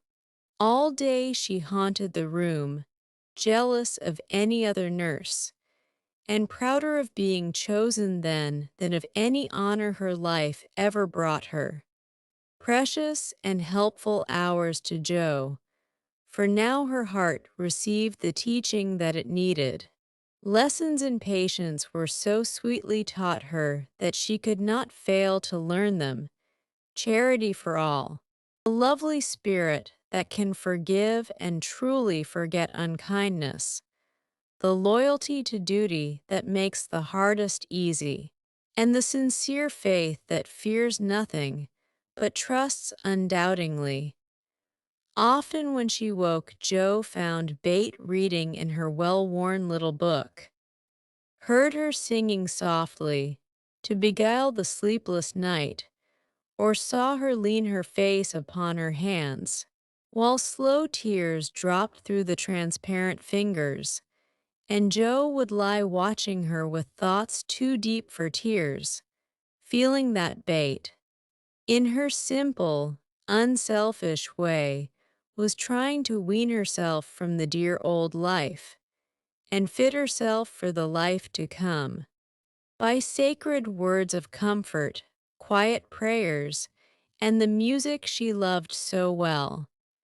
Seeing this did more for Joe than the wisest sermons, the saintliest hymns, the most fervent prayers that any voice could utter, for with eyes made clear by many tears, and a heart softened by the tenderest sorrow, she recognized the beauty of her sister's life uneventful, unambitious, yet full of the genuine virtues which smell sweet and blossom in the dust.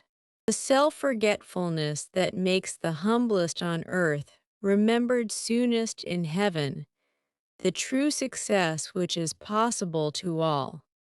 One night when Bate looked among the books upon her table, to find something to make her forget the mortal weariness that was almost as hard to bear as pain.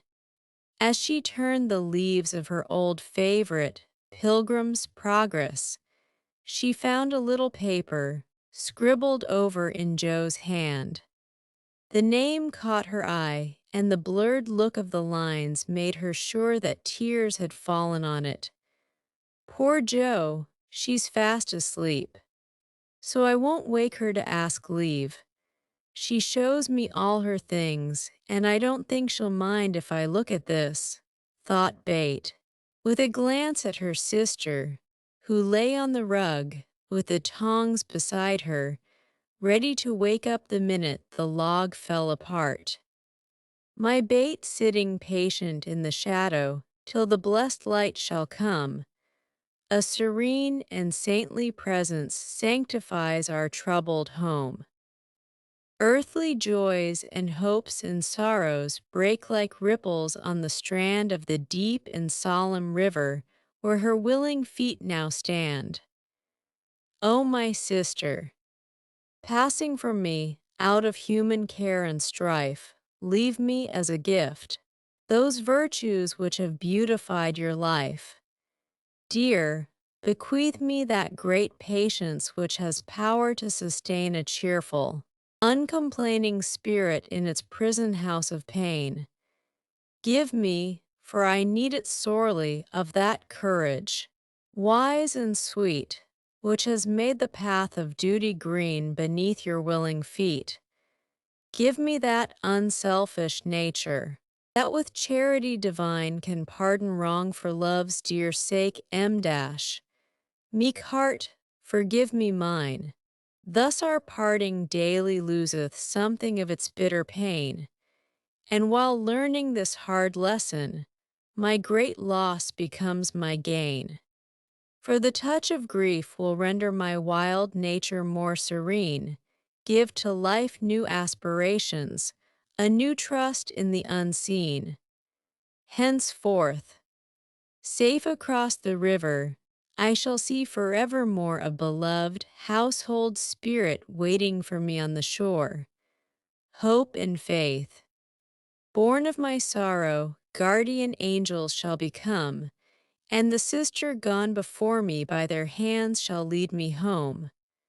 Blurred and blotted, faulty and feeble as the lines were, they brought a look of inexpressible comfort to Bates' face, for her one regret had been that she had done so little, and this seemed to assure her that her life had not been useless, that her death would not bring the despair she feared. As she sat with the paper folded between her hands, the charred log fell asunder. Joe started up, revived the blaze, and crept to the bedside, hoping Bates slept. Not asleep, but so happy, dear. See, I found this and read it. I knew you wouldn't care. Have I been all that to you, Joe? She asked with wistful, humble earnestness. O.H. Bate, so much. So much? And Joe's head went down upon the pillow beside her sister's. Then I don't feel as if I'd wasted my life. I'm not so good as you make me, but I have tried to do right. And now, when it's too late to begin even to do better, it's such a comfort to know that someone loves me so much and feels as if I'd helped them. More than anyone in the world, Bate. I used to think I couldn't let you go, but I'm learning to feel that I don't lose you, that you'll be more to me than ever, and death can't part us. Though it seems to, I know it cannot, and I don't fear it any longer, for I'm sure I shall be your Bate still, to love and help you more than ever. You must take my place, Joe, and be everything to father and mother when I'm gone. They will turn to you. Don't fail them, and if it's hard to work alone, remember that I don't forget you, and that you'll be happier in doing that than writing splendid books or seeing all the world. For love is the only thing that we can carry with us when we go, and it makes the go easy. I'll try, Bate. And then and there Joe renounced her old ambition, pledged herself to a new and better one, acknowledging the poverty of other desires, and feeling the blessed solace of a belief in the immortality of love. So the spring days came and went, the sky grew clearer, the earth greener. The flowers were up fairly early, and the birds came back in time to say goodbye to Bate, who, like a tired but trustful child, clung to the hands that had led her all her life, as father and mother guided her tenderly through the valley of the shadow, and gave her up to God. Seldom except in books do the dying utter memorable words, see visions, or depart with beatified countenances. And those who have sped many parting souls know that to most the end comes as naturally and simply as sleep. As Bate had hoped, the tide went out easily, and in the dark hour before dawn, on the bosom where she had drawn her first breath, she quietly drew her last, with no farewell but one loving look, one little sigh, with tears and prayers and tender hands. Mother and sisters made her ready for the long sleep that pain would never mar again, seeing with grateful eyes the beautiful serenity that soon replaced the pathetic patience that had wrung their hearts so long, and feeling with reverent joy that to their darling death was a benignant angel, not a phantom full of dread. When morning came, for the first time in many months the fire was out, Joe's place was empty, and the room was very still. But a bird sang blithely on a budding bough, close by. The snowdrops blossomed freshly at the window, and the spring sunshine streamed in like a benediction over the placid face upon the pillow, a face so full of painless peace that those who loved it best smiled through their tears, and thanked God that Bate was well at last. Chapter II. 41 Learning to forget Amy's lecture did Laurie good, though of course he did not own it till long afterward. Men seldom do, for when women are the advisers, the lords of creation don't take the advice till they have persuaded themselves that it is just what they intended to do. Then they act upon it. And if it succeeds, they give the weaker vessel half the credit of it. If it fails, they generously give her the whole.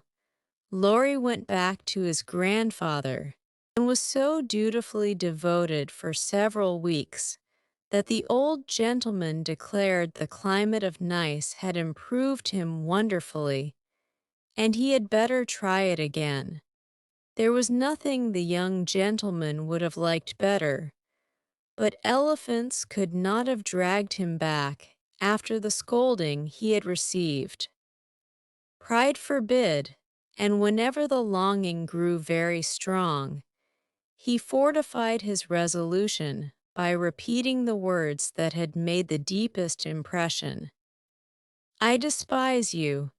Go and do something splendid that will make her love you.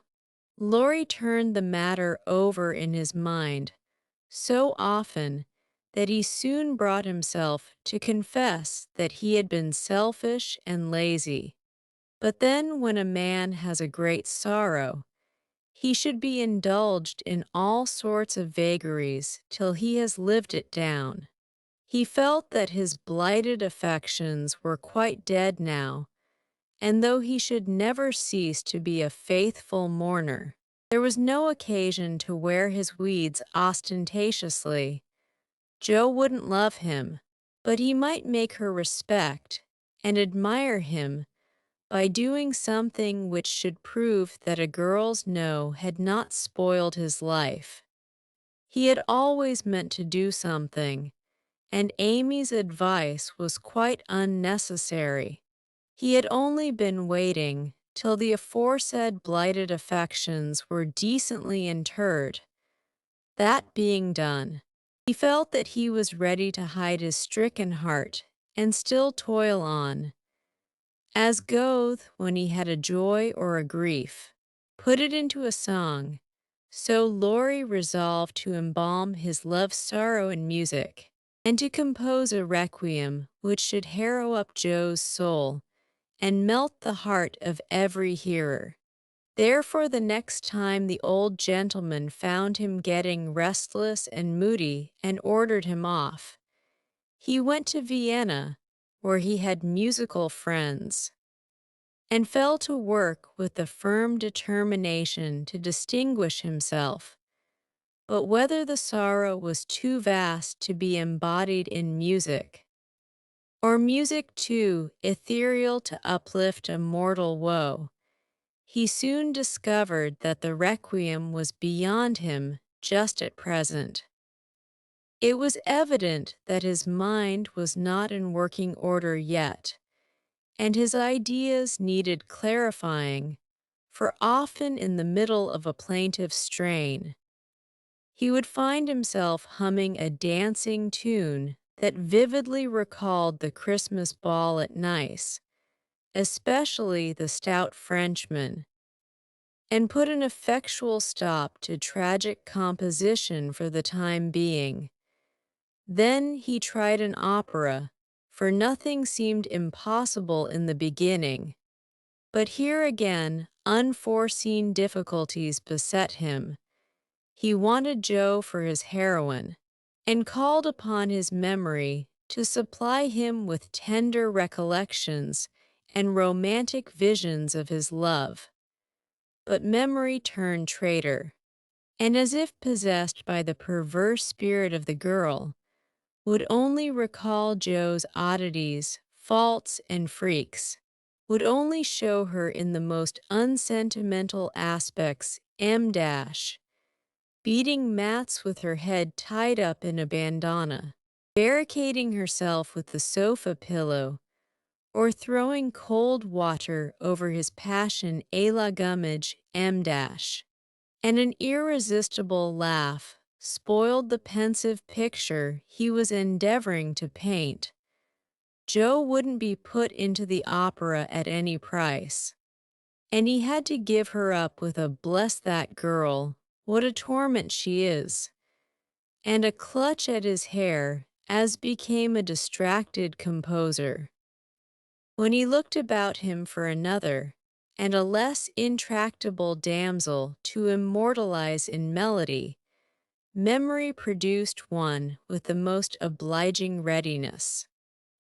This phantom wore many faces, but it always had golden hair, was enveloped in a diaphanous cloud, and floated airily before his mind's eye in a pleasing chaos of roses, peacocks, white ponies, and blue ribbons. He did not give the complacent wraith any name, but he took her for his heroine and grew quite fond of her, as well he might, for he gifted her with every gift and grace under the sun, and escorted her, unscathed, through trials which would have annihilated any mortal woman. Thanks to this inspiration, he got on swimmingly for a time, but gradually the work lost its charm, and he forgot to compose, while he sat musing, pen in hand, or roamed about the gay city to get some new ideas and refresh his mind, which seemed to be in a somewhat unsettled state that winter. He did not do much, but he thought a great deal, and was conscious of a change of some sort going on in spite of himself. Its genius simmering, perhaps. "I'll let it simmer and see what comes of it," he said, with a secret suspicion all the while that it wasn't genius, but something far more common.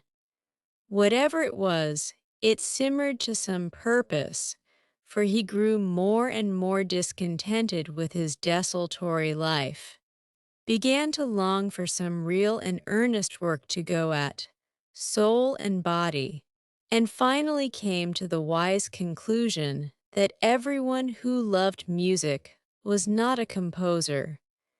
Returning from one of Mozart's grand operas, splendidly performed at the Royal Theatre, he looked over his own, played a few of the best parts, sat staring at the busts of Mendelssohn, Beethoven, and Bach, who stared benignly back again.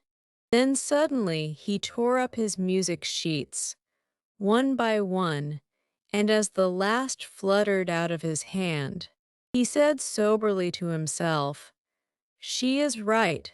Talent isn't genius, and you can't make it so. That music has taken the vanity out of as Rome took it out of her, and I won't be a humbug any longer. Now what shall I do?" That seemed a hard question to answer, and Laurie began to wish he had to work for his daily bread. Now, if ever, occurred an eligible opportunity for going to the devil, as he once forcibly expressed it, for he had plenty of money and nothing to do. And Satan is proverbially fond of providing employment for full and idle hands.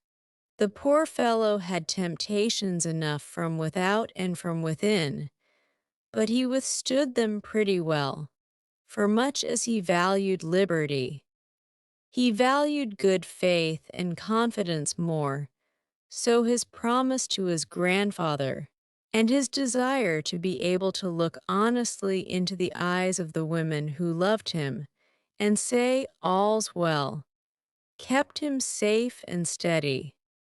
Very likely, some Mrs. Grundy will observe, I don't believe it. Boys will be boys. Young men must sow their wild oats. And women must not expect miracles.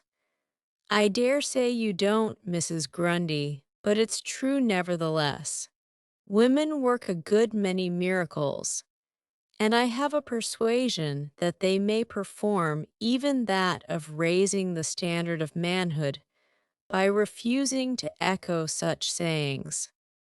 Let the boys be boys, the longer the better, and let the young men sow their wild oats if they must. But mothers, sisters, and friends may help to make the crop a small one and keep many tares from spoiling the harvest by believing and showing that they believe in the possibility of loyalty to the virtues which make men manliest in good women's eyes. If it is a feminine delusion, leave us to enjoy it while we may, for without it half the beauty and the romance of life is lost. And sorrowful forebodings would embitter all our hopes of the brave, tender-hearted little lads, who still love their mothers better than themselves, and are not ashamed to own it. Laurie thought that the task of forgetting his love for Joe would absorb all his powers for years, but to his great surprise, he discovered it grew easier every day. He refused to believe it at first, got angry with himself, and couldn't understand it. But these hearts of ours are curious and contrary things, and time and nature work their will in spite of us. Laurie's heart wouldn't ache. The wound persisted in healing with a rapidity that astonished him. And instead of trying to forget, he found himself trying to remember. He had not foreseen this turn of affairs and was not prepared for it. He was disgusted with himself, surprised at his own fickleness, and full of a queer mixture of disappointment and relief that he could recover from such a tremendous blow so soon. He carefully stirred up the embers of his lost love, but they refused to burst into a blaze. There was only a comfortable glow that warmed and did him good without putting him into a fever, and he was reluctantly obliged to confess that the boyish passion was slowly subsiding into a more tranquil sentiment, very tender, a little sad and resentful still, but that was sure to pass away in time, leaving a brotherly affection which would last unbroken to the end. As the word brotherly passed through his mind in one of his reveries, he smiled and glanced up at the picture of Mozart that was before him. Well, he was a great man, and when he couldn't have one sister, he took the other, and was happy. Laurie did not utter the words, but he thought them, and the next instant kissed the little old ring, saying to himself, "No, I won't. I haven't forgotten. I never can." I'll try again, and if that fails, why then, leaving his sentence unfinished, he seized pen and paper and wrote to Jo, telling her that he could not settle to anything while there was the least hope of her changing her mind. Couldn't she, wouldn't she, and let him come home and be happy? While waiting for an answer, he did nothing, but he did it energetically, for he was in a fever of impatience. It came at last, and settled his mind effectually on one point, for Jo decidedly couldn't and wouldn't. She was wrapped up in bait, and never wished to hear the word love again. Then she begged him to be happy with somebody else, but always keep a little corner of his heart for his loving sister Jo. In a postscript, she desired him not to tell Amy that bait was worse. She was coming home in the spring, and there was no need of saddening the remainder of her stay. That would be time enough, please God. But Laurie must write to her often, and not let her feel lonely, homesick, or anxious. So I will at once.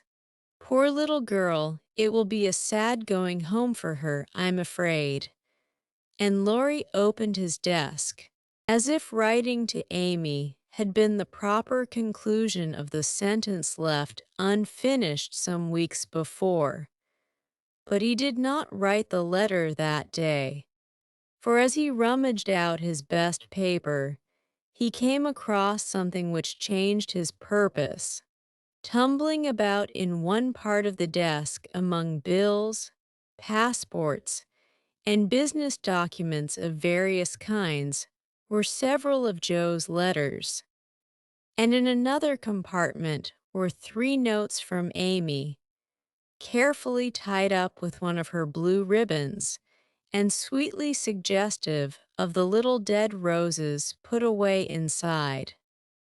With a half-repentant, half-amused expression, Laurie gathered up all Joe's letters, smoothed, folded, and put them neatly into a small drawer of the desk, stood a minute turning the ring thoughtfully on his finger, then slowly drew it off, laid it with the letters, locked the drawer, and went out to hear High Mass at St. Stephen's, feeling as if there had been a funeral. And though not overwhelmed with affliction, this seemed a more proper way to spend the rest of the day than in writing letters to charming young ladies. The letter went very soon, however, and was promptly answered, for Amy was homesick, and confessed it in the most delightfully confiding manner. The correspondence flourished famously, and letters flew to and fro with unfailing regularity all through the early spring. Laurie sold his busts, made allumettes of his opera, and went back to Paris, hoping somebody would arrive before long. He wanted desperately to go to Nice, but would not till he was asked. And Amy would not ask him, for just then she was having little experiences of her own, which made her rather wish to avoid the quizzical eyes of Out Boy. Fred Vaughn had returned, and put the question to which she had once decided to answer, "Yes, thank you." But now she said, "No, thank you," kindly but steadily, for when the time came, her courage failed her, and she found that something more than money and position was needed to satisfy the new longing that filled her heart so full of tender hopes and fears. The words, "Fred is a good fellow, but not at all the man I fancied you would ever like," and Laurie's face when he uttered them, kept returning to her as pertinaciously as her own did when she said in look, if not in words, "I shall marry for money." It troubled her to remember that now she wished she could take it back. It sounded so unwomanly. She didn't want Laurie to think her a heartless, worldly creature. She didn't care to be a queen of society, now half so much, as she did to be a lovable woman. She was so glad he didn't hate her for the dreadful things she said, but took them so beautifully and was kinder than ever. His letters were such a comfort, for the home letters were very irregular and not half so satisfactory as his when they did come. It was not only a pleasure, but a duty to answer them, for the poor fellow was forlorn and needed petting, since Joe persisted in being stony-hearted. She ought to have made an effort and tried to love him. It couldn't be very hard. Many people would be proud and glad to have such a dear boy care for them. But Joe never would act like other girls, so there was nothing to do but be very kind and treat him like a brother. If all brothers were treated as well as Laurie was at this period, they would be a much happier race of beings than they are. Amy never lectured now. She asked his opinion on all subjects. She was interested in everything he did, made charming little presents for him, and sent him 2 letters a week, full of lively gossip, sisterly confidences, and captivating sketches of the lovely scenes about her. As few brothers are complimented by having their letters carried about in their sisters' pockets, read and reread diligently, cried over when short, kissed when long, and treasured carefully, we will not hint that Amy did any of these fond and foolish things. But she certainly did grow a little pale and pensive that spring, lost much of her relish for society, and went out sketching alone a good deal. She never had much to show when she came home, but was studying nature, I dare say, while she sat for hours, with her hands folded, on the terrace at Valrosa, or absently sketched any fancy that occurred to her, a stalwart knight carved on a tomb, a young man asleep in the grass, with his hat over his eyes, or a curly-haired girl in gorgeous array, promenading down a ballroom on the arm of a tall gentleman, both faces being left a blur according to the last fashion in art, which was safe but not altogether satisfactory. Her aunt thought that she regretted her answer to Fred, and finding denials useless and explanations impossible, Amy left her to think what she liked, taking care that Laurie should know that Fred had gone to Egypt. That was all, but he understood it and looked relieved, as he said to himself with a venerable air, I was sure she would think better of it. Poor old fellow, I've been through it all and I can sympathize. With that he heaved a great sigh and then, as if he had discharged his duty to the past, put his feet up on the sofa and enjoyed Amy's letter luxuriously. While these changes were going on abroad, trouble had come at home, but the letter telling that Bate was failing never reached Amy.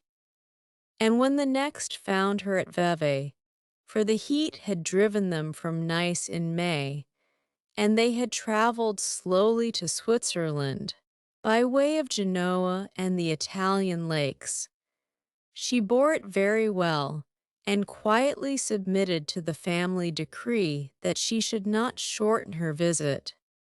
For since it was too late to say good-bye to Bate, she had better stay and let absence soften her sorrow. But her heart was very heavy. She longed to be at home, and every day looked wistfully across the lake, waiting for Laurie to come and comfort her. He did come very soon, for the same mail brought letters to them both, but he was in Germany, and it took some days to reach him. The moment he read it, he packed his knapsack, bade adieu to his fellow pedestrians, and was off to keep his promise, with a heart full of joy and sorrow, hope and suspense. He knew Vevey well, and as soon as the boat touched the little quay, he hurried along the shore to La Tour, where the Carols were living en pension. The Garon was in despair that the whole family had gone to take a promenade on the lake. But no, the blonde mademoiselle might be in the chateau garden, if monsieur would give himself the pain of sitting down. A flash of time should present her, but monsieur could not wait even a flash of time, and in the middle of the speech departed to find mademoiselle himself. A pleasant old garden on the borders of the lovely lake, with chestnuts rustling overhead, ivy climbing everywhere, and the black shadow of the tower falling far across the sunny water. At one corner of the wide, low wall was a seat, and here Amy often came to read or work, or console herself with the beauty all about her. She was sitting here that day, leaning her head on her hand, with a homesick heart and heavy eyes, thinking of Bate and wondering why Laurie did not come. She did not hear him cross the courtyard beyond, nor see him pause in the archway that led from the subterranean path into the garden. He stood a minute looking at her with new eyes, seeing what no one had ever seen before, the tender side of Amy's character. Everything about her mutely suggested love and sorrow. The blotted letters in her lap, the black ribbon that tied up her hair, the womanly pain and patience in her face. Even the little ebony cross at her throat seemed pathetic to Laurie, for he had given it to her, and she wore it as her only ornament. If he had any doubts about the reception she would give him, they were set at rest the minute she looked up and saw him, for dropping everything. She ran to him, exclaiming in a tone of unmistakable love and longing, "Oh, Laurie, Laurie, I knew you'd come to me."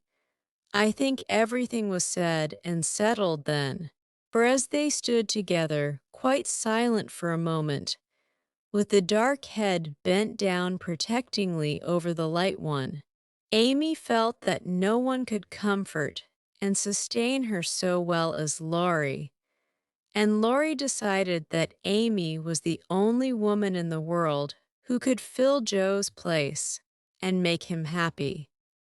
He did not tell her so, but she was not disappointed, for both felt the truth, were satisfied, and gladly left the rest to silence.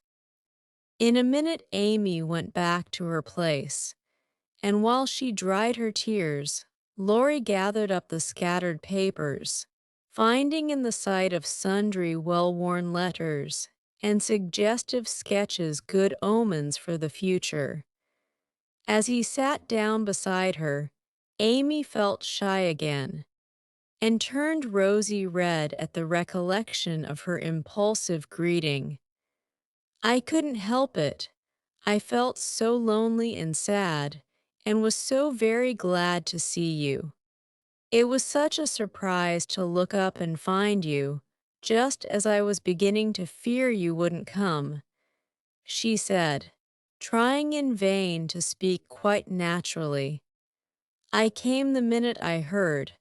I wish I could say something to comfort you for the loss of dear little Bate. But I can only feel, and he could not get any further. for her two turned bashful all of a sudden and did not quite know what to say. He longed to lay Amy's head down on his shoulder and tell her to have a good cry, but he did not dare, so took her hand instead and gave it a sympathetic squeeze that was better than words.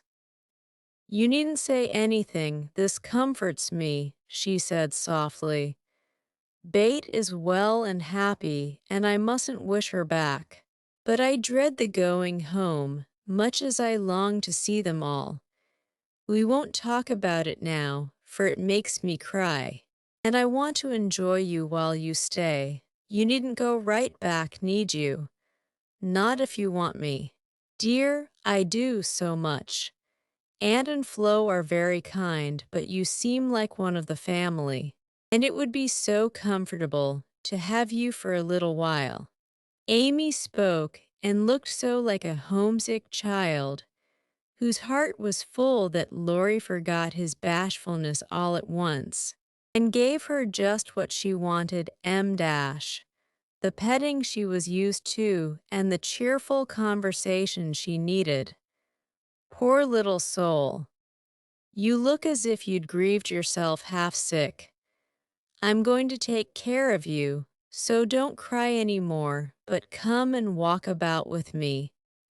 The wind is too chilly for you to sit still," he said, in the half-caressing, half-commanding way that Amy liked, as he tied on her hat, drew her arm through his, and began to pace up and down the sunny walk under the new-leaved chestnuts.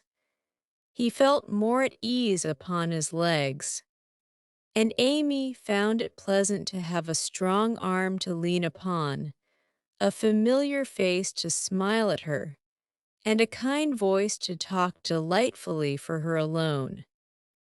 The quaint old garden had sheltered many pairs of lovers, and seemed expressly made for them, so sunny and secluded was it, with nothing but the tower to overlook them, and the wide lake to carry away the echo of their words as it rippled by below. For an hour this new pair walked and talked, or rested on the wall, enjoying the sweet influences which gave such a charm to time and place.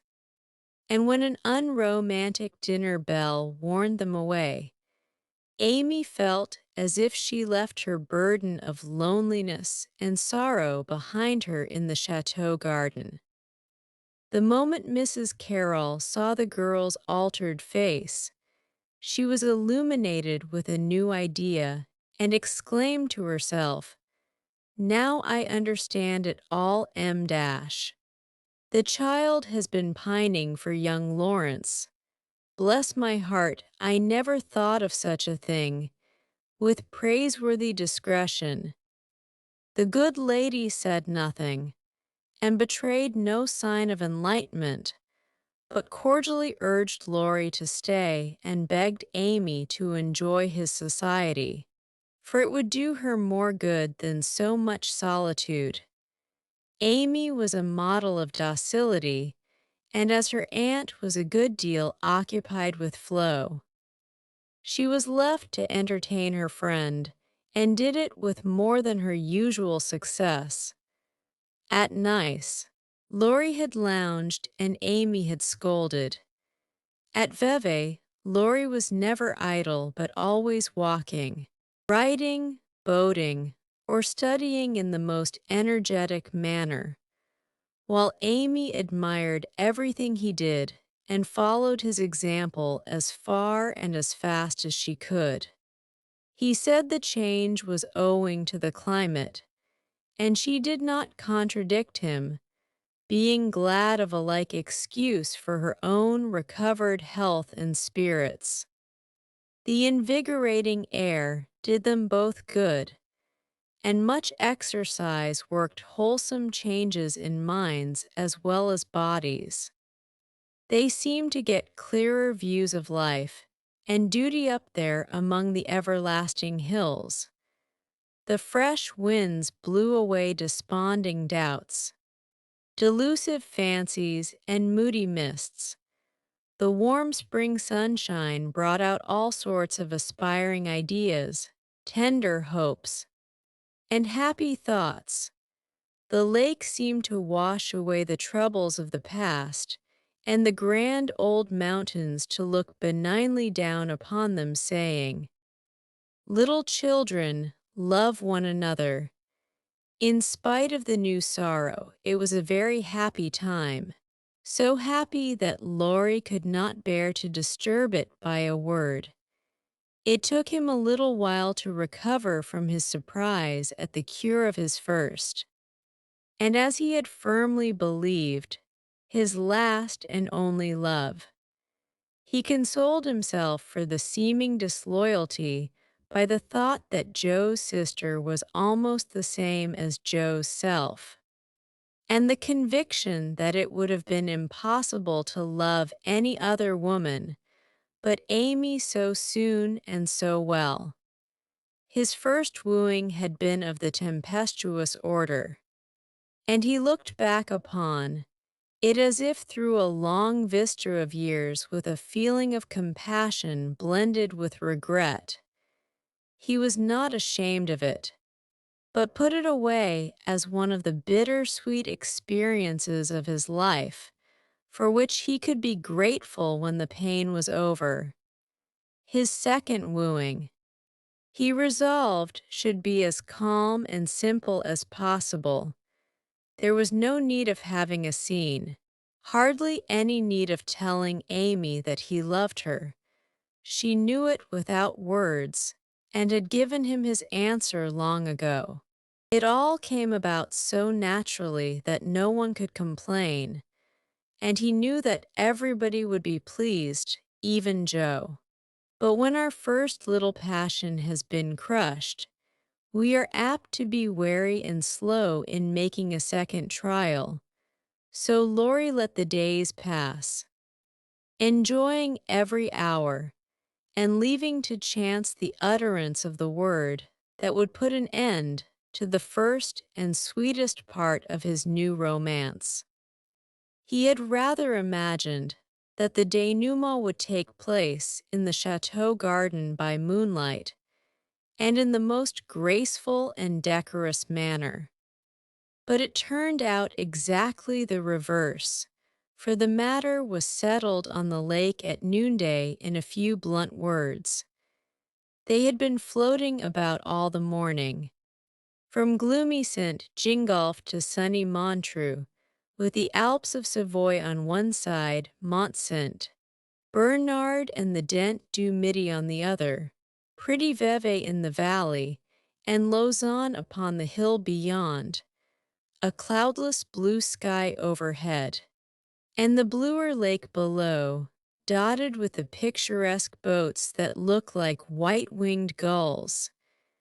They had been talking of Bonnivard as they glided past Chillon, and of Rousseau as they looked up at Clarens, where he wrote his Hellas.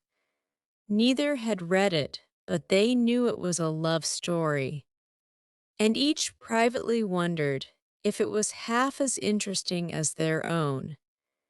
Amy had been dabbling her hand in the water during the little pause that fell between them, and when she looked up, Laurie was leaning on his oars with an expression in his eyes that made her say hastily, merely for the sake of saying something, "You must be tired.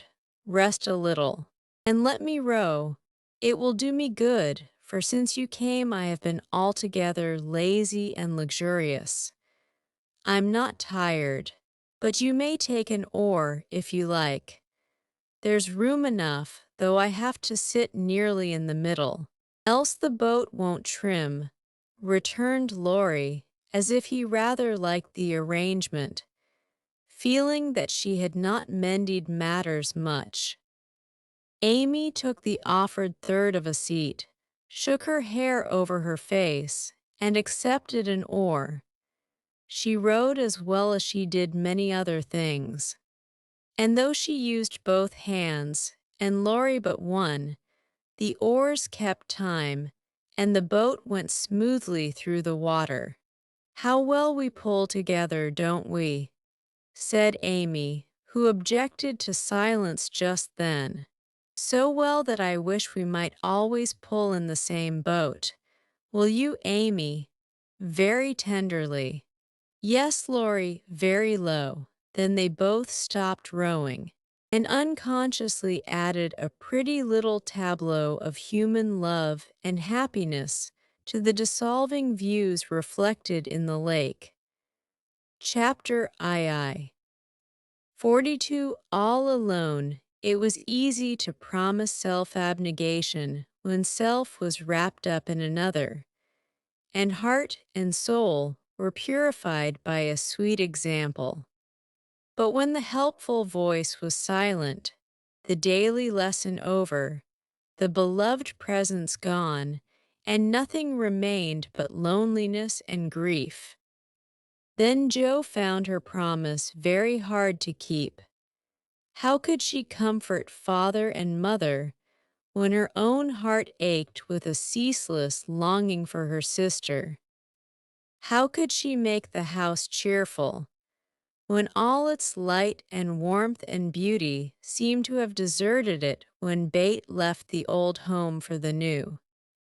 And where in all the world could she find some useful, happy work to do that would take the place of the loving service which had been its own reward? She tried in a blind, hopeless way to do her duty, secretly rebelling against it all the while, for it seemed unjust that her few joys should be lessened, her burdens made heavier, and life get harder and harder as she toiled along. Some people seemed to get all sunshine, and some all shadow. It was not fair, for she tried more than Amy to be good, but never got any reward, only disappointment, trouble and hard work. Poor Jo, these were dark days to her, for something like despair came over her when she thought of spending all her life in that quiet house, devoted to humdrum cares, a few small pleasures, and the duty that never seemed to grow any easier. "I can't do it. I wasn't meant for a life like this. And I know I shall break away and do something desperate if somebody doesn't come and help me," she said to herself, when her first efforts failed, and she fell into the moody, miserable state of mind which often comes when strong wills have to yield to the inevitable. But someone did come and help her, though Jo did not recognize her good angels at once, because they wore familiar shapes and used the simple spells best fitted to poor humanity.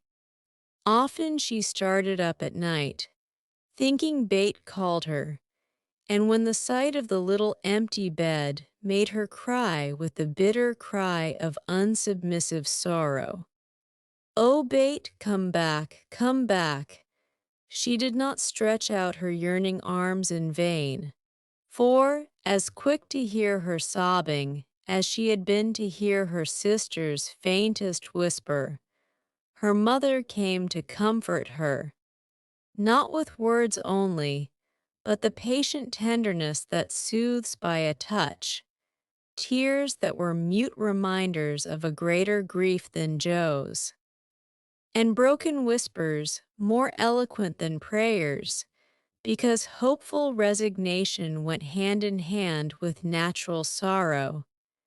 Sacred moments, when heart talked to heart in the silence of the night, turning affliction to a blessing, which chastened grief and strengthened love. Feeling this, Jo's burden seemed easier to bear, duty grew sweeter, and life looked more endurable, seen from the safe shelter of her mother's arms. When aching heart was a little comforted, troubled mind likewise found help, For one day she went to the study, and leaning over the good gray head lifted to welcome her with a tranquil smile, she said very humbly, "Father, talk to me as you did to Bate. I need it more than she did, for I'm all wrong. My dear, nothing can comfort me like this," he answered with a falter in his voice and both arms round her as if he too needed help and did not fear to ask for it. Then, sitting in Bates' little chair close beside him, Jo told her troubles, the resentful sorrow for her loss, the fruitless efforts that discouraged her, the want of faith that made life look so dark, and all the sad bewilderment which we call despair. She gave him entire confidence. He gave her the help she needed, and both found consolation in the act. For the time had come when they could talk together not only as father and daughter, but as man and woman, able and glad to serve each other with mutual sympathy as well as mutual love.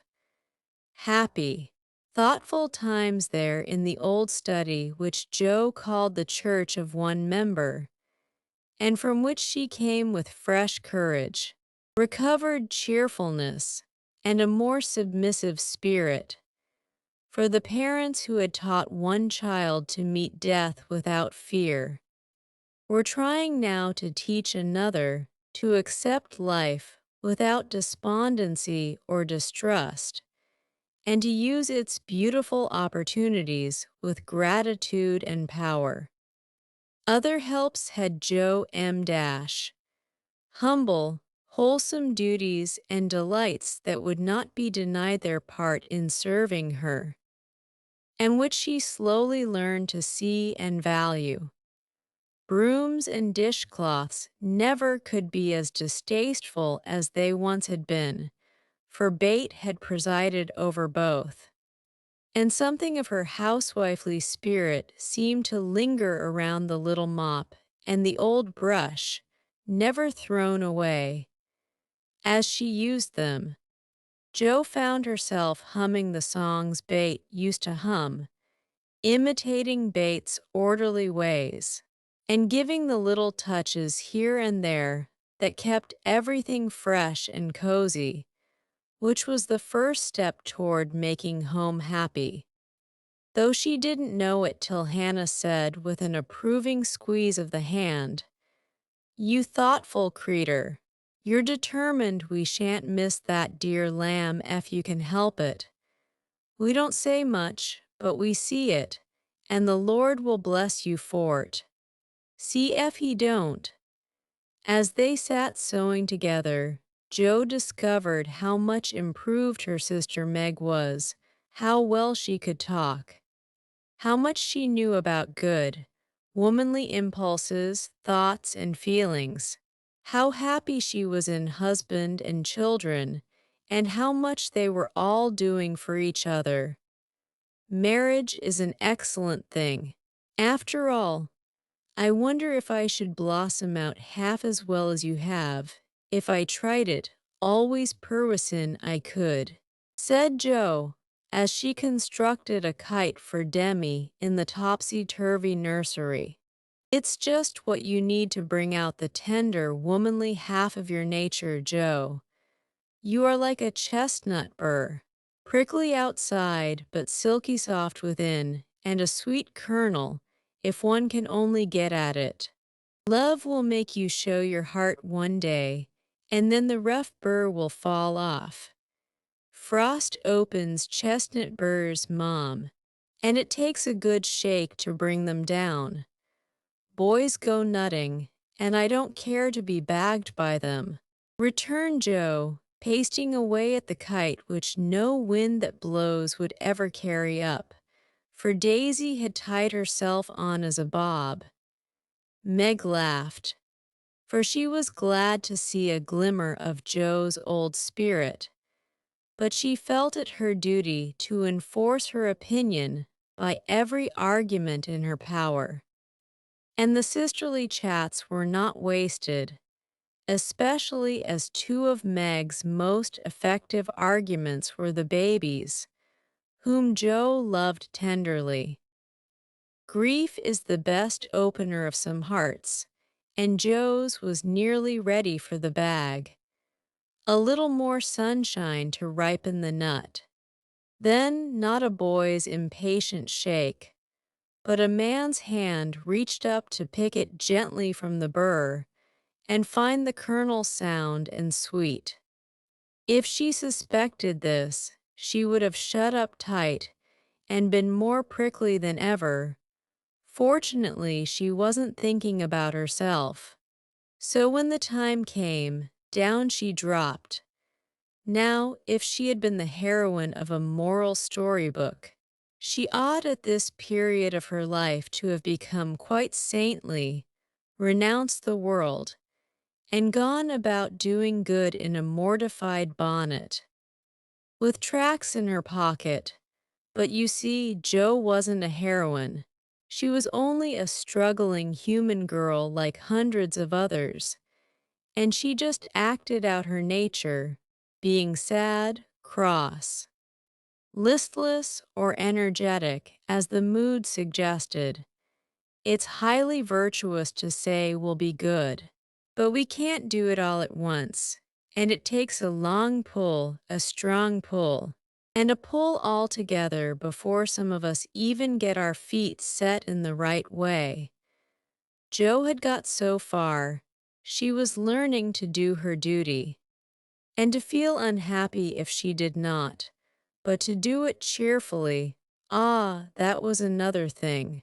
She had often said she wanted to do something splendid, no matter how hard, and now she had her wish. For what could be more beautiful than to devote her life to father and mother, trying to make home as happy to them as they had to her? And if difficulties were necessary to increase the splendor of the effort, what could be harder for a restless, ambitious girl than to give up her own hopes, plans, and desires and cheerfully live for others? Providence had taken her at her word. Here was the task. Not what she had expected, but better because self had no part in it. Now could she do it? She decided that she would try, and in her first attempt she found the helps I have suggested. Still another was given her, and she took it, not as a reward, but as a comfort, as Christian took the refreshment afforded by the little arbor where he rested. As he climbed the hill called Difficulty, "Why don't you write? That always used to make you happy," said her mother once, when the desponding fit overshadowed Jo. "I've no heart to write, and if I had, nobody cares for my things." "We do. Write something for us, and never mind the rest of the world. Try it, dear. I'm sure it would do you good and please us very much. Don't believe I can." But Jo got out her desk and began to overhaul her half-finished manuscripts. An hour afterward her mother peeped in, and there she was, scratching away with her black pinafore on, and an absorbed expression which caused Mrs. March to smile and slip away. Well pleased with the success of her suggestion, Jo never knew how it happened, but something got into that story that went straight to the hearts of those who read it, for when her family had laughed and cried over it, her father sent it, much against her will, to one of the popular magazines, and to her utter surprise, it was not only paid for, but others requested. Letters from several persons, whose praise was honor, followed the appearance of the little story. Newspapers copied it, and strangers as well as friends admired it. For a small thing it was a great success. And Jo was more astonished than when her novel was commended and condemned all at once. I don't understand it. What can there be in a simple little story like that to make people praise it so? She said, quite bewildered. There is truth in it, Jo, that's the secret. Humor and pathos make it alive, and you have found your style at last. You wrote with not thoughts of fame and money, and put your heart into it, my daughter. You have had the bitter. Now comes the sweet. Do your best and grow as happy as we are in your success. If there is anything good or true in what I write, it isn't mine. I owe it all to you and Mother and Bate, said Jo, more touched by her father's words than by any amount of praise from the world. So taught by love and sorrow, Jo wrote her little stories and sent them away to make friends for themselves and her, finding it a very charitable world to such humble wanderers. For they were kindly welcomed and sent home comfortable tokens to their mother, like dutiful children whom good fortune overtakes. When Amy and Laurie wrote of their engagement, Mrs. March feared that Jo would find it difficult to rejoice over it. But her fears were soon set at rest, for thought Jo looked grave at first. She took it very quietly, and was full of hopes and plans for the children before she read the letter twice. It was a sort of written duet, wherein each glorified the other in lover-like fashion, very pleasant to read and satisfactory to think of, for no one had any objection to make. "You like it, Mother," said Jo, as they laid down the closely written sheets and looked at one another. Yes, I hoped it would be so, ever since Amy wrote that she had refused Fred. I felt sure then that something better than what you call the mercenary spirit had come over her, and a hint here and there in her letters made me suspect that love and Laurie would win the day. How sharp you are, Marmee, and how silent. You never said a word to me. Mothers have need of sharp eyes and discreet tongues when they have girls to manage. I was half afraid to put the idea into your head, lest you should write and congratulate them before the thing was settled. I'm not the scatterbrain I was. You may trust me, I'm sober and sensible enough for anyone's confidant now. So you are, my dear, and I should have made you mine, only I fancied it might pain you to learn that your Teddy loved someone else. Now, Mother, did you really think I could be so silly and selfish, after I'd refused his love, when it was freshest, if not best?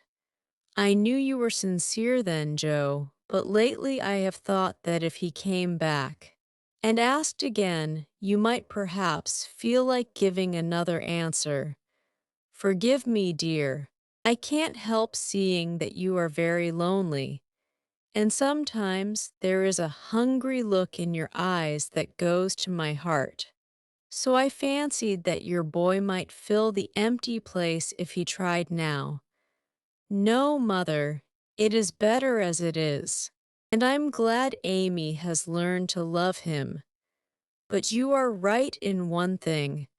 I am lonely, and perhaps if Teddy had tried again, I might have said yes, not because I love him any more, but because I care more to be loved than when he went away.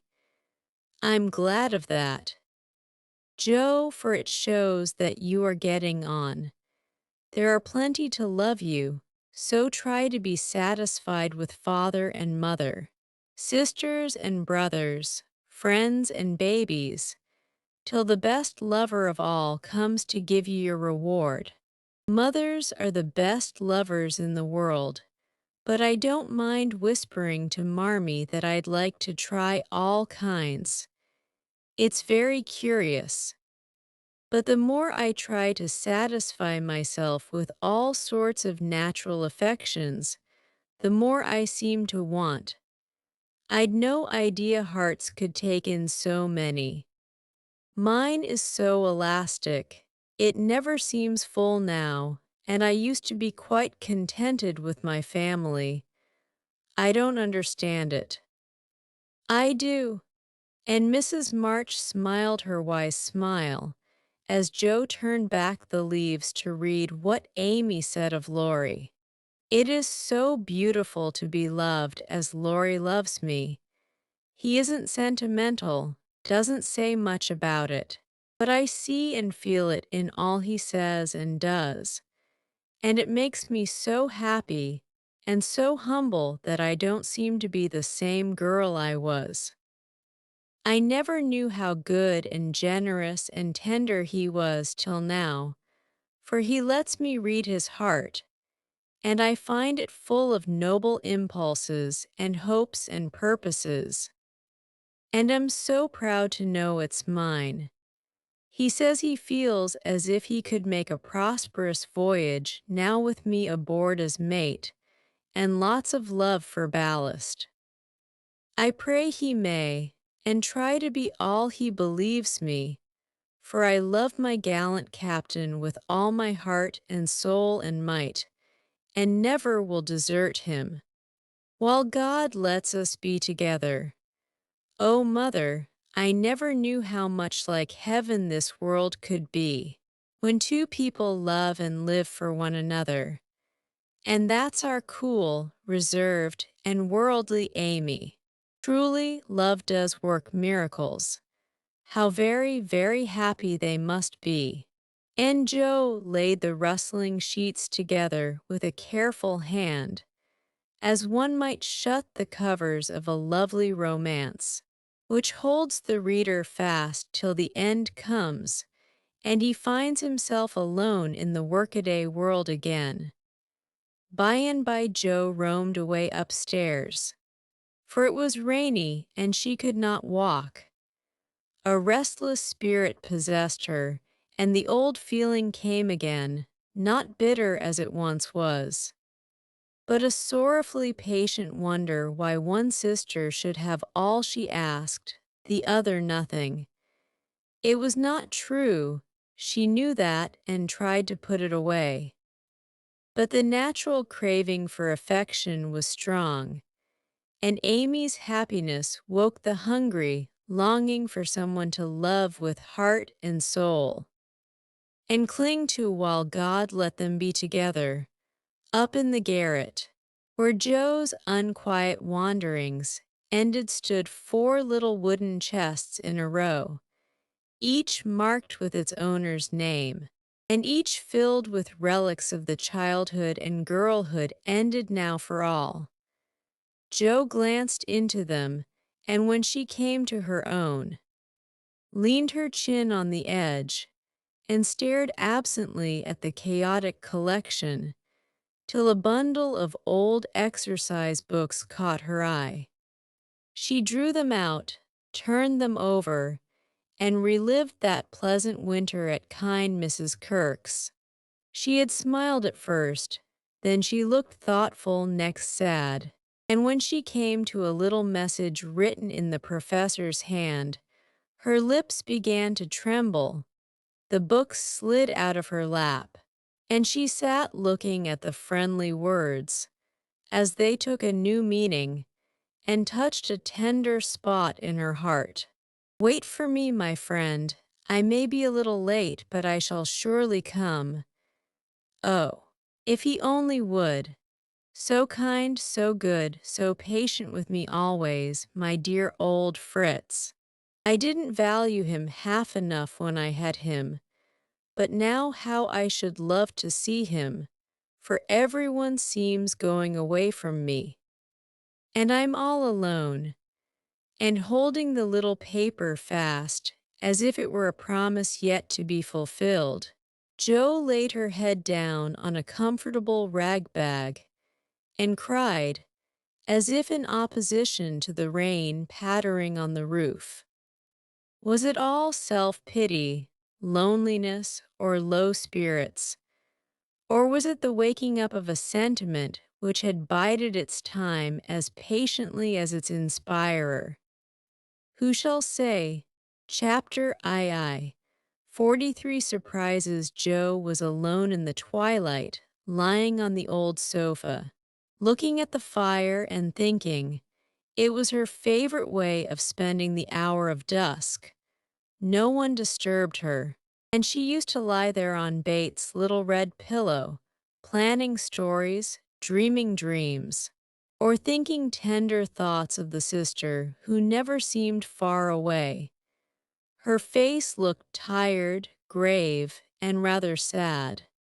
For tomorrow was her birthday, and she was thinking how fast the years went by, how old she was getting, and how little she seemed to have accomplished. Almost 25 and nothing to show for it. Joe was mistaken in that.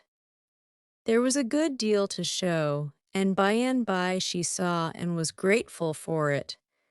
An old maid, that's what I'm to be. A literary spinster, with a pen for a spouse, a family of stories for children, and 20 years hence a morsel of fame. Perhaps when, like poor Johnson, I'm old and can't enjoy it, solitary, and can't share it, independent, and don't need it. Well, I needn't be a sour saint nor a selfish sinner, and I dare say, old maids are very comfortable when they get used to it, but— and there Joe sighed, as if the prospect was not inviting. It seldom is, at first, and 30 seems the end of all things to 25. But it's not as bad as it looks, and one can get on quite happily if one has something in one's self to fall back upon. At 25, girls begin to talk about being old maids, but secretly resolve that they never will be. At 30, they say nothing about it, but quietly accept the fact, and if sensible, console themselves by remembering that they have 20 more useful, happy years, in which they may be learning to grow old gracefully. Don't laugh at the spinsters, dear girls, for often very tender. Tragic romances are hidden away in the hearts that beat so quietly under the sober gowns, and many silent sacrifices of youth, health, ambition, love itself make the faded faces beautiful in God's sight. Even the sad, sour sisters should be kindly dealt with, because they have missed the sweetest part of life, if for no other reason. And looking at them with compassion, not contempt, girls in their bloom should remember that they too may miss the blossom time, that rosy cheeks don't last forever, that silver threads will come in the bonny brown hair, and that by, kindness and respect will be as sweet as love and admiration now. Gentlemen, which means boys, be courteous to the old maids, no matter how poor and plain and prim, for the only chivalry worth having is that which is the readiest to pay deference to the old. Protect the feeble and serve womankind, regardless of rank, age, or color. Just recollect the good aunts who have not only lectured and fussed, but nursed and petted, too often without thanks. The scrapes they have helped you out of, the tips they have given you from their small store, the stitches the patient old fingers have set for you, the steps the willing old feet have taken, and gratefully pay the dear old ladies the little attentions that women love to receive as long as they live.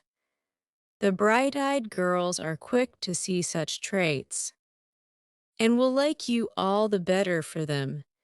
And if death, almost the only power that can part mother and son, should rob you of yours, you will be sure to find a tender welcome and maternal cherishing from some Aunt Priscilla, who has kept the warmest corner of her lonely old heart for the best nevy in the world.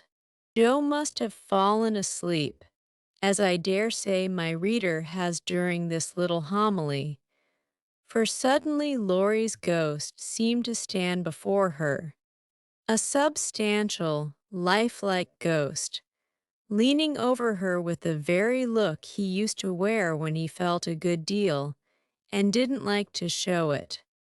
But like Jenny in the ballad, she could not think it he, and lay staring up at him in startled silence till he stooped and kissed her. Then she knew him and flew up, crying joyfully, oh my Teddy, dear Joe. You are glad to see me then. Glad, my blessed boy, words can't express my gladness. Where's Amy? Your mother has got her down at Meg's. We stopped there by the way, and there was no getting my wife out of their clutches. You're what? Cried Joe, for Laurie uttered those two words with an unconscious pride and satisfaction which betrayed him. Oh, the dickens! Now I've done it. And he looked so guilty that Joe was down on him like a flash. You've gone and got married. Yes. Please, but I never will again. And he went down upon his knees with a penitent clasping of hands and a face full of mischief. Mirth and triumph. Actually married. Very much so, thank you. Mercy on us, what dreadful thing will you do next? And Joe fell into her seat with a gasp, a characteristic but not exactly complimentary. Congratulation, returned Laurie, still in an abject attitude but beaming with satisfaction. What can you expect? When you take one's breath away, creeping in like a burglar and letting cats out of bags like that. Get up, you ridiculous boy, and tell me all about it. Not a word, unless you let me come in my old place and promise not to barricade. Joe laughed at that as she had not done for many a long day, and patted the sofa invitingly as she said in a cordial tone, "The old pillow is up, Garrett, and we don't need it now, so come and fess, Teddy." How good it sounds to hear you say Teddy. No one ever calls me that but you. And Laurie sat down with an air of great content. What does Amy call you? My lord, that's like her. Well, you look it. And Joe's eye plainly betrayed that she found her boy comelier than ever. The pillow was gone, but there was a barricade nevertheless. A natural one, raised by time absence and change of heart. Both felt it, and for a minute looked at one another as if that invisible barrier cast a little shadow over them. It was gone directly, however, for Laurie said, with a vain attempt at dignity, "Don't I look like a married man and the head of a family? Not a bit. And you never will. You've grown bigger and bonnier, but you are the same scapegrace as ever. Now really, Joe, you ought to treat me with more respect," began Laurie, who enjoyed it all immensely. "How can I, when the mere idea of you, married and settled, is so irresistibly funny that I can't keep sober?" Answered Joe, smiling all over her face, so infectiously that they had another laugh, and then settled down for a good talk, quite in the pleasant old fashion. It's no use you're going out in the cold to get Amy, for they are all coming up presently. I couldn't wait. I wanted to be the one to tell you the grand surprise, and have first skim, as we used to say when we squabbled about the cream. Of course you did. And spoiled your story by beginning at the wrong end. Now start right and tell me how it all happened. I'm pining to know. Well, I did it to please Amy, began Laurie with a twinkle that made Joe exclaim. Fib number one, Amy did it to please you. Go on and tell the truth. If you can, sir. Now she's beginning to marmot. Isn't it jolly to hear her? Said Laurie to the fire. And the fire glowed and sparkled as if it quite agreed.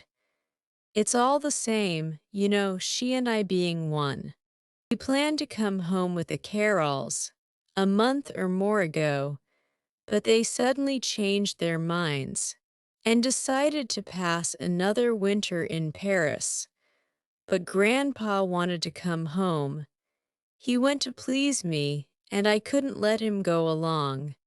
Neither could I leave Amy, and Mrs. Carroll had got English notions about chaperones and such nonsense, and wouldn't let Amy come with us.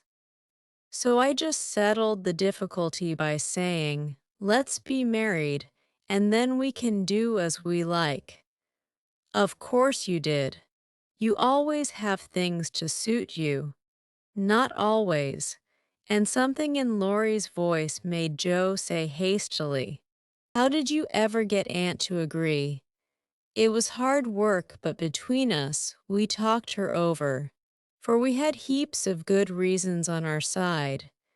There wasn't time to write and ask leave, but you all liked it, had consented to it by and by, and it was only taking time by the fetlock, as my wife says. Aren't we proud of those 2 words? And don't we like to say them? Interrupted Joe, addressing the fire in her turn, and watching with delight the happy light it seemed to kindle in the eyes that had been so tragically gloomy when she saw them last. A trifle. Perhaps she's such a captivating little woman I can't help being proud of her. Well, then Uncle and Aunt were there to play propriety. We were so absorbed in one another, we were of no mortal use apart, and that charming arrangement would make everything easy all round, so we did it. When, where, how? Asked Joe, in a fever of feminine interest and curiosity, for she could not realize it a particle. 6 weeks ago, at the American consul's in Paris. A very quiet wedding, of course, for even in our happiness, we didn't forget dear little Bate. Joe put her hand in his as he said that, and Laurie gently smoothed the little red pillow, which he remembered well. Why didn't you let us know afterward? Asked Joe in a quieter tone when they had sat quite still a minute. We wanted to surprise you. We thought we were coming directly home at first, but the dear old gentleman, as soon as we were married, found he couldn't be ready under a month, at least, and sent us off to spend our honeymoon wherever we liked. Amy had once called Valrosa a regular honeymoon home, so we went there, and were as happy as people are but once in their lives. My faith, wasn't it love among the roses? Laurie seemed to forget Joe for a minute, and Joe was glad of it, for the fact that he told her these things so freely and so naturally assured her that he had quite forgiven and forgotten. She tried to draw away her hand, but as if he guessed the thought that prompted the half-involuntary impulse, Laurie held it fast and said, with a manly gravity she had never seen in him before. "Joe, dear, I want to say one thing, and then we'll put it by forever. As I told you in my letter when I wrote that Amy had been so kind to me, I never shall stop loving you.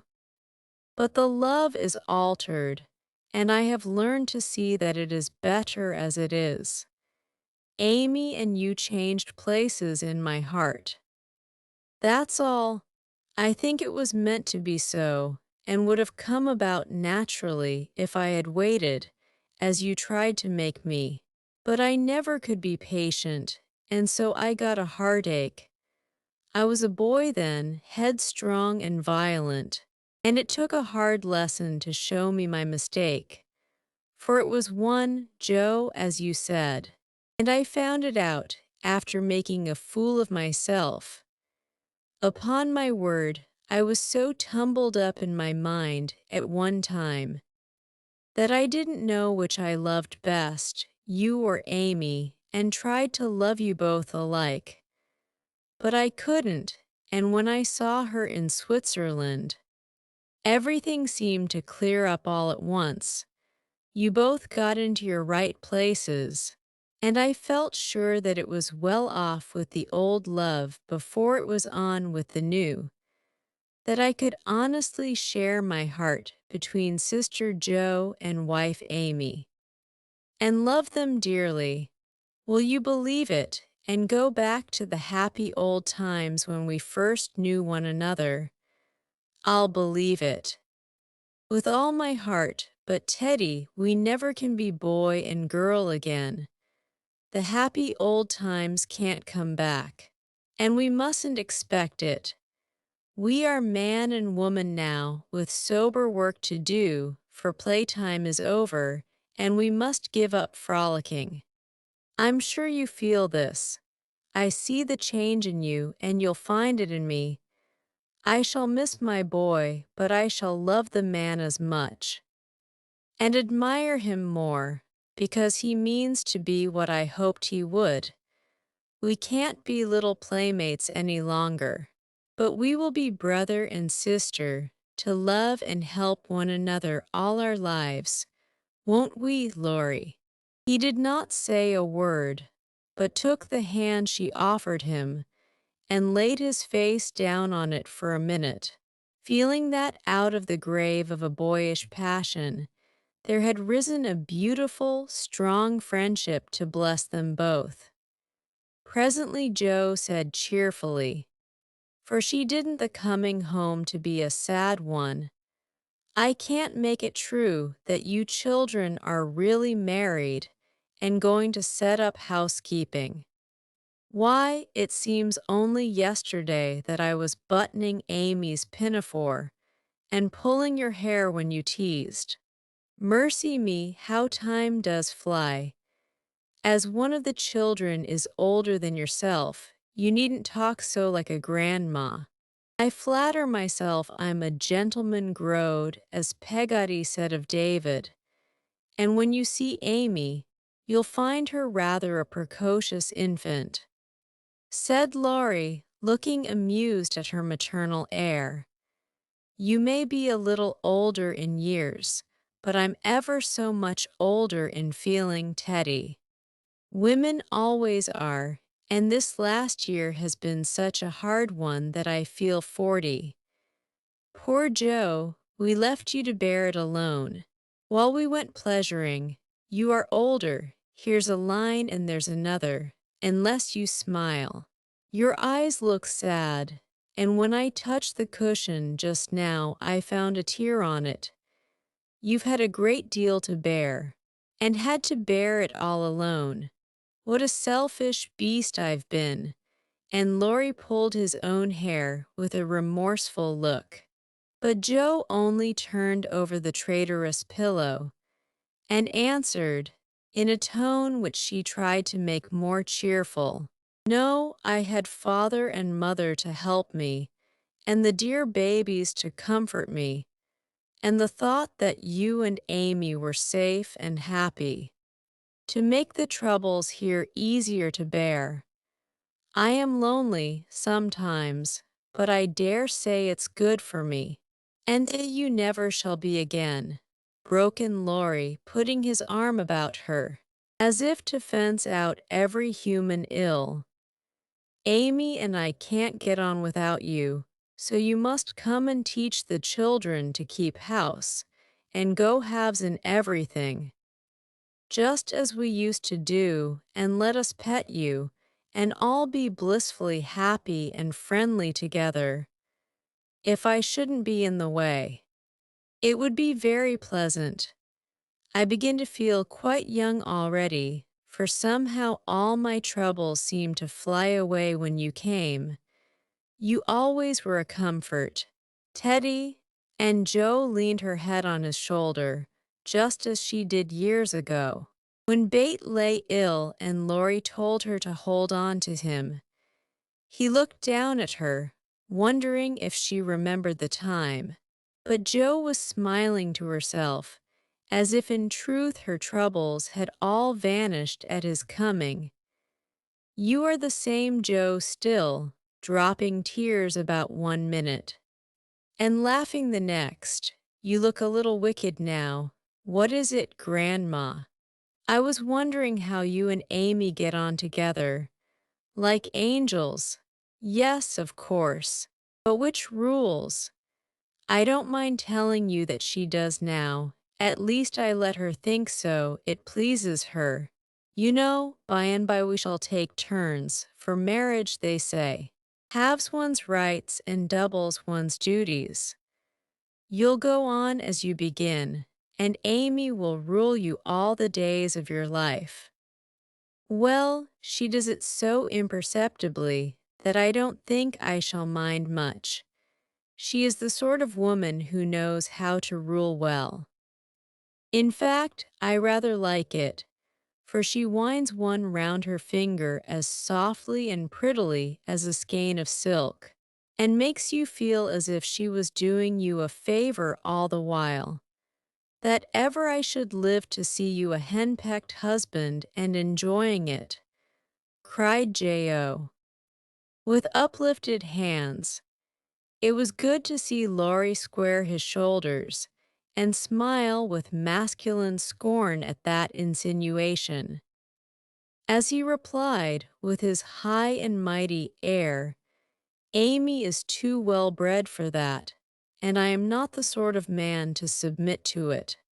My wife and I respect ourselves and one another too much ever to tyrannize or quarrel.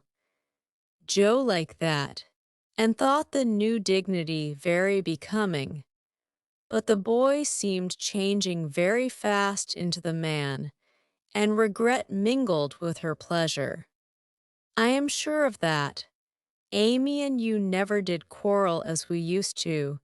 She is the sun and I the wind in the fable. And the sun managed the man best, you remember. She can blow him up as well as shine on him, laughed Laurie. Such a lecture as I got at Nice.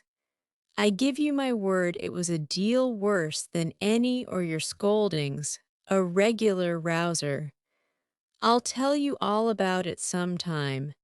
She never will, because after telling me that she despised and was ashamed of me, she lost her heart to the despicable party and married the good-for-nothing. What baseness! Well, if she abuses you, come to me and I'll defend you. I look as if I needed it, don't I? Said Laurie, getting up and striking an attitude which suddenly changed from the imposing to the rapturous, as Amy's voice was heard calling, "Where is she? Where's my dear old Jo?" In trooped the whole family, and everyone was hugged and kissed all over again. And after several vain attempts, the three wanderers were set down to be looked at and exulted over. Mr. Lawrence, hale and hearty as ever, was quite as much improved as the others by his foreign tour, for the crustiness seemed to be nearly gone. and the old-fashioned courtliness had received a polish which made it kindlier than ever. It was good to see him beam at my children, as he called the young pair. It was better still to see Amy pay him the daughterly duty and affection which completely won his old heart, and best of all, to watch Laurie revolve about the two, as if never tired of enjoying the pretty picture they made. The minute she put her eyes upon Amy, Meg became conscious that her own dress hadn't a Parisian air, that young Mrs. Moffat would be entirely eclipsed by young Mrs. Lawrence, and that her ladyship was altogether a most elegant and graceful woman. Jo thought as she watched the pair how well they looked together. I was right, and Laurie has found the beautiful, accomplished girl who will become his home better than clumsy old Jo, and be a pride, not a torment to him. Mrs. March and her husband smiled and nodded at each other with happy faces, for they saw that their youngest had done well, not only in worldly things, but the better wealth of love, confidence, and happiness. For Amy's face was full of the soft brightness which betokens a peaceful heart. Her voice had a new tenderness in it, and the cool, prim carriage was changed to a gentle dignity, both womanly and winning. No little affectations marred it, and the cordial sweetness of her manner was more charming than the new beauty or the old grace, for it stamped her at once with the unmistakable sign of the true gentlewoman she had hoped to become. "Love has done much for our little girl," said her mother softly. "She has had a good example before her all her life, my dear Mr. March whispered back, with a loving look at the worn face and gray head beside him. Daisy found it impossible to keep her eyes off her pitty auntie, but attached herself like a lap dog to the wonderful chatelaine full of delightful charms. Demi paused to consider the new relationship before he compromised himself by the rash acceptance of a bribe, which took the tempting form of a family of wooden bears from Bern. A flank movement produced an unconditional surrender, however, for Laurie knew where to have him. "Young man, when I first had the honor of making your acquaintance, you hit me in the face. Now I demand the satisfaction of a gentleman." And with that the tall uncle proceeded to toss and touzle the small nephew in a way that damaged his philosophical dignity as much as it delighted his boyish soul. "Blessed if she ain't in silk from head to foot. Ain't it a religion sight to see her settin' there as fine as a fiddle, and d'ee hear folks calling little Amy Mies. Lawrence, such a happy procession as filed away into the little dining room.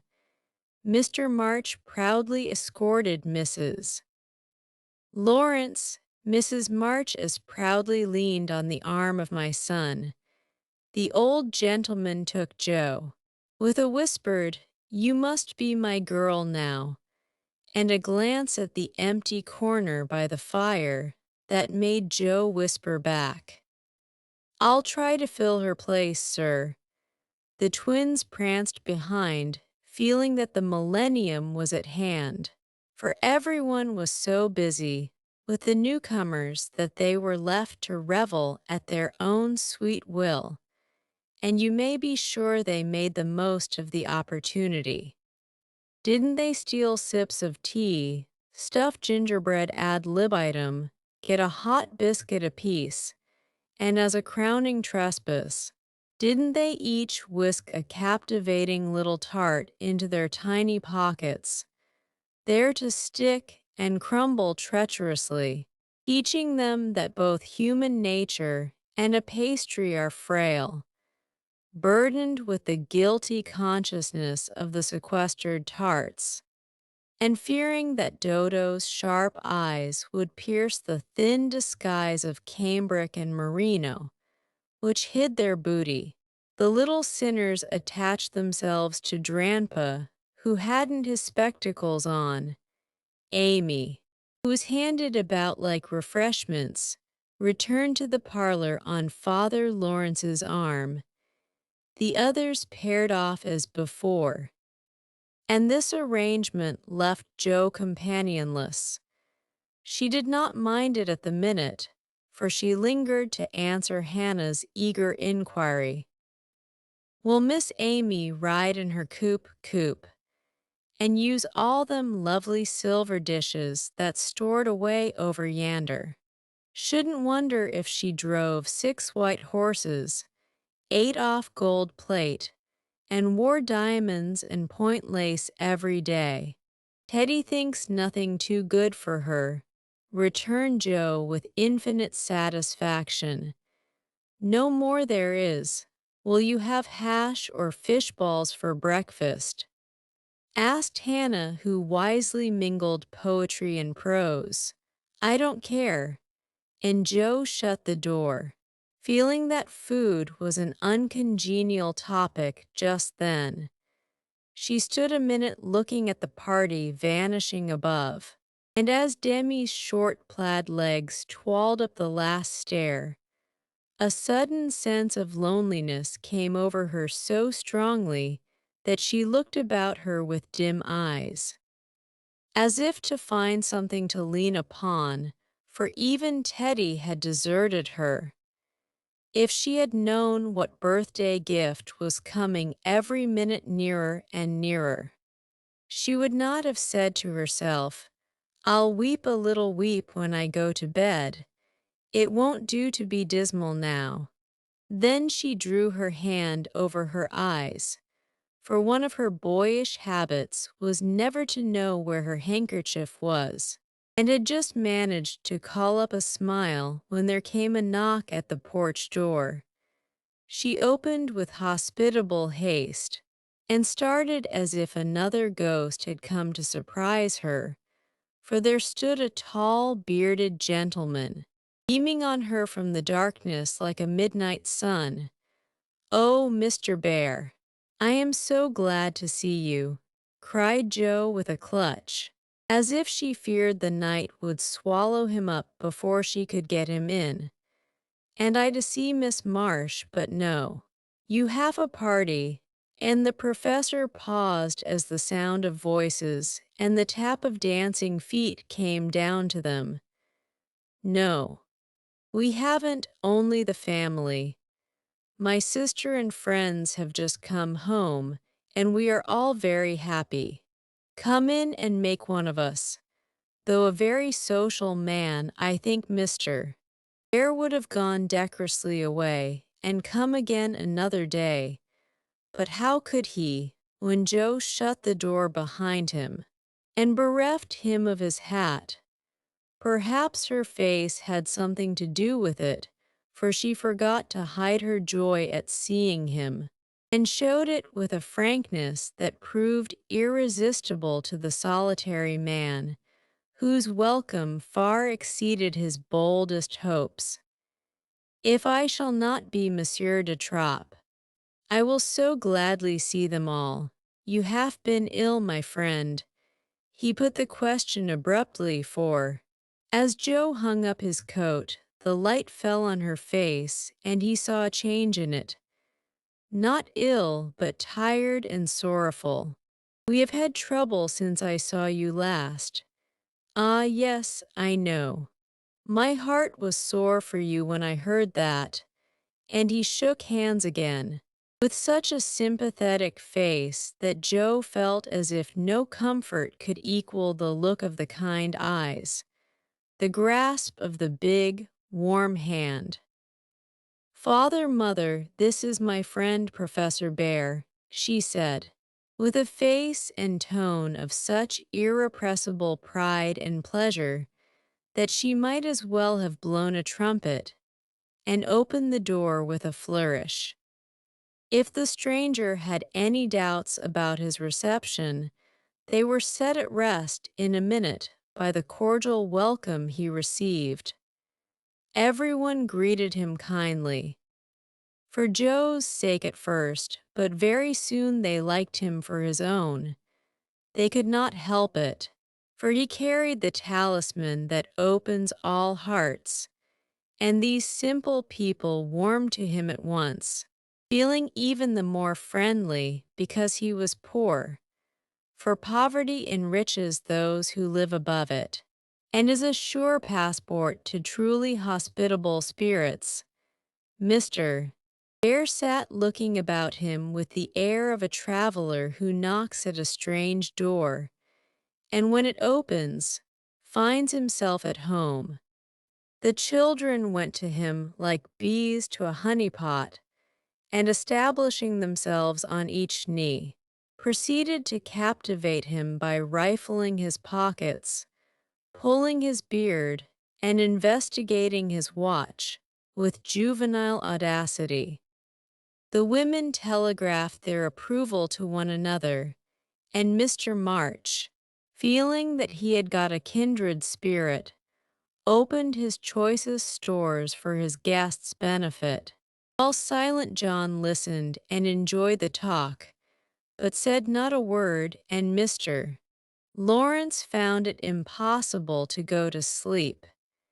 If Joe had not been otherwise engaged, Laurie's behavior would have amused her.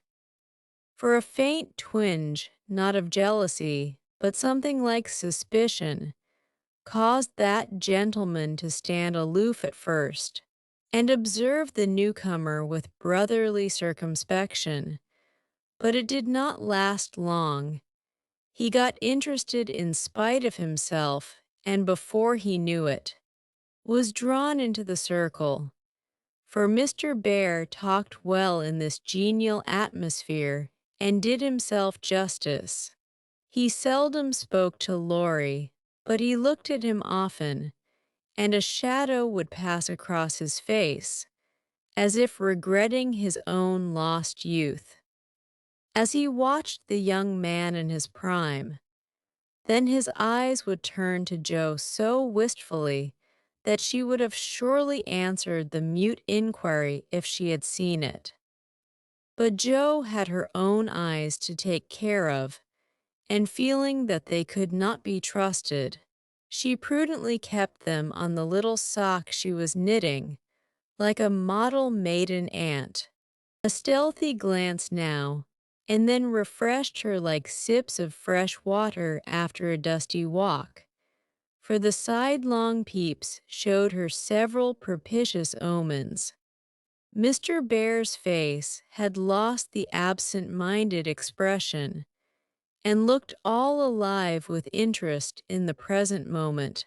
Actually young and handsome, she thought, forgetting to compare him with Laurie, as she usually did strange men to their great detriment. Then he seemed quite inspired, though the burial customs of the ancients, to which the conversation had strayed, might not be considered an exhilarating topic. Joe quite glowed with triumph when Teddy got quenched in an argument, and thought to herself, as she watched her father's absorbed face, how he would enjoy having such a man as my professor to talk with every day. Lastly, Mr. Bear was dressed in a new suit of black, which made him look more like a gentleman than ever. His bushy hair had been cut and smoothly brushed, but didn't stay in order long. For in exciting moments, he rumpled it up in the droll way he used to do, and Joe liked it rampantly erect better than flat, because she thought it gave his fine forehead a Jove-like aspect. Poor Joe, how she did glorify that plain man as she sat knitting away so quietly, yet letting nothing escape her, not even the fact that Mr. Bear actually had gold sleeve buttons in his immaculate wristbands. Dear old fellow, he couldn't have got himself up with more care if he'd been going a-wooing, said Jo to herself. And then a sudden thought born of the words made her blush so dreadfully that she had to drop her ball and go down after it to hide her face. The maneuver did not succeed as well as she expected, however, for though just in the act of setting fire to a funeral pyre, the professor dropped his torch, metaphorically speaking, and made a dive after the little blue ball. Of course they bumped their heads smartly together, saw stars, and both came up flushed and laughing, without the ball to resume their seats, wishing they had not left them. Nobody knew where the evening went to, for Hannah skillfully abstracted the babies at an early hour, nodding like two rosy poppies, and Mr. Lawrence went home to rest.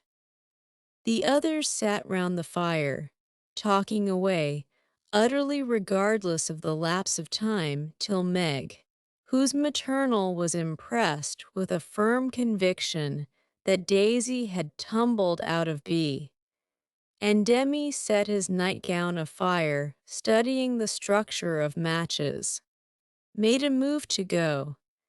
We must have our sing in the good old way, for we are all together again once more, said Jo, feeling that a good shout would be a safe and pleasant vent for the jubilant emotions of her soul. They were not all there, but no one found the words thoughtless or untrue, for Bates still seemed among them, a peaceful presence, invisible, but dearer than ever, since death could not break the household league that love made dissoluble. The little chair stood in its old place. The tidy basket, with the bit of work she left unfinished when the needle grew so heavy, was still on its accustomed shelf. The beloved instrument, seldom touched now, had not been moved, and above it Bates' face, serene and smiling, as in the early days, looked down upon them, seeming to say, "Be happy. I am here. Play something, Amy, let them hear how much you have improved," said Laurie, with pardonable pride in his promising pupil. But Amy whispered, with full eyes, as she twirled the faded stool, "Not tonight, dear. I can't show off tonight." But she did show something better than brilliancy or skill, for she sang Bates' songs with a tender music in her voice, which the best master could not have taught, and touched the listeners' hearts with a sweeter power than any other inspiration could have given her. The room was very still. When the clear voice failed suddenly at the last line of Bates' favorite hymn, it was hard to say, "Earth hath no sorrow that heaven cannot heal," and Amy leaned against her husband, who stood behind her, feeling that her welcome home was not quite perfect without Bates' kiss. "Now, we must finish with Mignon's song for Mr. Bear sings that," said Jo before the pause grew painful, and Mr. Bear cleared his throat with a gratified hem as he stepped into the corner where Jo stood, saying, "You will sing with me, we go excellently well together," a pleasing fiction, by the way, for Jo had no more idea of music than a grasshopper, but she would have consented if he had proposed to sing a whole opera and warbled away, blissfully regardless of time and tune. It didn't much matter, for Mr. Bear sang like a true German, heartily and well. And Joe soon subsided into a subdued hum, that she might listen to the mellow voice that seemed to sing for her alone. Know'st ye thou the land where the citron blooms? Used to be the professor's favorite line, for "dis land" meant Germany to him. But now he seemed to dwell with peculiar warmth and melody upon the words, "There, oh there, might I with thee, oh, my beloved, go," and one listener was so thrilled by the tender invitation that she longed to say she did know the land, and would joyfully depart thither whenever he liked. The song was considered a great success, and the singer retired covered with laurels. But a few minutes afterward, he forgot his manners entirely and stared at Amy putting on her bonnet, for she had been introduced simply as "my sister," and on one had called her by her new name since her came. He forgot himself still further when Laurie said, in his most gracious manner, at parting, "My wife and I are very glad to meet you, sir. Please remember that there is always a welcome waiting for you over the way."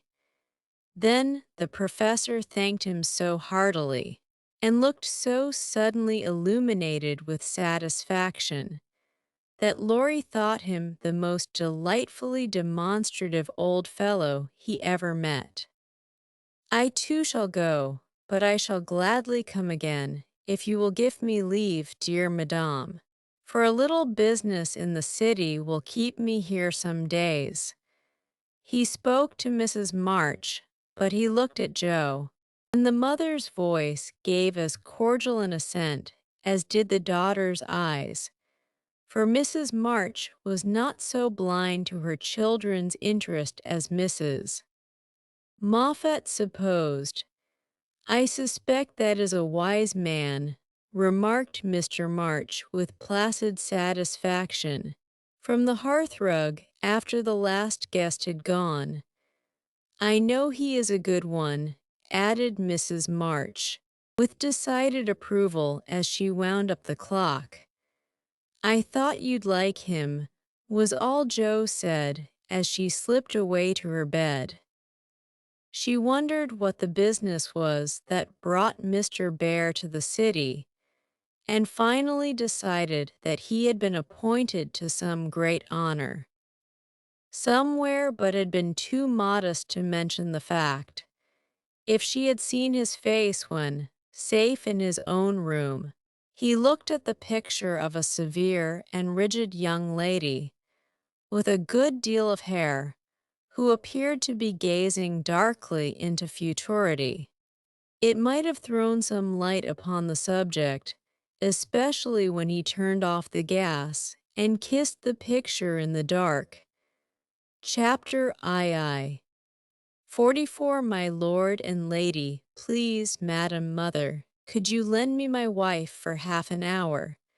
The luggage has come, and I've been making hay of Amy's Paris finery, trying to find some things I want," said Laurie, coming in the next day to find Mrs. Lawrence sitting in her mother's lap as if being made the baby again. "Certainly. Go, dear. I forgot that you have any home but this." And Mrs. March pressed the white hand that wore the wedding ring, as if asking pardon for her maternal covetousness.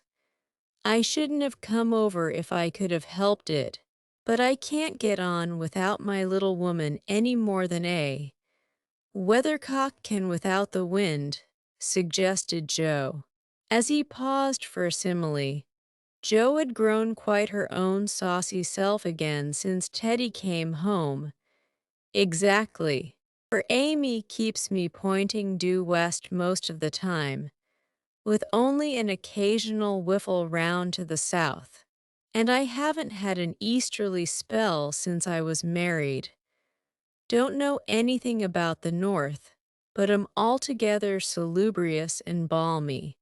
Hey, my lady, lovely weather so far. I don't know how long it will last, but I'm not afraid of storms, for I'm learning how to sail my ship.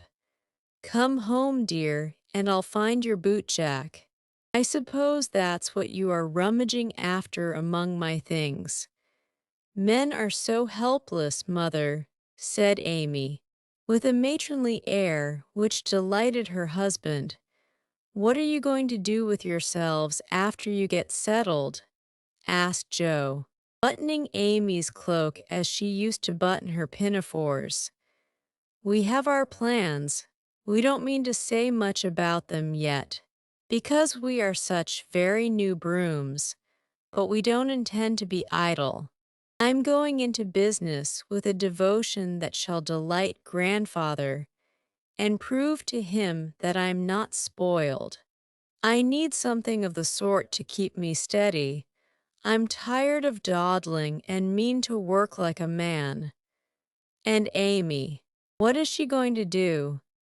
Asked Mrs. March, well pleased at Laurie's decision and the energy with which he spoke.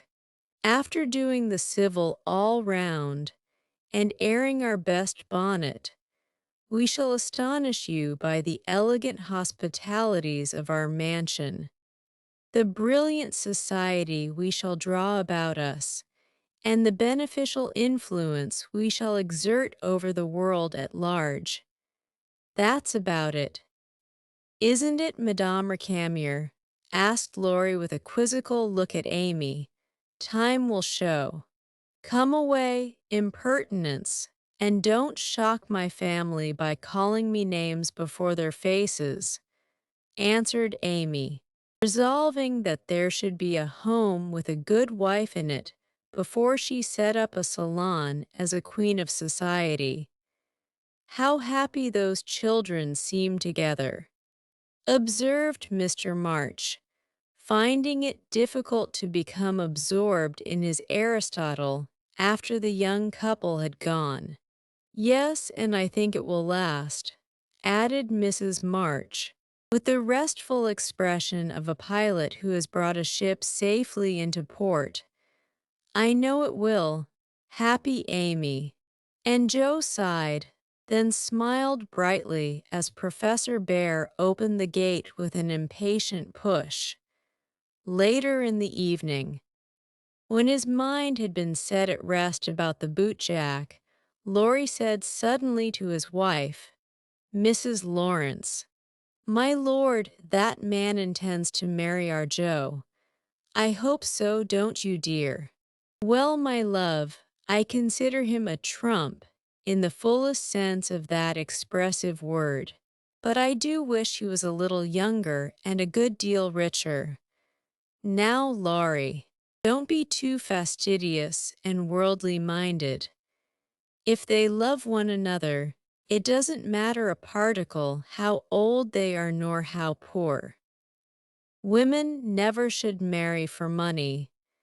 Amy caught herself up short as the words escaped her, and looked at her husband, who replied with malicious gravity, certainly not, though you do hear charming girls say that they intend to do it sometimes.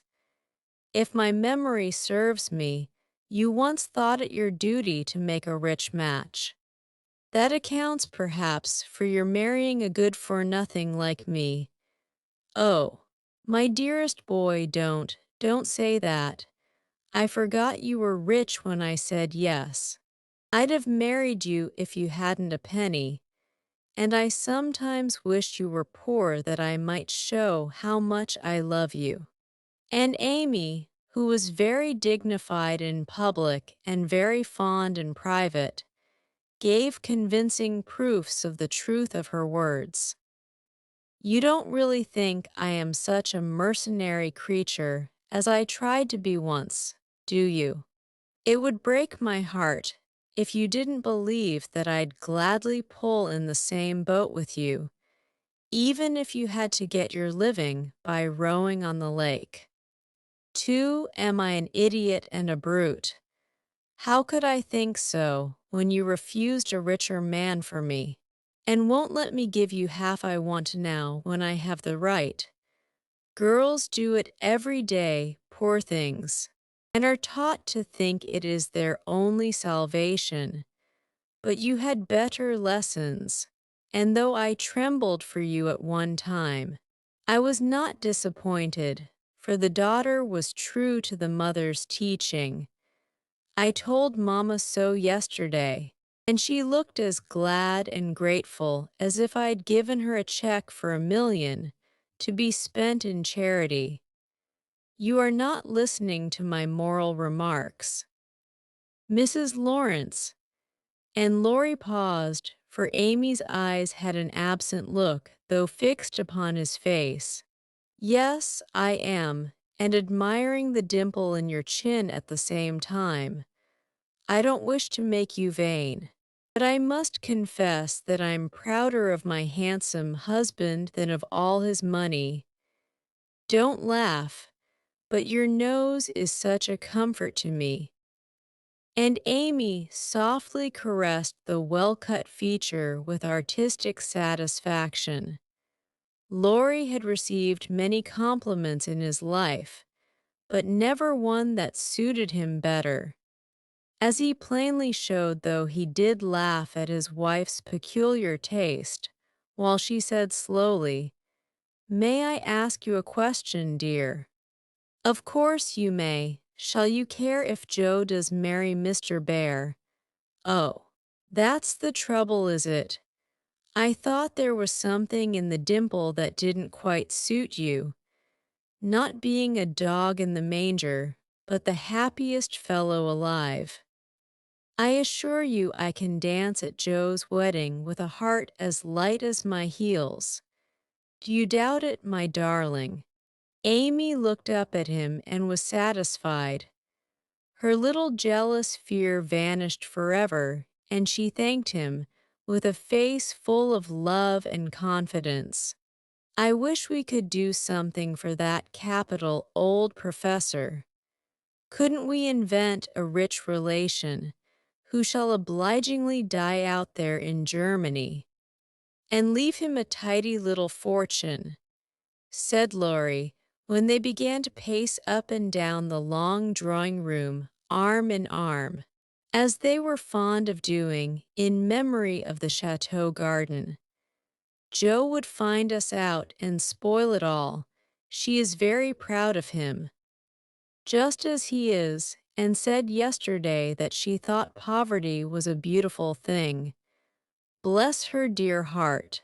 She won't think so when she has a literary husband and a dozen little professors and professorins to support. We won't interfere now, but watch our chance, and do them a good turn in spite of themselves. I owe Joe for a part of my education, and she believes in people's paying their honest debts, so I'll get round her in that way. How delightful it is to be able to help others. Isn't it? That was always one of my dreams, to have the power of giving freely, and thanks to you, the dream has come true. Ah, we'll do quantities of good, won't we? There's one sort of poverty that I particularly like to help. Out-and-out beggars get taken care of, but poor gentle folks fare badly because they won't ask, and people don't dare to offer charity.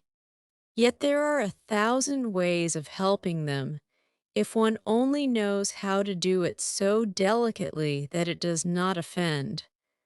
I must say, I like to serve a decayed gentleman better than a blarneying beggar.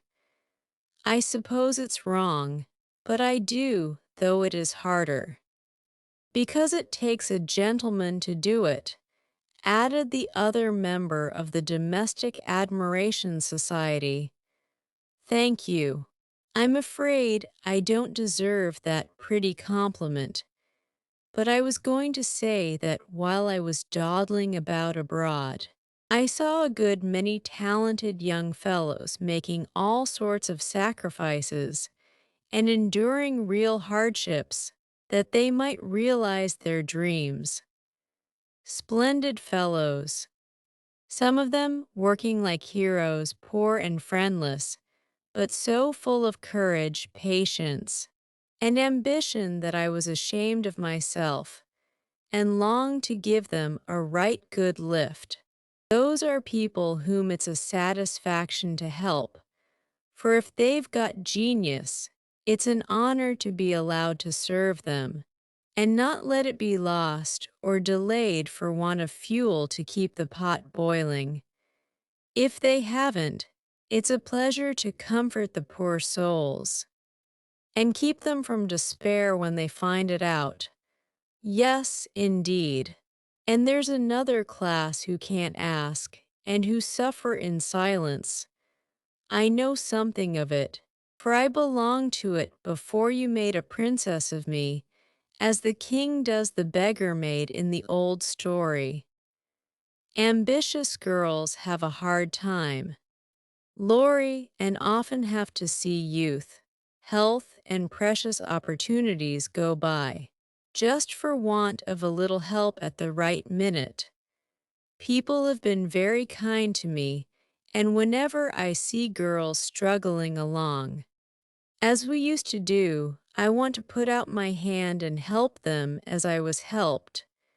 And so you shall, like an angel as you are, cried Laurie, resolving, with a glow of philanthropic zeal, to found and endow an institution for the express benefit of young women with artistic tendencies. Rich people have no right to sit down and enjoy themselves, or let their money accumulate for others to waste. It's not half so sensible to leave legacies when one dies as it is to use the money wisely while alive, and enjoy making one's fellow creatures happy with it. We'll have a good time ourselves, and add an extra relish to our own pleasure by giving other people a generous taste. Will you be a little Dorkel, going about emptying a big basket of comforts and filling it up with good deeds?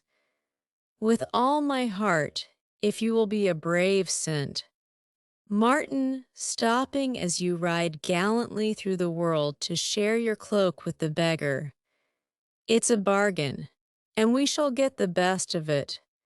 So the young pair shook hands upon it, and then paced happily on again, feeling that their pleasant home was more homelike, because they hoped to brighten other homes, believing that their own feet would walk more uprightly along the flowery path before them, if they smoothed rough ways for other feet, and feeling that their hearts were more closely knit together by a love which could tenderly remember those less blessed than they.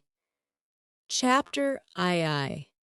45 Daisy and Demi. I cannot feel that I have done my duty as humble historian of the March family without devoting at least one chapter to the two most precious and important members of it.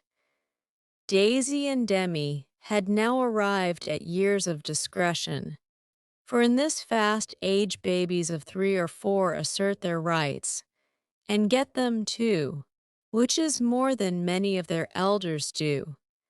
If there ever were a pair of twins in danger of being utterly spoiled by adoration, it was these prattling brooks.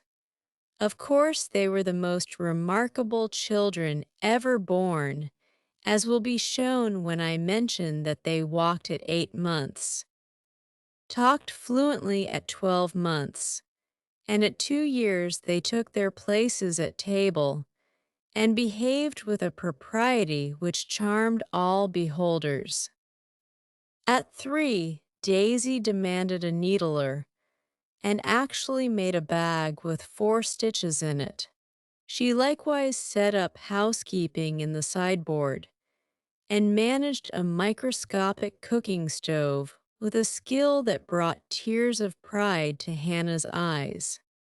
While Demi learned his letters with his grandfather, who invented a new mode of teaching the alphabet by forming letters with his arms and legs, thus uniting gymnastics for head and heels. The boy early developed a mechanical genius which delighted his father and distracted his mother, for he tried to imitate every machine he saw and kept the nursery in a chaotic condition with his sewing, a mysterious structure of string, chairs, clothespins, and spools for wheels to go wound and wound. Also a basket hung over the back of a chair in which he vainly tried to hoist his too confiding sister, who, with feminine devotion, allowed her little head to be bumped till rescued, when the young inventor indignantly remarked, "Why, Marmer, dat's my lily-waiter, and me's trying to pull her up." Though utterly unlike in character, the twins got on remarkably well together and seldom quarreled more than thrice a day. Of course, Demi tyrannized over Daisy and gallantly defended her from every other aggressor, while Daisy made a galley slave of herself and adored her brother as the one perfect being in the world. A rosy, chubby, sunshiny little soul was Daisy, who found her way to everybody's heart and nestled there, one of the captivating children, who seemed made to be kissed and cuddled, adorned and adored like little goddesses, and produced for general approval on all festive occasions. Her small virtues were so sweet that she would have been quite angelic if a few small naughtinesses had not kept her delightfully human. It was all fair weather in her world, and every morning she scrambled up to the window in her little nightgown to look out and say, no matter whether it rained or shone, "Oh, pity day, oh, pity day." Everyone was a friend, and she offered kisses to a stranger so confidingly that the most inveterate bachelor relented, and baby lovers became faithful worshippers. "Me loves everybody," she once said, opening her arms, with her spoon in one hand and her mug in the other, as if eager to embrace and nourish the whole world. As she grew, her mother began to feel that the dovecote would be blessed by the presence of an inmate as serene and loving as that which had helped to make the old house home, and to pray that she might be spared a loss like that which had lately taught them how long they had entertained an angel unawares. Her grandfather often called her Bate, and her grandmother watched over her with untiring devotion, as if trying to atone for some past mistake, which no eye but her own could see. Demi, like a true Yankee, was of an inquiring turn, wanting to know everything, and often getting much disturbed because he could not get satisfactory answers to his perpetual, "What for?"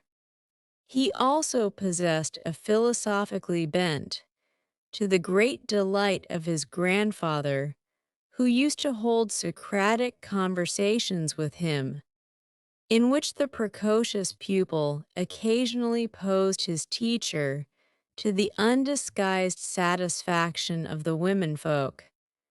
"What makes my legs go?" Dranpa asked the young philosopher, surveying those active portions of his frame with a meditative air, while resting after a go-to-bed frolic one night. "It's your little mind, Demi," replied the sage, stroking the yellow head respectfully, What is a little mine? It is something which makes your body move. As the spring made the wheels go in my watch when I showed it to you. Open me. I want to see it go wound. I can't do that any more than you could open the watch. God winds you up, and you go till he stops you. Does I? And Demi's brown eyes grew big and bright as he took in the new thought. Is I wounded up like the watch? Yes, but I can't show you how. For it is done when we don't see. Demi felt his back, as if expecting to find it like that of the watch, and then gravely remarked, I des Dodd does it when I's asleep. A careful explanation followed, to which he listened so attentively that his anxious grandmother said, My dear, do you think it wise to talk about such things to that baby? He's getting great bumps over his eyes and learning to ask the most unanswerable questions. If he is old enough to ask the question, he is old enough to receive true answers. I am not putting the thoughts into his head, but helping him unfold those already there. These children are wiser than we are, and I have no doubt the boy understands every word I have said to him. Now, Demi, tell me where you keep your mind. If the boy had replied like Alcibiades, By the gods, Socrates, I cannot tell, his grandfather would not have been surprised. But when, after standing a moment on one leg, like a meditative young stork, he answered in a tone of calm conviction, In my little belly, the old gentleman could only join in Grandma's laugh and dismiss the class in metaphysics. There might have been cause for maternal anxiety if Demi had not given convincing proofs that he was a true boy, as well as a budding philosopher, for often, after a discussion which caused Hannah to prophesy with ominous nods, that child ain't long for this world, he would turn about and set her fears at rest by some of the pranks with which dear, dirty, naughty little rascals distract and delight their parents' souls. Meg made many moral rules and tried to keep them, but what mother was ever proof against the winning wiles, the ingenious evasions, or the tranquil audacity of the miniature men and women who so early show themselves accomplished artful dodgers? No more raisins. Demi, they'll make you sick, says Mama to the young person who offers his services in the kitchen with unfailing regularity on plum pudding day. Me likes to be sick. I don't want to have you, so run away and help Daisy make patty cakes. He reluctantly departs, but his wrongs weigh upon his spirit, and by, when an opportunity comes to redress them, he outwits Mama by a shrewd bargain. Now you have been good children, and I'll play anything you like, says Meg, as she leads her assistant cooks upstairs. When the pudding is safely bouncing in the pot, truly Marmor asks Demi, the brilliant idea in his well-powdered head. Yes, truly, anything you say, replies the short-sighted parent, preparing herself to sing The Three Little Kittens half a dozen times over, or to take her family to buy a penny bun, regardless of wind or limb. But Demi corners her by the cool reply. Then we'll go and eat up all the raisins. Aunt Dodo was chief playmate and confidant of both children, and the trio turned the little house topsy-turvy. Aunt Amy was as yet only a name to them.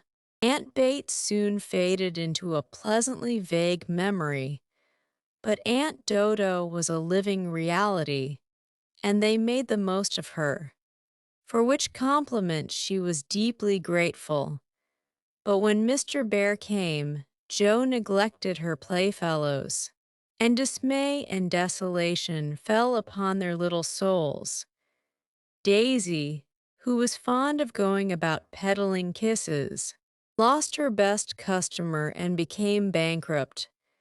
Demi, with infantile penetration, soon discovered that Dodo liked to play with the bear man better than she did him, but though hurt, he concealed his anguish, for he hadn't the heart to insult a rival who kept a mine of chocolate drops in his waistcoat pocket, and a watch that could be taken out of its case and freely shaken by ardent admirers.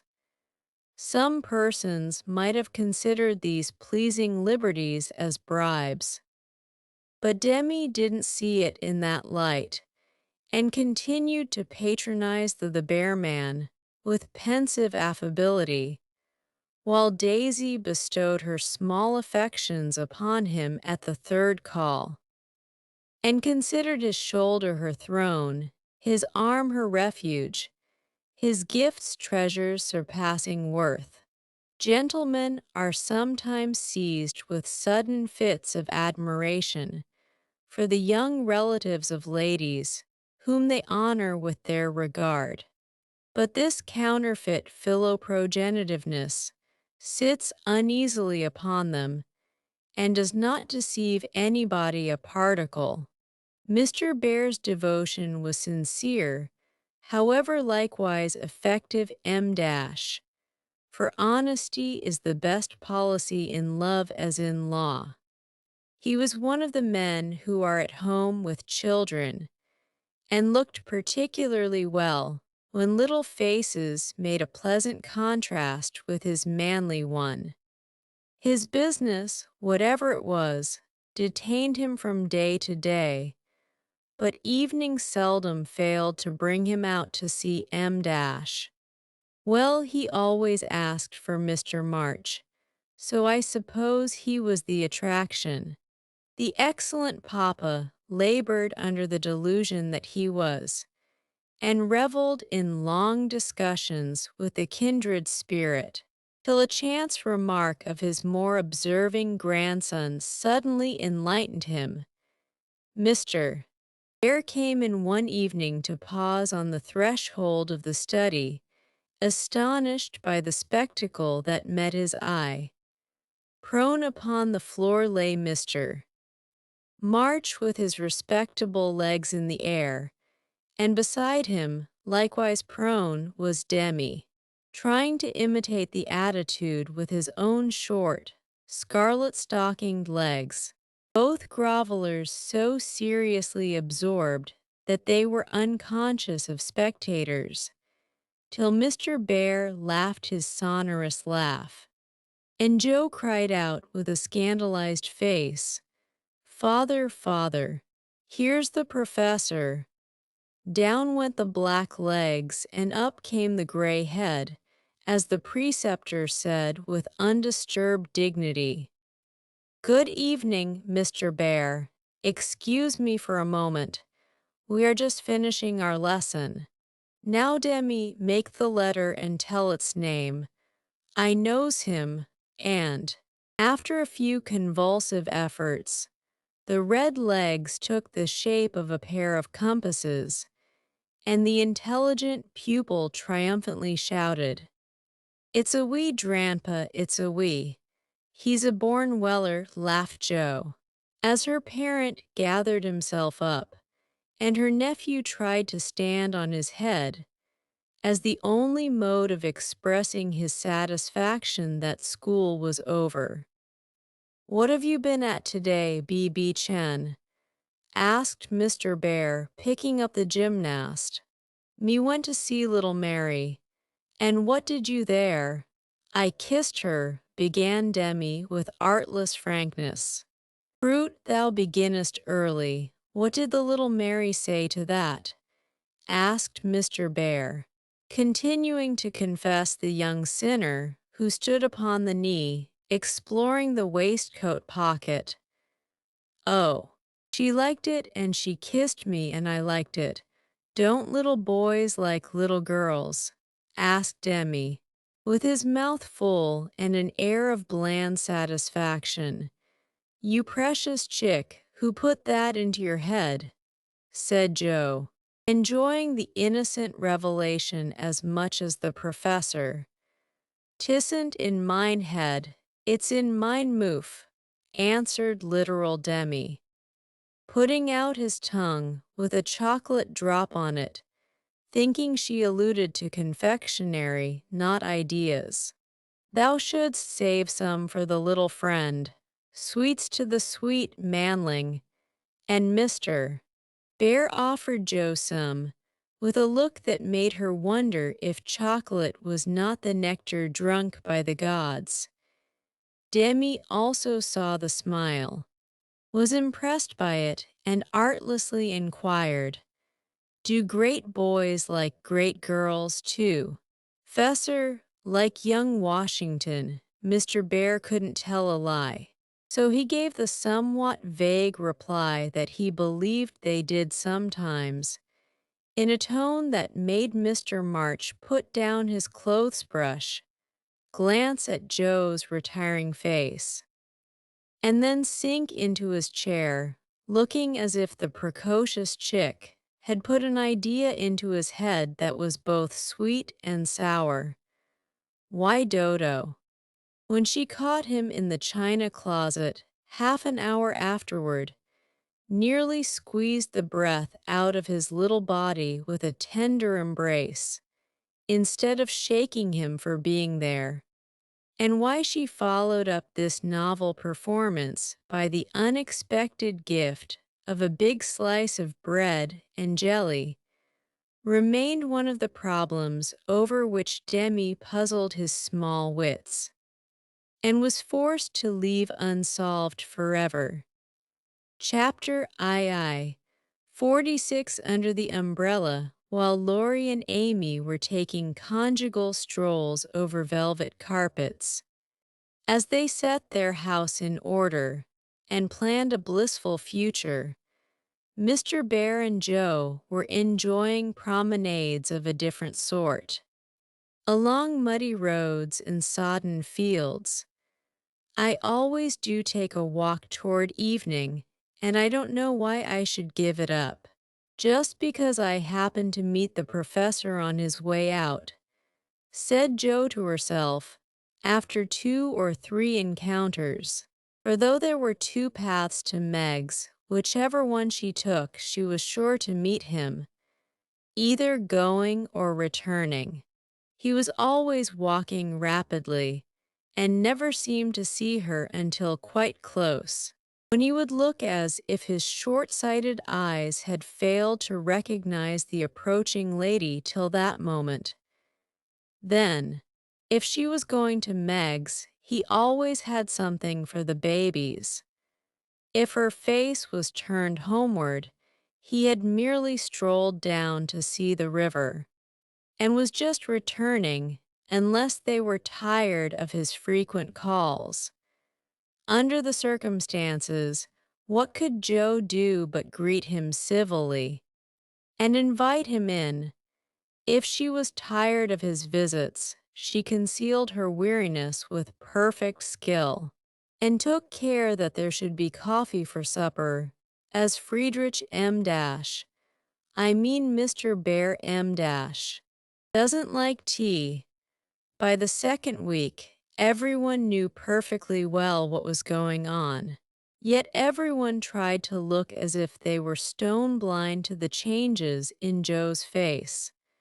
They never asked why she sang about her work, did up her hair 3 times a day, and got so blooming with her evening exercise. And no one seemed to have the slightest suspicion that Professor Bear, while talking philosophy with the father, was giving the daughter lessons in love. Jo couldn't even lose her heart in a decorous manner, but sternly tried to quench her feelings, and failing to do so, led a somewhat agitated life. She was mortally afraid of being laughed at for surrendering after her many and vehement declarations of independence. Laurie was her especial dread, but thanks to the new manager, he behaved with praiseworthy propriety, never called Mr. Bear a capital old fellow in public, never alluded in the remotest manner to Joe's improved appearance, or expressed the least surprise at seeing the professor's hat on the March's table nearly every evening. But he exulted in private and longed for the time to come when he could give Joe a piece of plate with a bear and a ragged staff on it as an appropriate coat of arms. For a fortnight, the professor came and went with lover-like regularity. Then he stayed away for 3 whole days, and made no sign, a proceeding which caused everybody to look sober, and Joe to become pensive at first. And then M dash, alas for romance M dash, very cross, disgusted, I dare say, and gone home as suddenly as he came.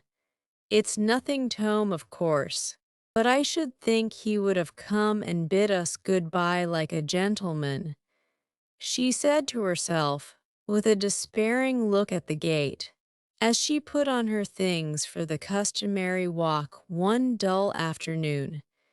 You'd better take the little umbrella, dear. It looks like rain, said her mother, observing that she had on her new bonnet but not alluding to the fact. Yes. Marmee, do you want anything in town? I've got to run in and get some paper, returned Joe, pulling out the bow under her chin before the glass as an excuse for not looking at her mother. Yes, I want some twilled silesia, a paper of number 9 needles, and 2 yards of narrow lavender ribbon. Have you got your thick boots on, and something warm under your cloak? I believe so, answered Joe absently. If you happen to meet Mr. Bear, bring him home to tea. I quite long to see the dear man, added Mrs. March. Joe heard that, but made no answer except to kiss her mother and walk rapidly away, thinking with a glow of gratitude, in spite of her heartache, how good she is to me. What do girls do who haven't any mothers to help them through their troubles? The dry goods stores were not down among the counting houses, banks, and wholesale warehams, where gentlemen most do congregate, but Jo found herself in that part of the city before she did a single errand, loitering along as if waiting for someone, examining engineering instruments in one window and samples of wool in another, with most unfeminine interest, tumbling over barrels, being half smothered by descending bales, and hustled unceremoniously by busy men who looked as if they wondered how the deuce she got there. A drop of rain on her cheek recalled her thoughts from baffled hopes to ruined ribbons, for the drops continued to fall, and being a woman as well as a lover, she felt that, though it was too late to save her heart, she might her bonnet. Now she remembered the little umbrella, which she had forgotten to take in her hurry to be off. But regret was unavailing, and nothing could be done but borrow one or submit to a drenching. She looked up at the lowering sky, down at the crimson bow already flecked with black, forward along the muddy street, then one long, lingering look behind, at a certain grimy warehouse, with Hoffman, Swartz, and Co. over the door, and said to herself with a sternly reproachful air, "It serves me right. What business had I to put on all my best things and come philandering down here, hoping to see the professor? Joe, I'm ashamed of you. No, you shall not go there to borrow an umbrella or find out where he is. From his friends, you shall trudge away and do your errands in the rain, and if you catch your death and ruin your bonnet, it's no more than you deserve. Now then," with that she rushed across the street so impetuously that she narrowly escaped annihilation from a passing truck, and precipitated herself into the arms of a stately old gentleman who said, "I beg pardon, ma'am," and looked mortally offended. Somewhat daunted, Jo righted herself, spread her handkerchief over the devoted ribbons, and putting temptation behind her, hurried on, with increasing dampness about the ankles, and much clashing of umbrellas overhead. The fact that a somewhat dilapidated blue one remained stationary above the unprotected bonnet attracted her attention, and looking up, she saw Mr. Bear looking down. I feel to know the strong-minded lady who goes so bravely under many horse noses, and so fast through much muse. What do you down here, my friend? I'm shopping, Mr. Bear smiled as he glanced from the pickle factory on one side to the wholesale hide and leather concern on the other, but her only said politely, "You have no umbrella. May I go also and take for you the bundles?" "Yes, thank you." Joe's cheeks were as red as her ribbon, and she wondered what he thought of her, but she didn't care, for in a minute she found herself walking away arm in arm with her professor, feeling as if the sun had suddenly burst out with uncommon brilliancy, that the world was all right again, and that one thoroughly happy woman was paddling through the wet that day. "We thought you had gone," said Jo hastily, for she knew he was looking at her. Her bonnet wasn't big enough to hide her face, and she feared he might think the joy it betrayed unmaidenly. "Did you believe that I should go with no farewell to those who have been so heavenly kind home?" He asked so reproachfully that she felt as if she had insulted him by the suggestion, and answered heartily, "No, I didn't.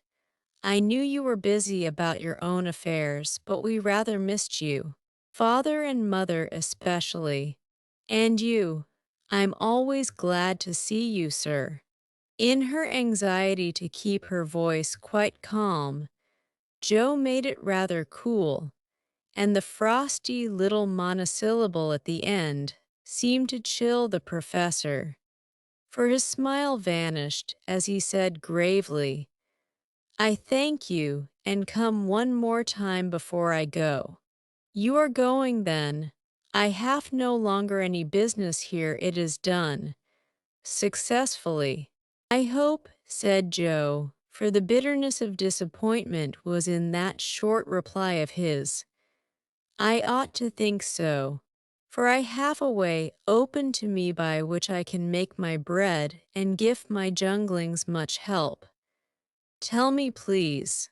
I like to know all about the the boys," said Jo eagerly. "That is so kind, I gladly tell you. My friends find for me a place in a college, where I teach as at home, and earn enough to make the way smooth for France and Emil. For this I should be grateful, should I not?" "Indeed you should. How splendid it will be to have you doing what you like, and be able to see you often and the boys. cried Joe, clinging to the lads as an excuse for the satisfaction she could not help betraying. Ah, but we shall not meet often.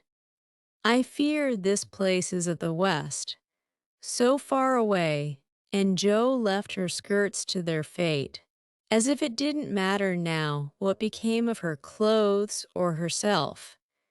Mr. Bear could read several languages, but he had not learned to read women yet. He flattered himself that he knew Joe pretty well, and was, therefore, much amazed by the contradictions of voice, face, and manner, which she showed him in rapid succession that day, for she was in half a dozen different moods in the course of half an hour. When she met him, she looked surprised, though it was impossible to help suspecting that she had come for that express purpose. When he offered her his arm, she took it with a look that filled him with delight, but when he asked if she missed him, she gave such a chilly, formal reply that despair fell upon him.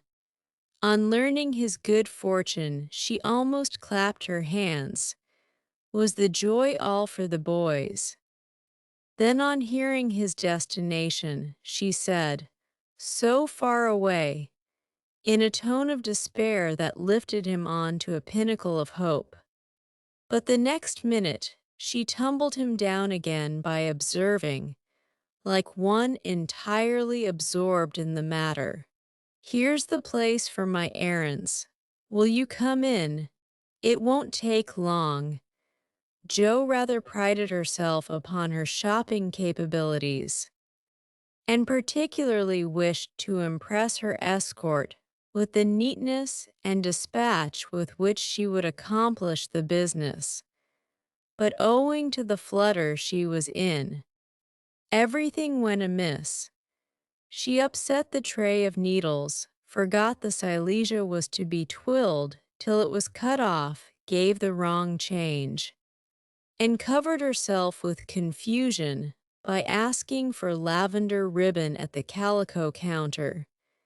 Mr. Bear stood by, watching her blush and blunder, and as he watched, his own bewilderment seemed to subside, for he was beginning to see that on some occasions, women, like dreams, go by contraries. When they came out, he put the parcel under his arm with a more cheerful aspect, and splashed through the puddles as if he rather enjoyed it on the whole. "Should we no do a little what you call shopping for the babies, and have a farewell feast tonight if I go for my last call at your so pleasant home?" he asked, stopping before a window full of fruit and flowers. "What will we buy?" asked Joe, ignoring the latter part of his speech, and sniffing the mingled odors with an affectation of delight as they went in. "May they have oranges and figs?" asked Mr. Bear with a paternal air. "They eat them when they can get them. Do you care for nuts?" "Like a squirrel." "Hamburg grapes. Yes, we shall drink to the fatherland in those." Joe frowned upon that piece of extravagance, and asked why he didn't buy a frail of dated, a cask of raisins, and a bag of almonds and be done with it. Whereat Mr. Bear confiscated her purse, produced his own, and finished the marketing by buying several pounds of grapes, a pot of rosy daisies, and a pretty jar of honey, to be regarded in the light of a demijohn.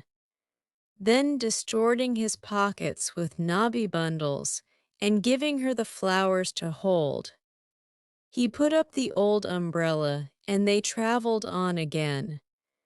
"Miss Marsh, I have a great favor to ask of you," began the professor, after a moist promenade of half a block.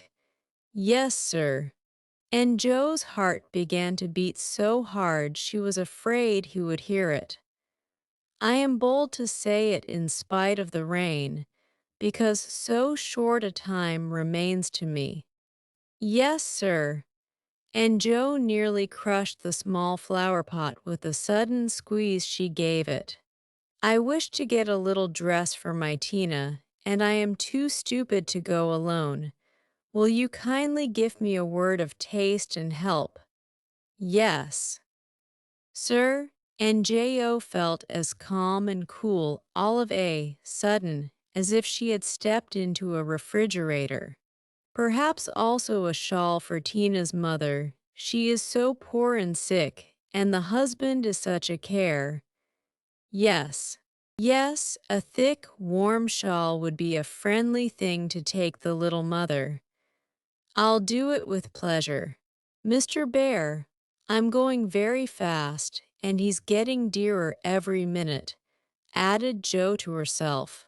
Then with a mental shake, she entered into the business with an energy that was pleasant to behold. Mr. Bear left it all to her. So she chose a pretty gown for Tina, and then ordered out the shawls. The clerk, being a married man, condescended to take an interest in the couple, who appeared to be shopping for their family. Your lady may prefer this. It's a superior article, a most desirable color, quite chaste and genteel, he said, shaking out a comfortable gray shawl and throwing it over Joe's shoulders. Does this suit you, Mr. Bear? She asked, turning her back to him and feeling deeply grateful for the chance of hiding her face. Excellently well, we will have it, answered the professor, smiling to himself as he paid for it, while Joe continued to rummage the counters like a confirmed bargain hunter. Now shall we go home? He asked as if the words were very pleasant to him. Yes. It's late and I'm so tired. Joe's voice was more pathetic than she knew, for now the sun seemed to have gone in as suddenly as it came out, and the world grew muddy and miserable again.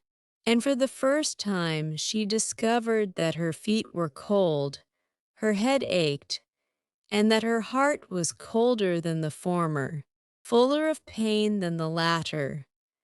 Mr. Bear was going away. He only cared for her as a friend. It was all a mistake. And the sooner it was over the better. With this idea in her head, she hailed an approaching omnibus with such a hasty gesture that the daisies flew out of the pot and were badly damaged. This is not our omnibus, said the professor, waving the loaded vehicle away and stopping to pick up the poor little flowers. I beg your pardon. I didn't see the name distinctly. Never mind, I can walk. I'm used to plodding in the mud, returned Joe, winking hard because she would have died rather than openly wipe her eyes. Mr. Bear saw the drops on her cheeks, though she turned her head away. The sight seemed to touch him very much, for suddenly stooping down, he asked in a tone that meant a great deal, "Heart's dearest, why do you cry?"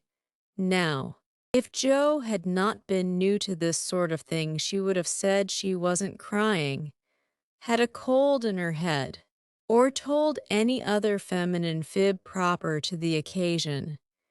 Instead of which, that undignified creature answered, with an irrepressible sob, "Because you are going away."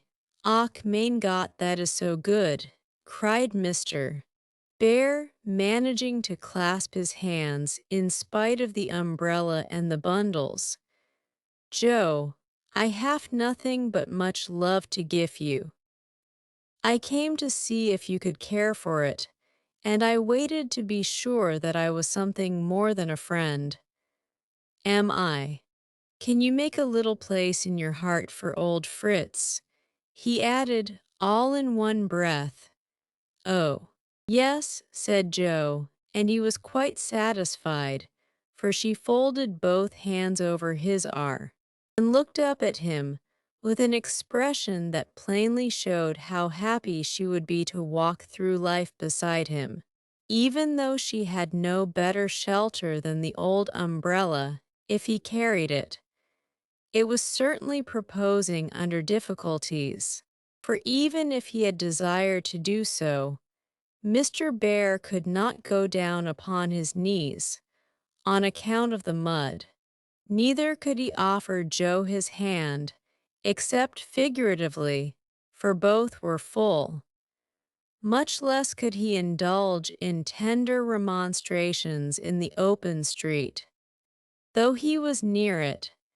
So the only way in which he could express his rapture was to look at her, with an expression which glorified his face to such a degree that there actually seemed to be little rainbows in the drops that sparkled on his beard.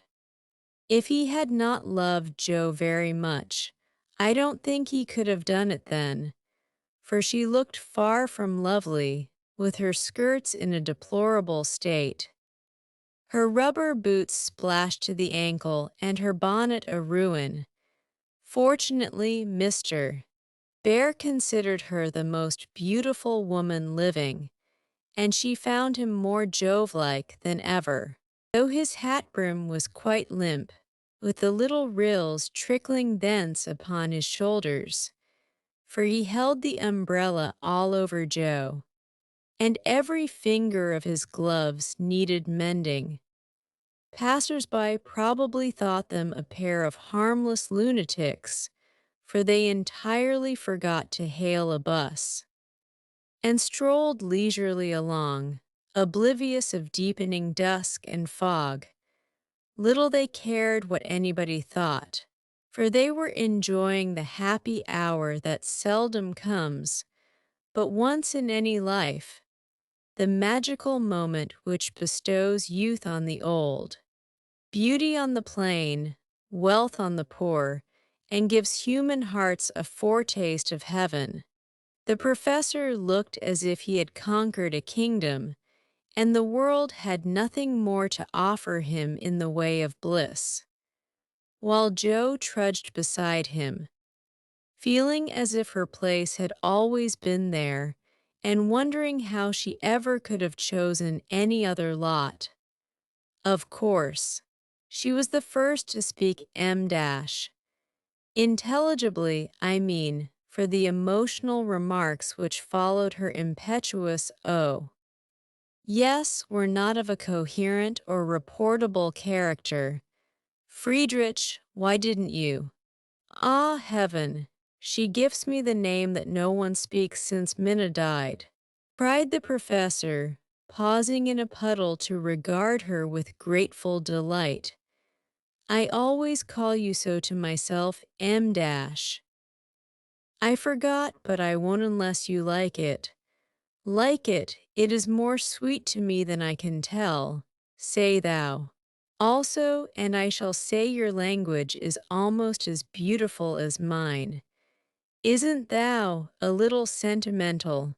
Asked Joe, privately thinking it a lovely monosyllable.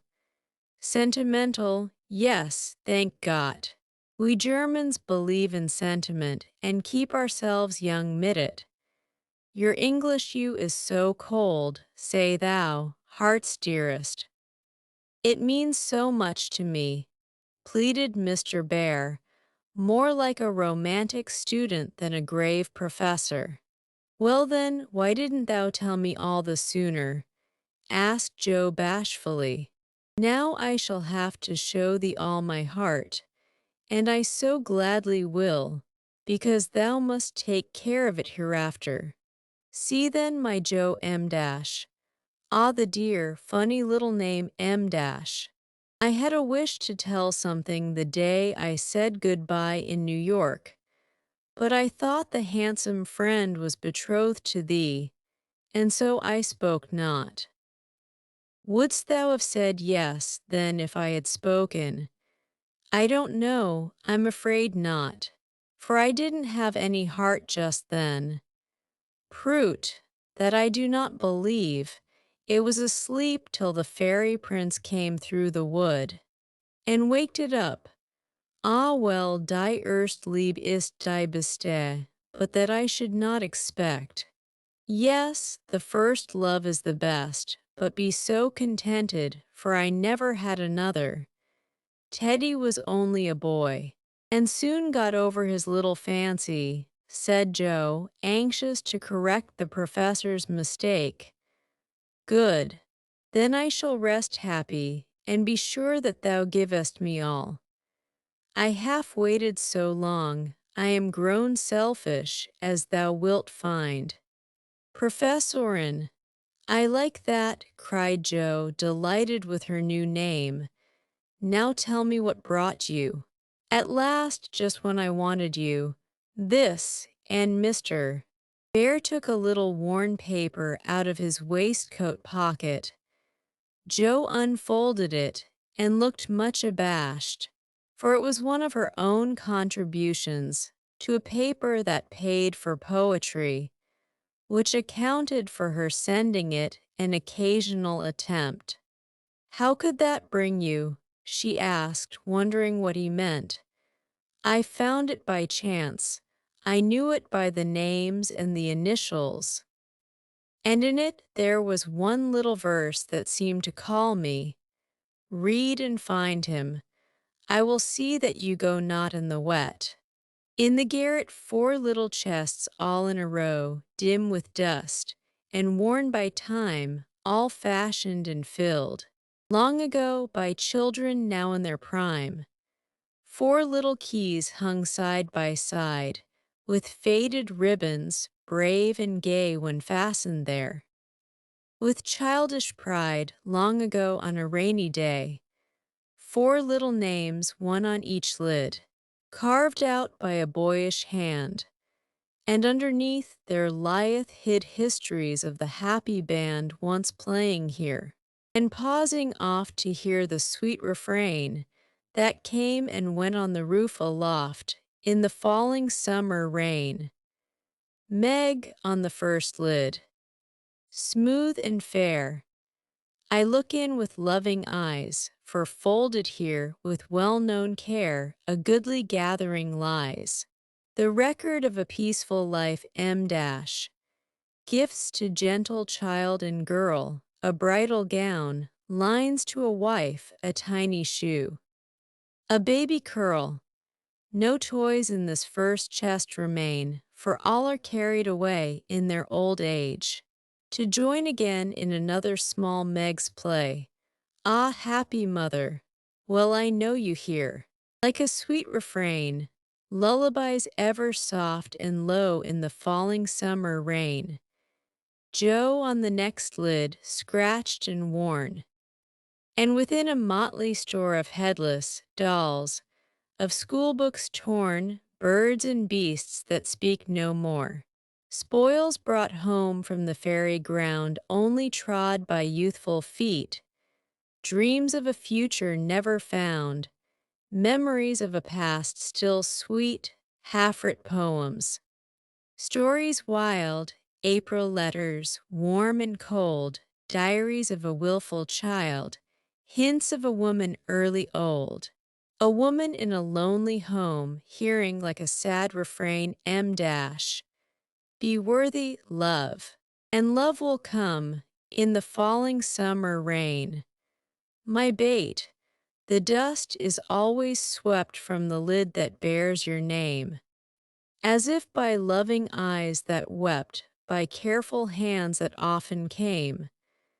Death canonized for us one saint, ever less human than divine, and still we lay, with tender plaint, relics in this household shrine M dash, the silver bell so seldom rung, the little cap which last she wore, the fair, dead Catherine that hung by angels born above her door, the songs she sang, without lament, in her prison house of pain, forever are they sweetly blent with the falling summer rain.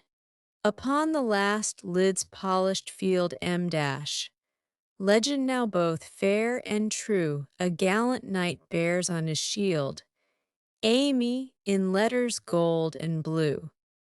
Within lie snoods that bound her hair, slippers that have danced their last, faded flowers laid by with care, fans whose airy toils are past, gay valentines. All ardent flames, trifles that have borne their part in girlish hopes and fears and shames, the record of a maiden heart now learning fairer.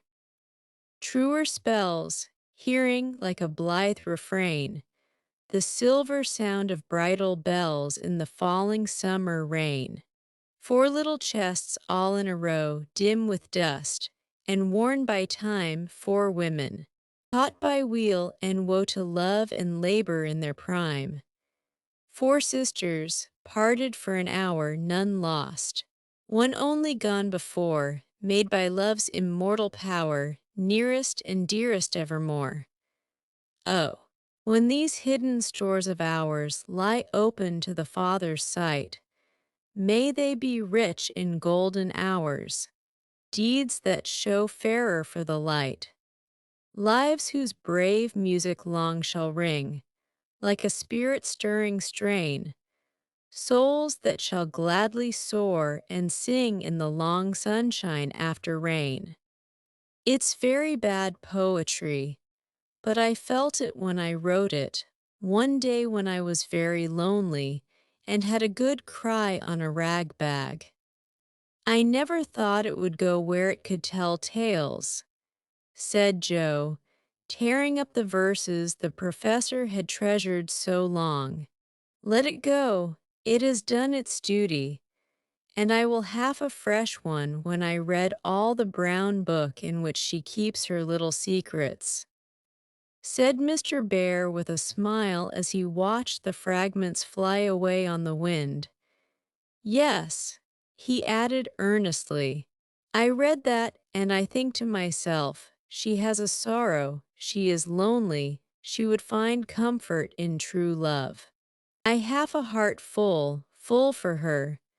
Shall I not go and say, if this is not too poor a thing to give for what I shall hope to receive? Take it in God's name. And so you came to find that it was not too poor, but the one precious thing I needed, whispered Joe. I had no courage to think that at first, heavenly kind as was your welcome to me, but soon I began to hope, and then I said, I will have her if I die for it. And so I will, cried Mr. Bear with a defiant nod, as if the walls of mist closing round them were barriers which he was to surmount or valiantly knock down. Joe thought that was splendid, and resolved to be worthy of her knight, though he did not come prancing on a charger in gorgeous array. What made you stay away so long? She asked presently, finding it so pleasant to ask confidential questions and get delightful answers that she could not keep silent. It was not easy, but I could not find the heart to take you from that so happy home until I could have a prospect of one to give you, after much time, perhaps, and hard work.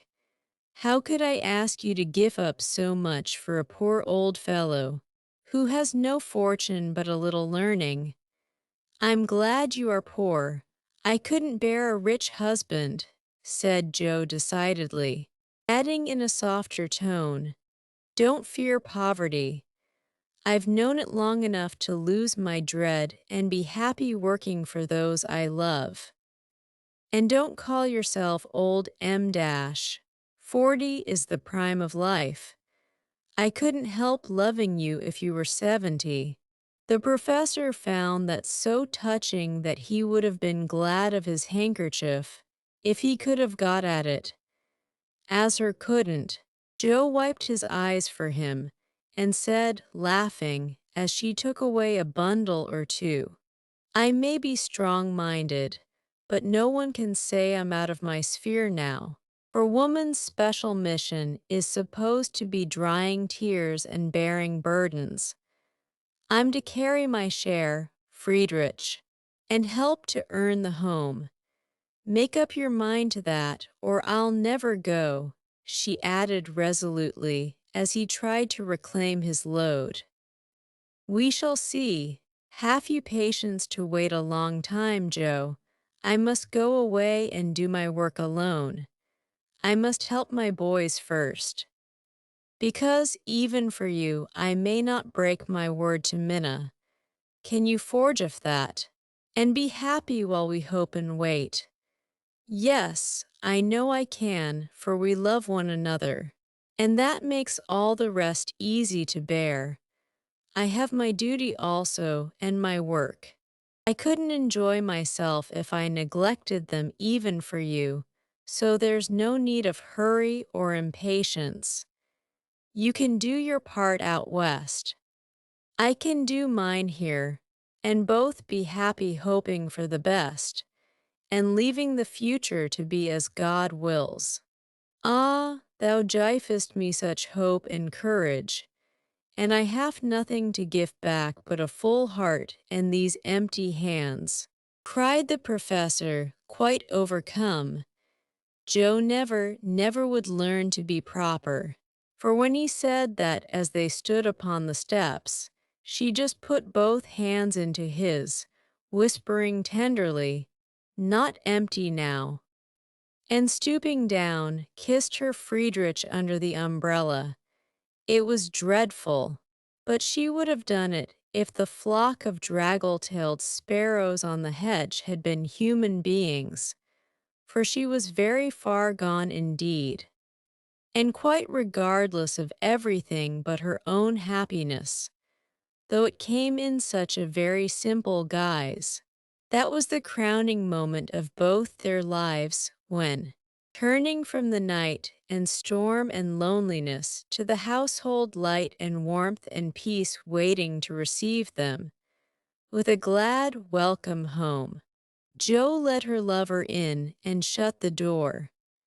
Chapter II 47 Harvest time for a year. Joe and her professor worked and waited, hoped and loved, met occasionally, and wrote such voluminous letters that the rise in the price of paper was accounted for. Laurie said, the second year began rather soberly, for their prospects did not brighten, and Aunt March died suddenly. But when their first sorrow was over for they loved the old lady in spite of her sharp tongue they found they had cause for rejoicing, for she had left Plumfield to Joe, which made all sorts of joyful things possible.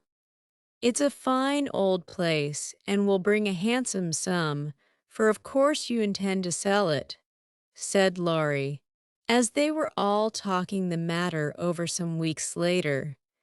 No, I don't, was Joe's decided answer, as she petted the fat poodle whom she had adopted out of respect to his former mistress. You don't mean to live there? Yes. I do, but my dear girl, it's an immense house, and will take a power of money to keep it in order. The garden and orchard alone need 2 or 3 men, and farming isn't in Bear's line. I take it. He'll try his hand at it there if I propose it, and you expect to live on the produce of the place. Well, that sounds paradisiacal, but you'll find it desperate hard work. The crop we are going to raise is a profitable one. And Joe laughed. Of what is this fine crop to consist, ma'am? Boys. I want to open a school for little lads a good, happy, home-like school, with me to take care of them and Fritz to teach them. That's a truly Joyan plan for you. Isn't that just like her? Cried Laurie. appealing to the family, who looked as much surprised as he. "I like it," said Mrs. March decidedly. "So do I," added her husband, who welcomed the thought of a chance for trying the Socratic method of education on modern youth. "It will be an immense care for Joe," said Meg, stroking the head or her one all-absorbing son. "Joe can do it. And be happy in it. It's a splendid idea." "Tell us all about it," cried Mr. Lawrence, who had been longing to lend the lovers a hand, but knew that they would refuse his help. "I knew you'd stand by me. Sir, Amy does too dash. I see it in her eyes, though she prudently waits to turn it over in her mind before she speaks. Now, my dear people," continued Joe earnestly, "just understand that this isn't a new idea of mine, but a long-cherished plan. Before my Fritz came, I used to think how, when I'd made my fortune and no one needed me at home, I'd hire a big house and pick up some poor, forlorn little lads who hadn't any mothers, and take care of them, and make life jolly for them before it was too late. I see so many going to ruin for want of help at the right minute. I love so to do anything for them. I seem to feel their wants, and sympathize with their troubles. And oh, I should so like to be a mother to them." Mrs. March held out her hand to Joe, who took it, smiling with tears in her eyes, and went on in the old enthusiastic way, which they had not seen for a long while. "I told my plan to Fritz once, and he said it was just what he would like, and agreed to try it when we got rich. Bless his dear heart, he's been doing it all his life dash.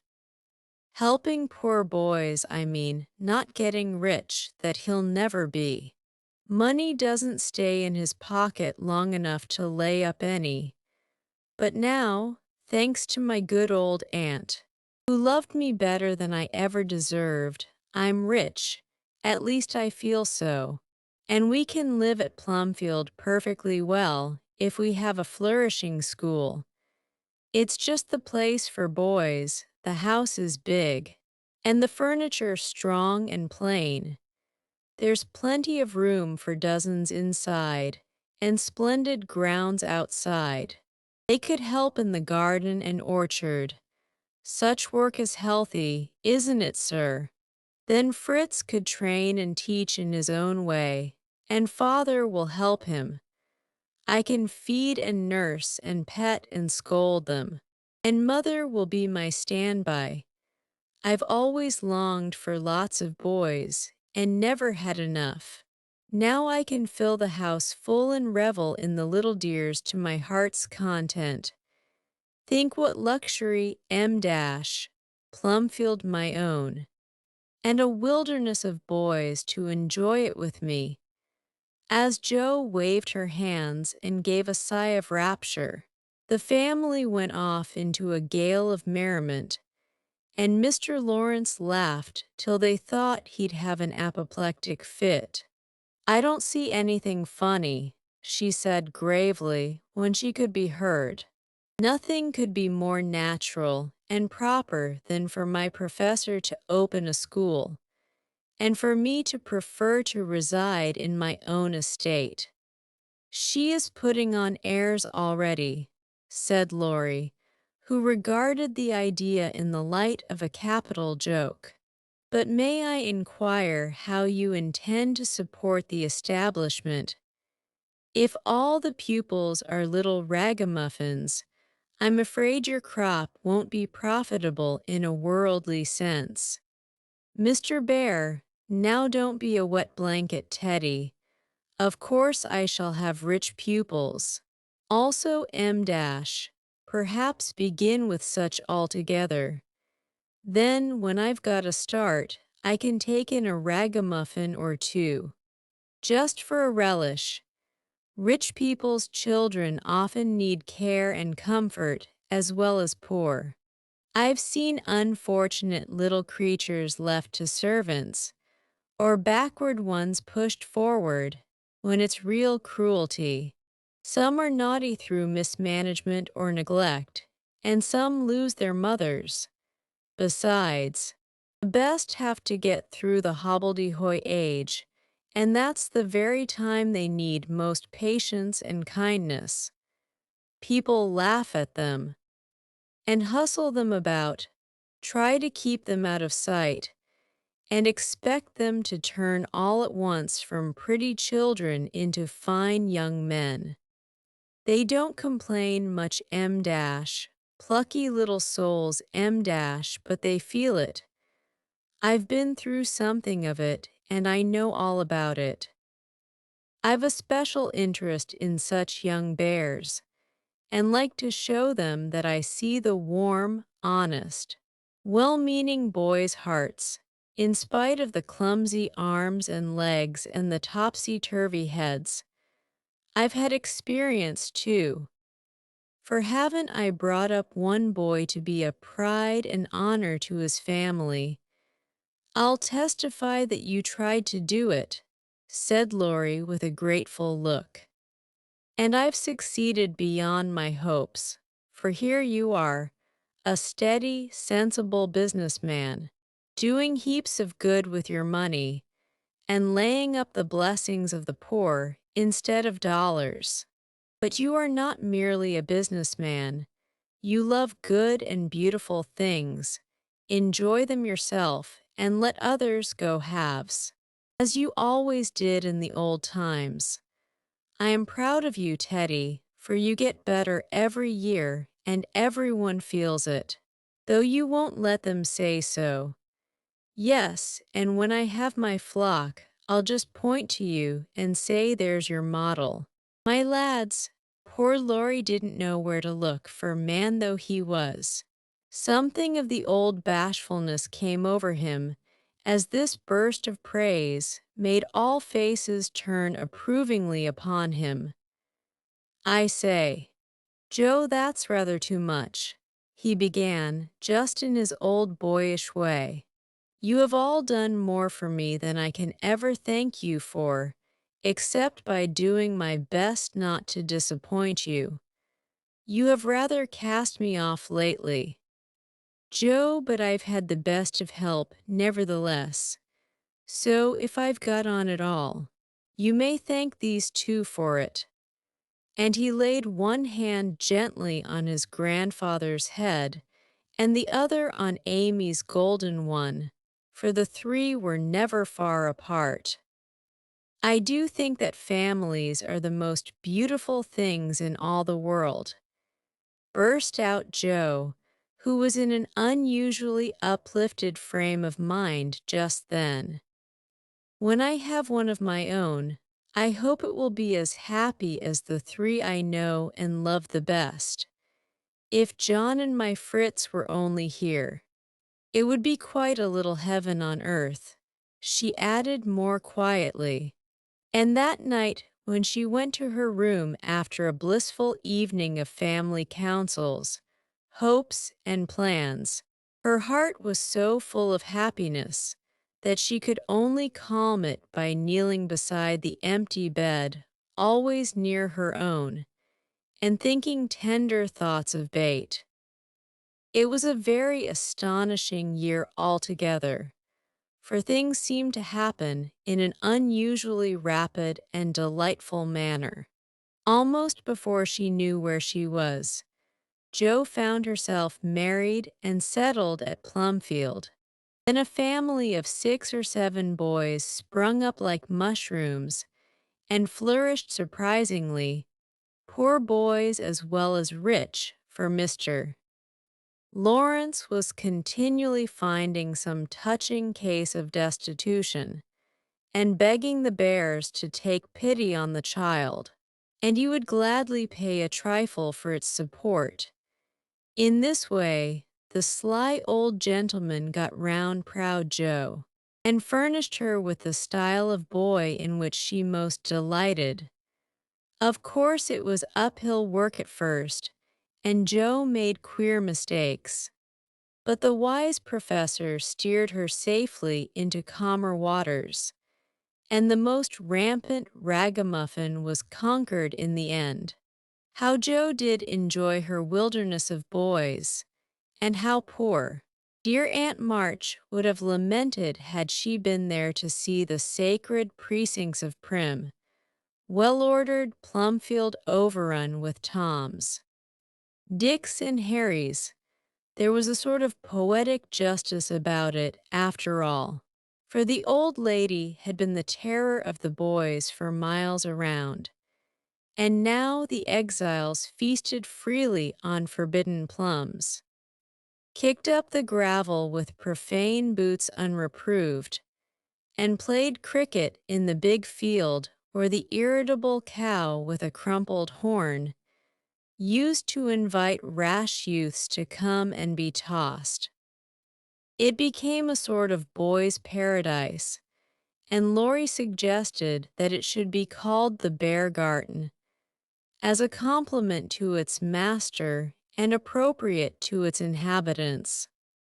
It never was a fashionable school, and the professor did not lay up a fortune, but it was just what Joe intended it to be. A happy home-like place for boys who needed teaching, care, and kindness. Every room in the big house was soon full. Every little plot in the garden soon had its owner.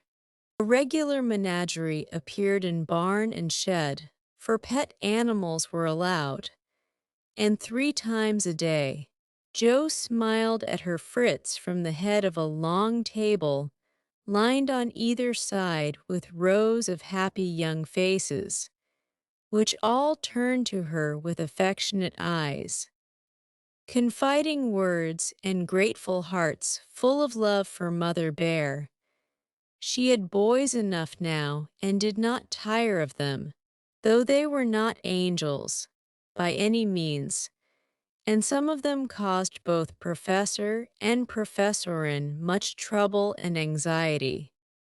But her faith in the good spot which exists in the heart of the naughtiest, sauciest, most tantalizing little ragamuffin gave her patience, skill, and in time success, for no mortal boy could hold out long with Father Bear shining on him as benevolently as the sun, and Mother Bear forgiving him 70 times 7. Very precious to Joe was the friendship of the lads, their penitent sniffs and whispers after wrongdoing, their droll or touching little confidences, their pleasant enthusiasms, hopes and plans, even their misfortunes, for they only endeared them to her all the more. There were slow boys and bashful boys, feeble boys and riotous boys, boys that lisped and boys that stuttered, 1 or 2 lame ones, and a merry little quadroon who could not be taken in elsewhere, but who was welcome to the Bear Garden, though some people predicted that his admission would ruin the school. Yes, Jo was a very happy woman there, in spite of hard work, much anxiety, and a perpetual racket. She enjoyed it heartily and found the applause of her boys more satisfying than any praise of the world. For now she told no stories except to her flock of enthusiastic believers and admirers. As the years went on, 2 little lads of her own came to increase her happiness. Rob, named for Grandpa, and Teddy, a happy-go-lucky baby, who seemed to have inherited his papa's sunshiny temper as well as his mother's lively spirit. How they ever grew up alive in that whirlpool of boys was a mystery to their grandma and aunts, but they flourished like dandelions in spring. and their rough nurses loved and served them well. There were a great many holidays at Plumfield, and one of the most delightful was the yearly apple picking, for then the Marches, Lawrences, Brooks, and Bears turned out in full force and made a day of it. 5 years after Joe's wedding, one of these fruitful festivals occurred. A mellow October day, when the air was full of an exhilarating freshness which made the spirits rise and the blood dance healthily in the veins. The old orchard wore its holiday attire. Goldenrod and asters fringed the mossy walls. Grasshoppers skipped briskly in the sere grass, and crickets chirped like fairy pipers at a feast. Squirrels were busy with their small harvesting. Birds twittered their adieus from the alders in the lane, and every tree stood ready to send down its shower of red or yellow apples at the first shake. Everybody was there. Everybody laughed and sang, climbed up and tumbled down. Everybody declared that there never had been such a perfect day or such a jolly set to enjoy it. And everyone gave themselves up to the simple pleasures of the hour as freely as if there were no such things as care or sorrow in the world. Mr. March strolled placidly about, quoting Tusser, Cowley, and Columella to Mr. Lawrence, while enjoying the gentle apple's winy juice. The professor charged up and down the green aisles like a stout Teutonic knight, with a pole for a lance, leading on the boys, who made a hook and ladder company of themselves, and performed wonders in the way of ground and lofty tumbling.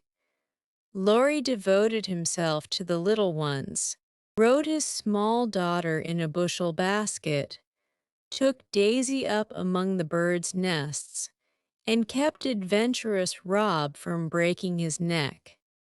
Mrs. March and Meg sat among the apple piles like a pair of pomonas, sorting the contributions that kept pouring in, while Amy, with a beautiful motherly expression in her face, sketched the various groups and watched over one pale lad, who sat adoring her with his little crutch beside him. Jo was in her element that day and rushed about, with her gown pinned up, and her hat anywhere but on her head, and her baby tucked under her arm, ready for any lively adventure which might turn up.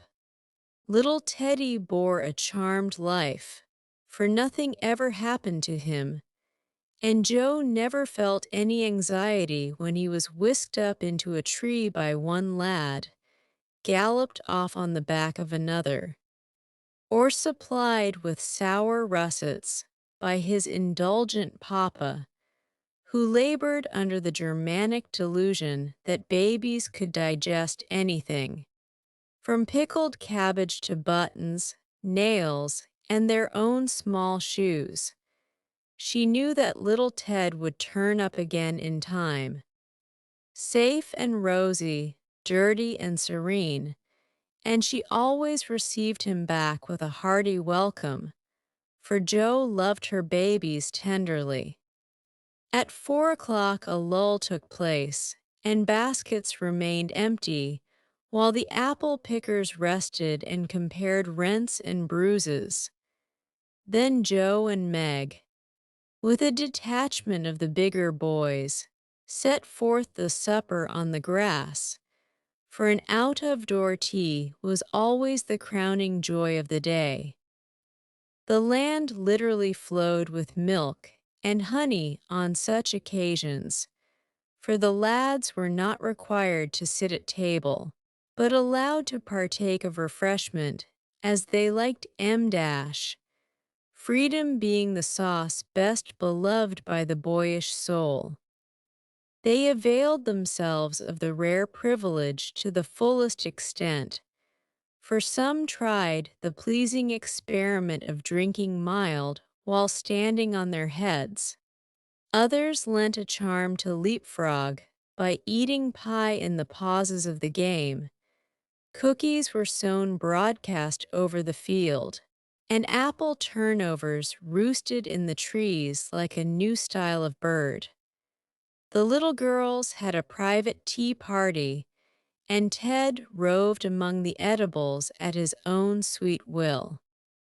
When no one could eat any more, the professor proposed the first regular toast, which was always drunk at such times. Aunt March, God bless her, a toast heartily given by the good man, who never forgot how much he owed her, and quietly drunk by the boys, who had been taught to keep her memory green.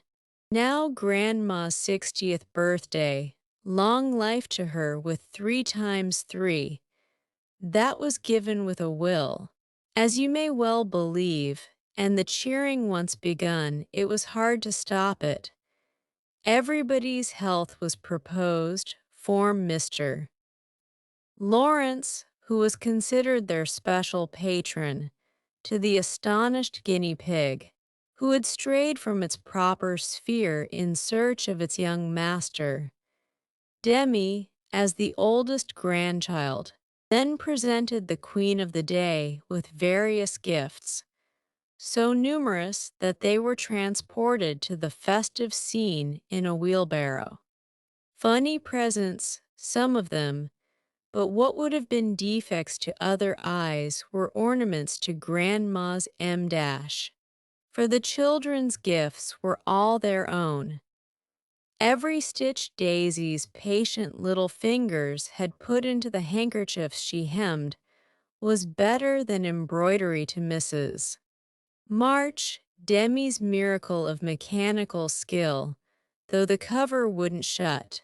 Rob's footstool had a wiggle in its uneven legs that she declared was soothing, and no page of the costly book Amy's child gave her was so fair as that on which appeared in tipsy capitals the words M dash. To dear Grandma, from her little bait. During the ceremony, the boys had mysteriously disappeared, and when Mrs. March had tried to thank her children, and broken down, while Teddy wiped her eyes on his pinafore, the professor suddenly began to sing. Then, from above him, voice after voice took up the words, and from tree to tree echoed the music of the unseen choir. As the boys sang with all their hearts the little song that Joe had written, Laurie set to music, and the professor trained his lads to give with the best effect. This was something altogether new, and it proved a grand success, for Mrs. March couldn't get over her surprise, and insisted on shaking hands with every one of the featherless birds, from tall France and Emil to the little quadroon, who had the sweetest voice of all. After this, the boys dispersed for a final lark, leaving Mrs. March and her daughters under the festival tree. I don't think I ever ought to call myself Unlucky Joe again, when my greatest wish has been so beautifully gratified, said Mrs. Bear, taking Teddy's little fist out of the milk pitcher, in which he was rapturously churning. And yet your life is very different from the one you pictured so long ago. Do you remember our castles in the air? Asked Amy, smiling as she watched Laurie and John playing cricket with the boys. Dear fellows, it does my heart good to see them forget business and frolic for a day, answered Joe, who now spoke in a maternal way of all mankind. Yes, I remember, but the life I wanted then seems selfish, lonely, and cold to me now. I haven't given up the hope that I may write a good book yet, but I can wait. And I'm sure it will be all the better for such experiences and illustrations as these. And Jo pointed from the lively lads in the distance to her father, leaning on the professor's arm as they walked to and fro in the sunshine, deep in one of the conversations which both enjoyed so much. And then to her mother, sitting enthroned among her daughters, with their children in her lap and at her feet, as if all found help and happiness in the face which never could grow old to them. My castle was the most nearly realized of all. I asked for splendid things, to be sure, but in my heart I knew I should be satisfied if I had a little home, and John and some dear children like these. I've got them all, thank God, and am the happiest woman in the world. And Meg laid her hand on her tall boy's head, with a face full of tender and devout content.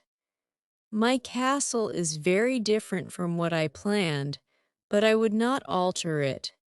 Though like Jo, I don't relinquish all my artistic hopes, or confine myself to helping others fulfill their dreams of beauty. I've begun to model a figure of baby, and Laurie says it is the best thing I've ever done. I think so myself, and mean to do it in marble, so that, whatever happens, I may at least keep the image of my little angel.